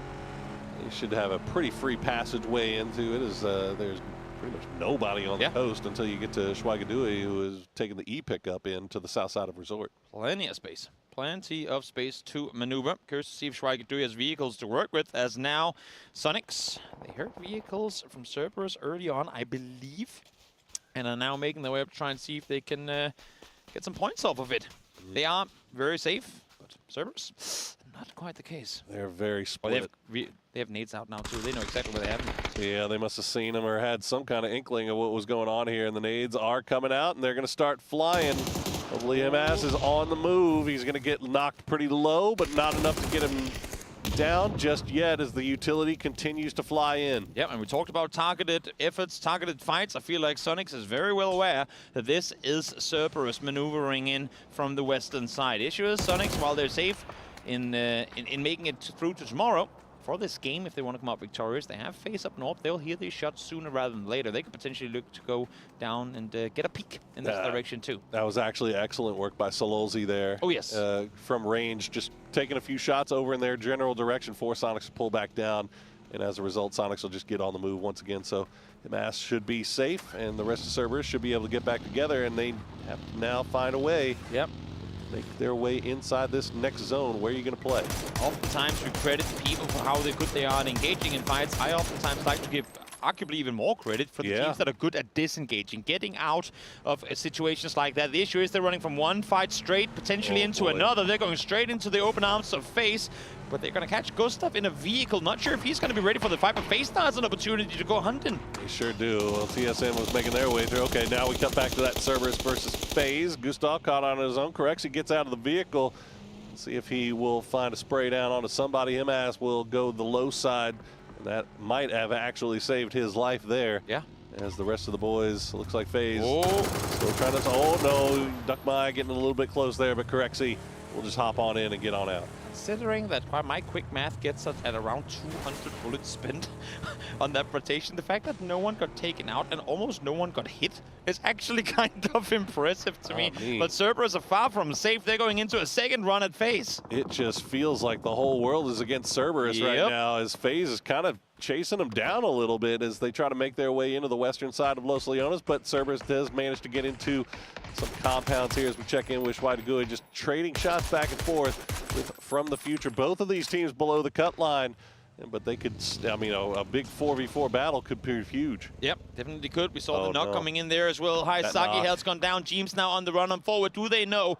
Do they realize that there's one this close? Jeems has in past been called the Nate God. Doesn't need it this time around. Finds Stockmai as well as Cerberus falls to 2. Now it's still, and I say only, while only 5 points can be a tall order, even more so when you only a duo left alive, still doable for Himas and his teammate, but with Himas, he wants to get away from there alive, and for now, he has issues. Now FaZe knows that it's Cerberus they're hunting. Oh man, going for that revive might have been might have been the bad call there. Unfortunately, you gotta realize the situation that they are just hunting you down, and there's going to be a number of teams in the lobby right now that are in a position to do that. They are secure with their spot, so they can kind of do whatever they want to here. As you see, 4 angry men will get the one knock onto ZYY. That is a big wide split from Weibo, so that is not a man that is going to be revived anytime soon. Yep, there you go. Point into 4AM's bag. You know what? Last game, Weibo lost the player at the 8-minute mark. That is, they came out with a win anyway. So maybe that's their recipe for success. We'll see if the circles keep going east, if they get the reward of that being a player down early on. As we see Xiaopian's in-game settings here, 400 DPI. I feel like that's where a lot of players that are only crazy people like Beamy that goes up to 16. Yeah, I was gonna say that's about 1,200 shy of where Beamy is. One day, different strokes for different folks, right? TSM, they've got themselves a nice little spot towards the center of the circle, just on the north side of Resort, as we wait and see where the next zone will decide to take us. As we're already down to 60 alive. Yeah, I say already down. I feel like we were down way more than that last game. It's actually kind of terrifying. The more I think about that FaZe pull up onto Cerberus, or the hunt anyway, had Cerberus somehow turned that around and won it, as we see the new circle pop, and gotten 4 kills off of it, that would have thrown FaZe in the bottom of the tie and Cerberus ahead of all of them. There was a world where they threw their qualification in hunting Cerberus, but fortunately for them and for FaZe fans out there, that was not the case. So FaZe, for now, able to separate themselves from the 23-point cutoff, as they're looking good in their western rotation. Like the observers are drawing it up here. Should be good to go to the west, depending on what Sonic's opts to do. Yeah, high risk, high reward, and it pays off that time for FaZe. As you said, getting a little bit close to Sonics here, and you got a duo there that can spray down both of them. They'll find Vex, but they won't be able to get the knock. It's going to do a lot of damage to the vehicle, and now Corexy, I think, has stopped down. It might be taking shots in return, but no, looks like they're just going to go ahead and cut their loss and get on out of there. Yep. Now, most teams were already inside this circle as it popped, so it's very limited who really has to make rotations. True. An interesting one that I want to keep track of, though, is Falcons. They're coming in on the hard eastern side. They're really the only team that got hard shifted away from. And they, instead of backfilling Weibo, they know they're down there somewhere, they're opting to go through Los Leones. Now, this could be the catalyst that really pops off this FaZe and Sonic situation if they opt to go all the way west on this, because normally you'd go, there's got to be space over there. Everyone's wrapped south, everyone's coming to the east, but because of the Cerberus slowdown on FaZe, because of FaZe now slowing down by Sonics, Falcons could be running into a very awkward three-way in the blue fight just 30 seconds from now.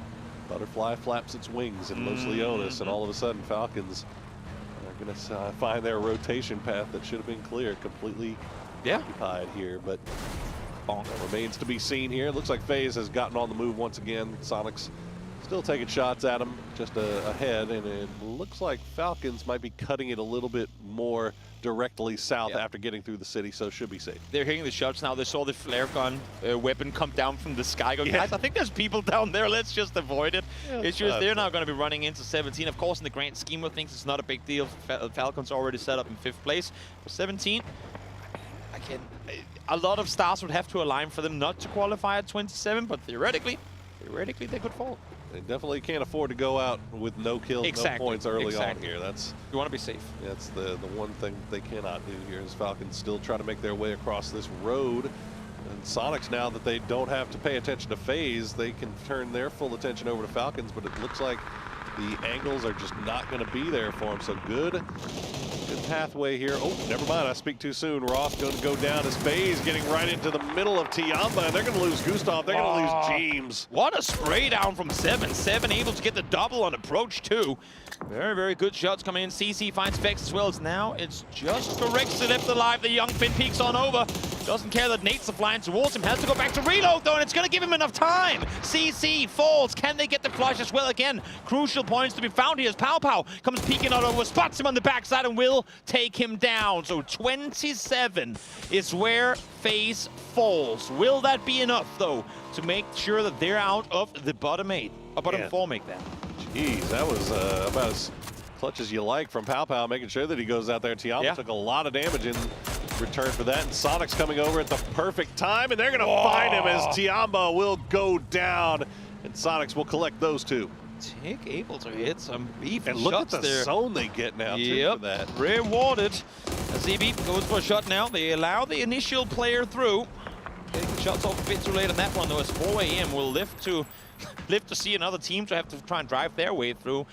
New Heavy on their rotation now as well. Everyone trying to make the way down towards this southwest hard shift. Will 17 suffering some losses here. They try to make their way past Falcons. They're going to find Suju immediately and almost get Xiaopei as well. Lil Ghost and Xiaowu still on the north side trying to make their way down in as New Happy AZ finds a double. Out of Los Leones, 4 AM has just managed to brawl their way through the middle down towards the circle center as Ming Ming is able to get the flush on Torello again. New Happy needs a banger of a game in order to get up there post 12th place. Nan falls, should. I say should. I'd rather go to hopefully. He's resible, but not quite the case. Beamy locks him down. Yeah, they sent 2 out there to try to take advantage of Falcons while they're in the dip, but they left 2 behind. Didn't see Beamy, the sneakiest player in PUBG here today, has managed to snake another one away. And now New Happy down to 3. Now, important to mention, of course, that New Happy failed to make Circuit 1 Finals 2, so they got 0 points in that one. If they fail this one as well, not only do they have to make Circuit 3 Finals, they also need one of the best 6 games in their life in order to catch up to the people that by then would have accumulated a lot more points. You don't want to have to deal with it, that's for sure. You would prefer to be able to try to collect a few more as Delwyn is just dropping mortars on top of CSM. Meanwhile, Cerberus is still alive. They still got the duo on that northern side, but a lot of fighting going in on this southeastern side between Weibo and the Expendables will be the ones that clean them up, as Tanvu should be resible. Yeah, you'd hope so for him.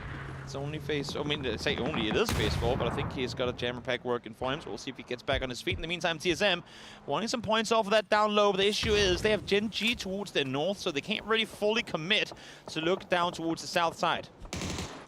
Okay, some big fights, important fights going on right now across the map here. Tanvu will get flushed out, so that'll be the Expendables down to 3. TSM still trying to make their way inside the zone, but on that north side, you see New Happy. Yeah. You see Cerberus still in the blue. I think that's 17 taking shots at Sololzi. If they go out, that is it for them. They are done. They still at least have a little bit of a shot right now, but they have a lot of work left to do. It's definitely looking slim at this point. You have all of Falcons now engaging in this battle too. They're getting forced off by 17 into the clutter that is the fight on the eastern side. Maybe there are points to be stole by Cerberus, but Sololsi is going to be the first one to fall. Will get flushed as well. They're down to just one player left alive. Himas is in the blue. Shots from the blue. Got the shots on the Flood, but Flood will get him low enough to where he goes down to the blue, and Cerberus will not be here for the Series 2 final. Won't make it to the finals. Big loss for the Vietnamese fans out there. Will not see their former PGS champion team make it through to Circuit 2 finals. As they said on the desk, that is only 2 days of play for Cerberus so far. And unfortunately, they came in a little bit cold, and they're paying the price for it now. Meanwhile, Luna Galaxy, they have 4 up in a compound in dead center circle. So even if Cerberus had managed to make their way through, it would have been tough sledding. Oh yeah, to make it over that that bump for Luna. Now the race ain't done just yet. Striker doing 4 up. From the future, exact same situation. As I say, though, Chinatown falls to blue. Falcons fall out as well, but their work is done here. They've done what they had to. 5th place is where they find themselves. They'll be happily going into tomorrow's games. Absolutely. Is now from the future. It looks like they've spotted out Schwagadui on that southern side, trying to make their way in.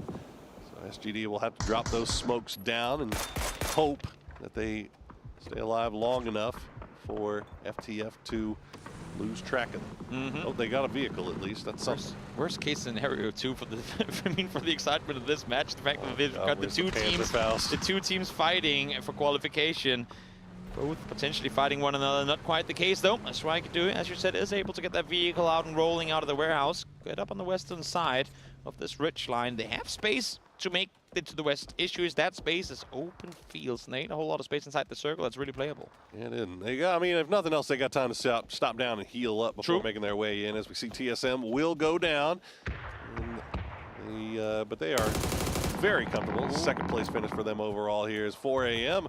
Trying to get things going in the right direction here. 4 a.m. able to get the double. Godfrey peeking on over, finding one. Xiaopian with the other. Taking down their countrymen in 17, who are having a hell of a lot of trouble dealing with both 4 a.m. Luna from a distance, and now Sonic's peeking ever so much closer towards the little ghost. I gotta tell you, man, like 17, they should be fine. They're gonna go down in 9th, but they're good for making it to tomorrow. Yeah. But they have not looked that good. Nope. They have really not looked that good. They So hopefully tomorrow they can bring a little bit more of that spice to the table and get themselves righted, because it has been a little bit of a slow start. Yeah. In order for this leaderboard to get really changed up, we need Schwagadui, we need from the future to go out and start shaking this game table. It's looking unlikely, especially with the fact that they're sat next to each other right now. You have to imagine that eventually they're going to have to fight one another, so only one could make it through. But even that would have to come at a clean sweep. And now look at this circle going straight back towards Luna's compound. Schwagadui and FTF is where our eyes are going to be right now, but it's looking very, very grim. Yeah, it's all really bad. I mean, FTF, I like sending 2 out there. I mean, they know they had SGD kind of pinned down, and that's a good spray, but you got to get the knock, and you can't let Pain flip it on you like that, Happy. What are you doing, buddy? Not only does Happy whiff shots you never should have, but to be able to realize what's going on, spin around him with 1 HP, peek back, get the double headshot as well. Great reaction from Pain to just stay calm through all of that. Absolutely filthy from Pain. He will go down to Trick in the end, though, and the grenade will finish him off, his own grenade, really, as Jervis and Mings now the last 2 players left alive for Schwagadui, and they're going to try to survive a little bit longer. Jervis in vehicle, but 4 a.m., they have come out here. They want to feast. Yep, they definitely do. Seems to get some more off of it. Vinny, though, is going to be the one to find Godfrey at a distance. Bobo now in trouble as well. They wanted to get FTF down, but in doing so, they're leaving themselves exposed to Luna Galaxy. Bobo, though, lops a nade on over and finds Jervis. Only one left up now for SGD, and it's Mings. He's got a little bit of some cover to play around here as Jervis gets stolen away by Vinny. Luca Rux now finding some shots into 4 a.m. as well. So you got VP on that north side. I think Shapian, the last player left alive for 4 a.m. FTF, meanwhile, they've got 3 up. And they've got a little bit of a pathway. Actually, do you wrap still have all north on four up? this? I don't know. Do you go north side of the road on this? You know that 4M and VP were fighting just before. They're still staying on the ridge line, now getting mortared as well to make matters worse. Luna Galaxy, they flexed out. Haven really wants to go peek what's happening on the other side of that hill. He does. I mean, okay, that's when you think twice about peeking again. When you peek over and get instantly headshot. The insta headshot from Ibby will force them back down once again. Gotta say, Luna, they're getting ants in their pants. They're starting to get kind of expand away from this compound a little bit. But it's gonna pay off. Is he gonna find the knock on a trick? Meanwhile, Mings will steal that one away. So it's another point for SGD, but it might be, I don't think it's gonna be anywhere near enough. Yeah, they're still 8 points behind from FaZe. So this might be just a battle for who finishes 13th. A truce between the two could have made this one more exciting, but now it's going to be on the sole survivor of Schweigedui. Mings, you've made things happen before, but you find yourself with your back against the blue and only a broke down truck for cover. All of Luna's eyes are on you, my friend. How do you get 6 more points here? That's a start. Headshot connected. Not too bad. Let's keep the hope. Let's keep the hype alive. Let's keep the hope up. Best thing I can There's the hope run for here. He's dead. Never mind. All right, hype is done. We are over. Showmatch again. There we go. Let's we go. are all set. You can see your top 12 that are moving on to tomorrow. And as unfortunately, Schweigedui from the future, Cerberus and New Happy will be sitting out and waiting until Series 3 begins. Right now, we've got a game to decide here. Luna Galaxy, they've got the compound. Gen G has 4 up, and they've got some high ground to work with here. And then you've got the 2 solos, Lucarux and Xiaopian. And of course, in the grand scheme of things, what happens here on the leaderboard might not matter. But for Luna Galaxy, you said it too, they've been shaky in this tournament. If they can finish off day 1 of Circuit 2 with a win, and not just that, but a pretty good one at that, come out here and really grab the win for themselves, that could boast a lot of momentum their way coming into tomorrow's games. Absolutely. This new, more aggressive play style coming out of Luna Galaxy has paid off pretty well, as in terms of at least making it in the top 12. Now we get to see if they can win a game with it. And they have gotten a lot of circle love with this one for sure, but you get those every now and again. You got to win the games that you get the circle love too. For sure. For sure you do. Same thing for Gen G. I mean, Gen G finished dead last in Circuit 1 finals. For them to also be able to come out here and get something going is huge. Haven cleaning up the solos on the western side, or the northern side of the board, I should say. Finding Xiaopian, finding Lucarux as well. It's going to leave us in a 4v3 for now, unless it's a crack to potentially get back on his feet. They might be able to get a crack, but Adder just going to send it right into the compound. Unfortunately, Haven has the perfect angle for that, and he is going to clean that player up. As now the rest of Gen G has decided to crash as well. Tosi going to come in from the north side, as everybody's very, very low here. They're not letting Luna get the res onto this fallen man here. Exactly. They want to take them down while there's still 3 up, but they're coming at a lot of damage towards himself too. Adder down, Babo down to low HP as well, will get the first aid off. Tosi, I love this position. He has a nice line of sight towards the compound down below. It's very limited. Luna back up to 4. Can wrap around. They do get the res on up, which is huge. Gives them the numbers advantage. They're actually going to get Adder up too. Are you kidding me? They have the building. Okay. Well, we're going to get back up to a 4v4 here very shortly, it feels like. But, Vinny has spotted out Tosi. Yeah. Tosi had that really good position, but he can't get knocked here or he is donezo. Tosi. Oh, look at Haven as a Kraken. Yeah. They're rapping. They know they have him. Again, go for the isolated play. I love this setup. Again, it's Luna's proactivity. It's the fact that they read it and instantly make a play based on the info that they have available. Really smart stuff. You can't go down to him. There you go. Haven will twist on him, and 9 HP remaining. But now Gen G, they've got 3 in the compound. But now Luna Galaxy, they have control over pretty much everything else. This nade could be golden. Oh my Bounces goodness. just a bit too far. Vinny down to low speed, forced off the roof now altogether. As shots come through from a distance too. They too now, Gen G that is, want to clear out the solo. Try to isolate these flank players. Both of these two teams doing a phenomenal job at exactly that, as Vinny gets busy with the gasoline. But my friend, that's not where he intended for that one to land. I mean, Luna, if they can get Posa, or Vinny rather, out of this position and get him up to the north, they could have that high ground and they could have sight over everything. The center of the circle, the center dot is going to be outside of this compound. I think so. So if they can get everybody up there, it'd be huge. I don't even necessarily mind the fact that he's down there still. He just had to stay alive through that initial push, and he did. The issue now is Babo hitting big shots on to Posa, make that. As Vinny still on the roof. He's gone to the other side of the building, and now he has a perfect lockdown position on anyone that comes out on the bottom of that. Slow things down just a little bit. Oh, very fortunate that tree is right where it needed to be at the right time. As Luna Galaxy maybe getting a little bit too pressure here. Okay, One nice more knock on the Barpo. That's going to even things up here just a bit. Oh, Vinny is down as well. We couldn't see it because we can't see the kill feed with this camera view. So it's Haven, it's a Kraken up against the two down below. They should be able to get the rest, but the final blue is closing in. They will get Babo back on his feet, so it's a 3v2, but they have two caught inside the middle. Haven is running for it. Caught in the open. Was able to flick on one, but Adder instantly trades him. Haven, all he had to do was hold on while the res was coming through, but he got a little bit aggressive. But it doesn't matter. Posa back on his feet, so it's a full 2v2. But Gen G has the ridge line to work with. So Kraken and Posa now, they have to figure out where these guys are, and they got to do it quickly. But nice spray from Rex will take down Kraken, and it's all down to Posa. Posa on his own, going for the wraparound. What can you do in a 1v2 here?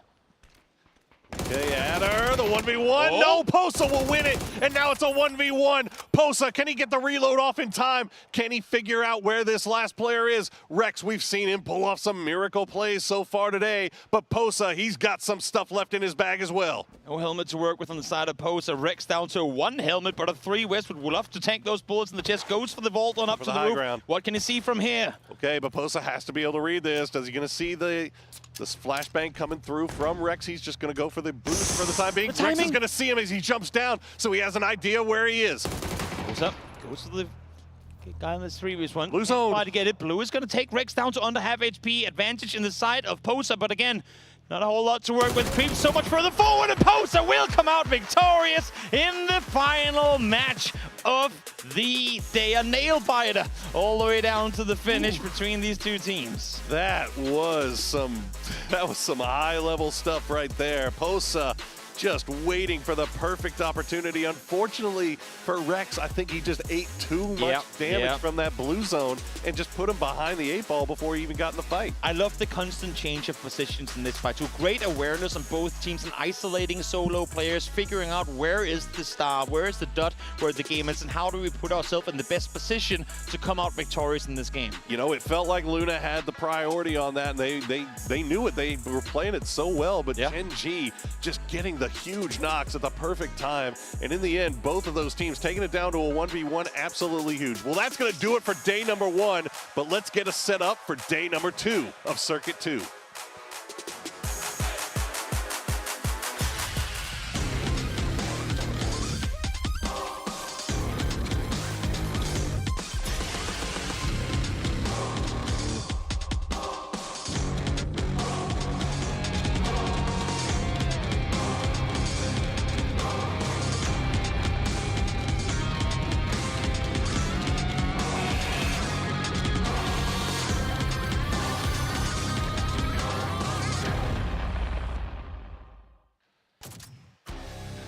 It's a stellar performance from Luna Galaxy as they come away with a win in the last match of the day. Sure, they were already qualified for tomorrow, but nothing says confidence boost like getting that chicken dinner. Nah, that's crazy. Honestly, that situation for them was just perfect, right? And honestly, here, for how everything worked out, the biggest surprise is just Cerberus not making it, right? And that is just out of this world crazy. Yeah. Well, I mean, because that's not a team that it should happen to at all. And I think what you brought up right before that game of if this happens to them, they'll have played 2 days out of 6. And how do they possibly kind of recover from that, especially with the numbers they got in the first weekend? I mean, but that was the problem. You have to win early, especially if you're a favorite team, because people are gunning for you. I was walking through the stadium on the way back to the desk, and I passed Falcons and saw Trevor going, job done. We did exactly what we wanted to. Right. And he's already put their stamp on fishing camp for the drop spot. Exactly. It's perfect. That's what you do. That's the danger of this format. If you cannot start fast, you are going to get smashed every single time. And that's what we saw from Cerberus, which a massive shock. But it's been a lot of shocks we've seen so far. I mean, even in the last round, teams that we expected to show up to get into the final day didn't make it there. So a lot of upsets here at PGC 2024. And I think some of that is seems like some of our teams are coming in a little bit rusty after PGS. Maybe they took a little bit of time off and are regretting that now. Yeah, there's multiple things to it, obviously, that once you have, we're playing a 6-game day. Once you have, you know, your 25, 30 points, and you have 2 or 3 games remaining, or even 4, you can mess with a lot of other teams. Yes. And yeah, that's just really horrendous to play against. But you're a team to watch here. Luna managed to get a 20-pointer that actually going to put them in a really fantastic spot for the day, and I hope that confidence is going to be going into tomorrow too for them. You know, I guess I haven't been wrong just in the fact that they have been enjoyable to watch at this event. When you see them in a fight, it ends up being exciting. No matter what happens. And now they're finally starting to close out some matches. Now, I will say there's a caveat to that. It was match 6 on Circuit Day 1. A lot of those teams were qualified. When Cerberus went down early, I think a lot of the teams, it almost seemed like, started to push sends, maybe try a few things they were thinking about doing. But it had a sense of, okay, we all made it. You know, and so it just kind of came down to who has that circle at the end. But the gunfight was still a ton of fun to watch. I thought Gen G might be able to bookend their day here, but Luna just, you know, they gave Posa the 2 1v1s and he came away. Yeah, they're super happy there. Good to see from Luna. All right, well, we're gonna go up to the stage real quick to check in with Bella as she catches up with some of our players.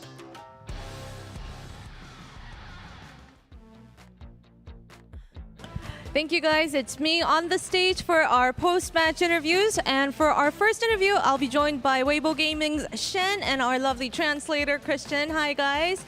Great way and day.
and sort of force teams out of what may be the most important grand final in a very long time. You have two options with that, right? There is the, okay, we have enough points, we can now mess with other teams, or we need to practice, we need to win as many games, we need to see what we can actually do, what is our maximum potential, because that's the kind of style that you want to play for the grand finals. Now, if you want to get your maximum potential, I want you to check out one of our main PUBG esports sponsor, that is op.gg, who can truly overpower your game. I also want to thank Tropicana Gardens Mall, our official venue partner for this event, has made all of this that you see around us possible. And TT Racing, the chairs that keep you comfortable when you need to be focused on the game, not feeling it, if you know what I mean. Also, a big shout out to Ukupa, who has made these incredible hand warmers. The players are all using them up and down and all over the place, and I can guarantee you I'll be using them after this when I get out of the 90-degree weather. Right now, not so much, but when I'm back in Indiana and it's freezing, you bet your butt I will. And finally, Nvidia Icon lights right here. You can get a hand on those yourself, put them in your room,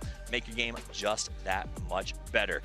All right, that is it for day one of the circuit. Do you have any final thoughts? What are you taking away from watching all of this? Today, crazy day. Circles, crazy. Teams, how they play, crazy. But it's falling a little bit, and teams are feeling out the meta a little bit more. They're adjusting to how crazy this format is, and going into tomorrow with the power teams that we're going to be seeing, I'm going to expect a little bit more kind of usual, what we are kind of expecting for our big teams.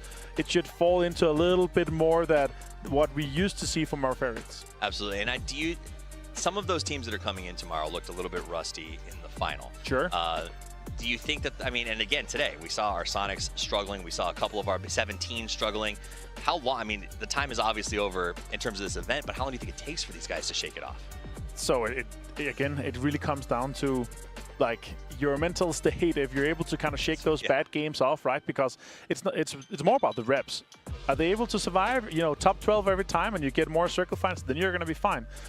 But by circuit 3, day 1, day 2, I really want to see those teams kind of play the same style that they're going to be playing in the grand final, because otherwise that meta shift from the last day of the circuit 3 finals going into the grand finals is going to be so vastly different that if you're not adapting fast enough, you're simply not going to win the event. Do you think that actually helps some teams that maybe would have been hunted otherwise because people aren't interested in hunting them because they want to stick to their game plan? I think it makes it extremely difficult for the teams that are, you know, the 3, 4, 5, 10 teams or whatever that are, you know, playing for the win, and then there's 8 teams dying out, and, you know, we're standing in the middle of the game, phase 4, phase 5, and there's not enough teams pressuring each other. There's not enough teams taking space or compounds, and it's just a kind of inflated way of playing, because that's not how the grand final is going to be looking. All right, well, we're going to find out more tomorrow. Day 2 is on the way. On behalf of all of us here, our entire talent team, everyone at Krafton, everyone here who's been watching, and all the players, thank you for spending your evening with us. We'll see you tomorrow, and until we do, play more PUBG.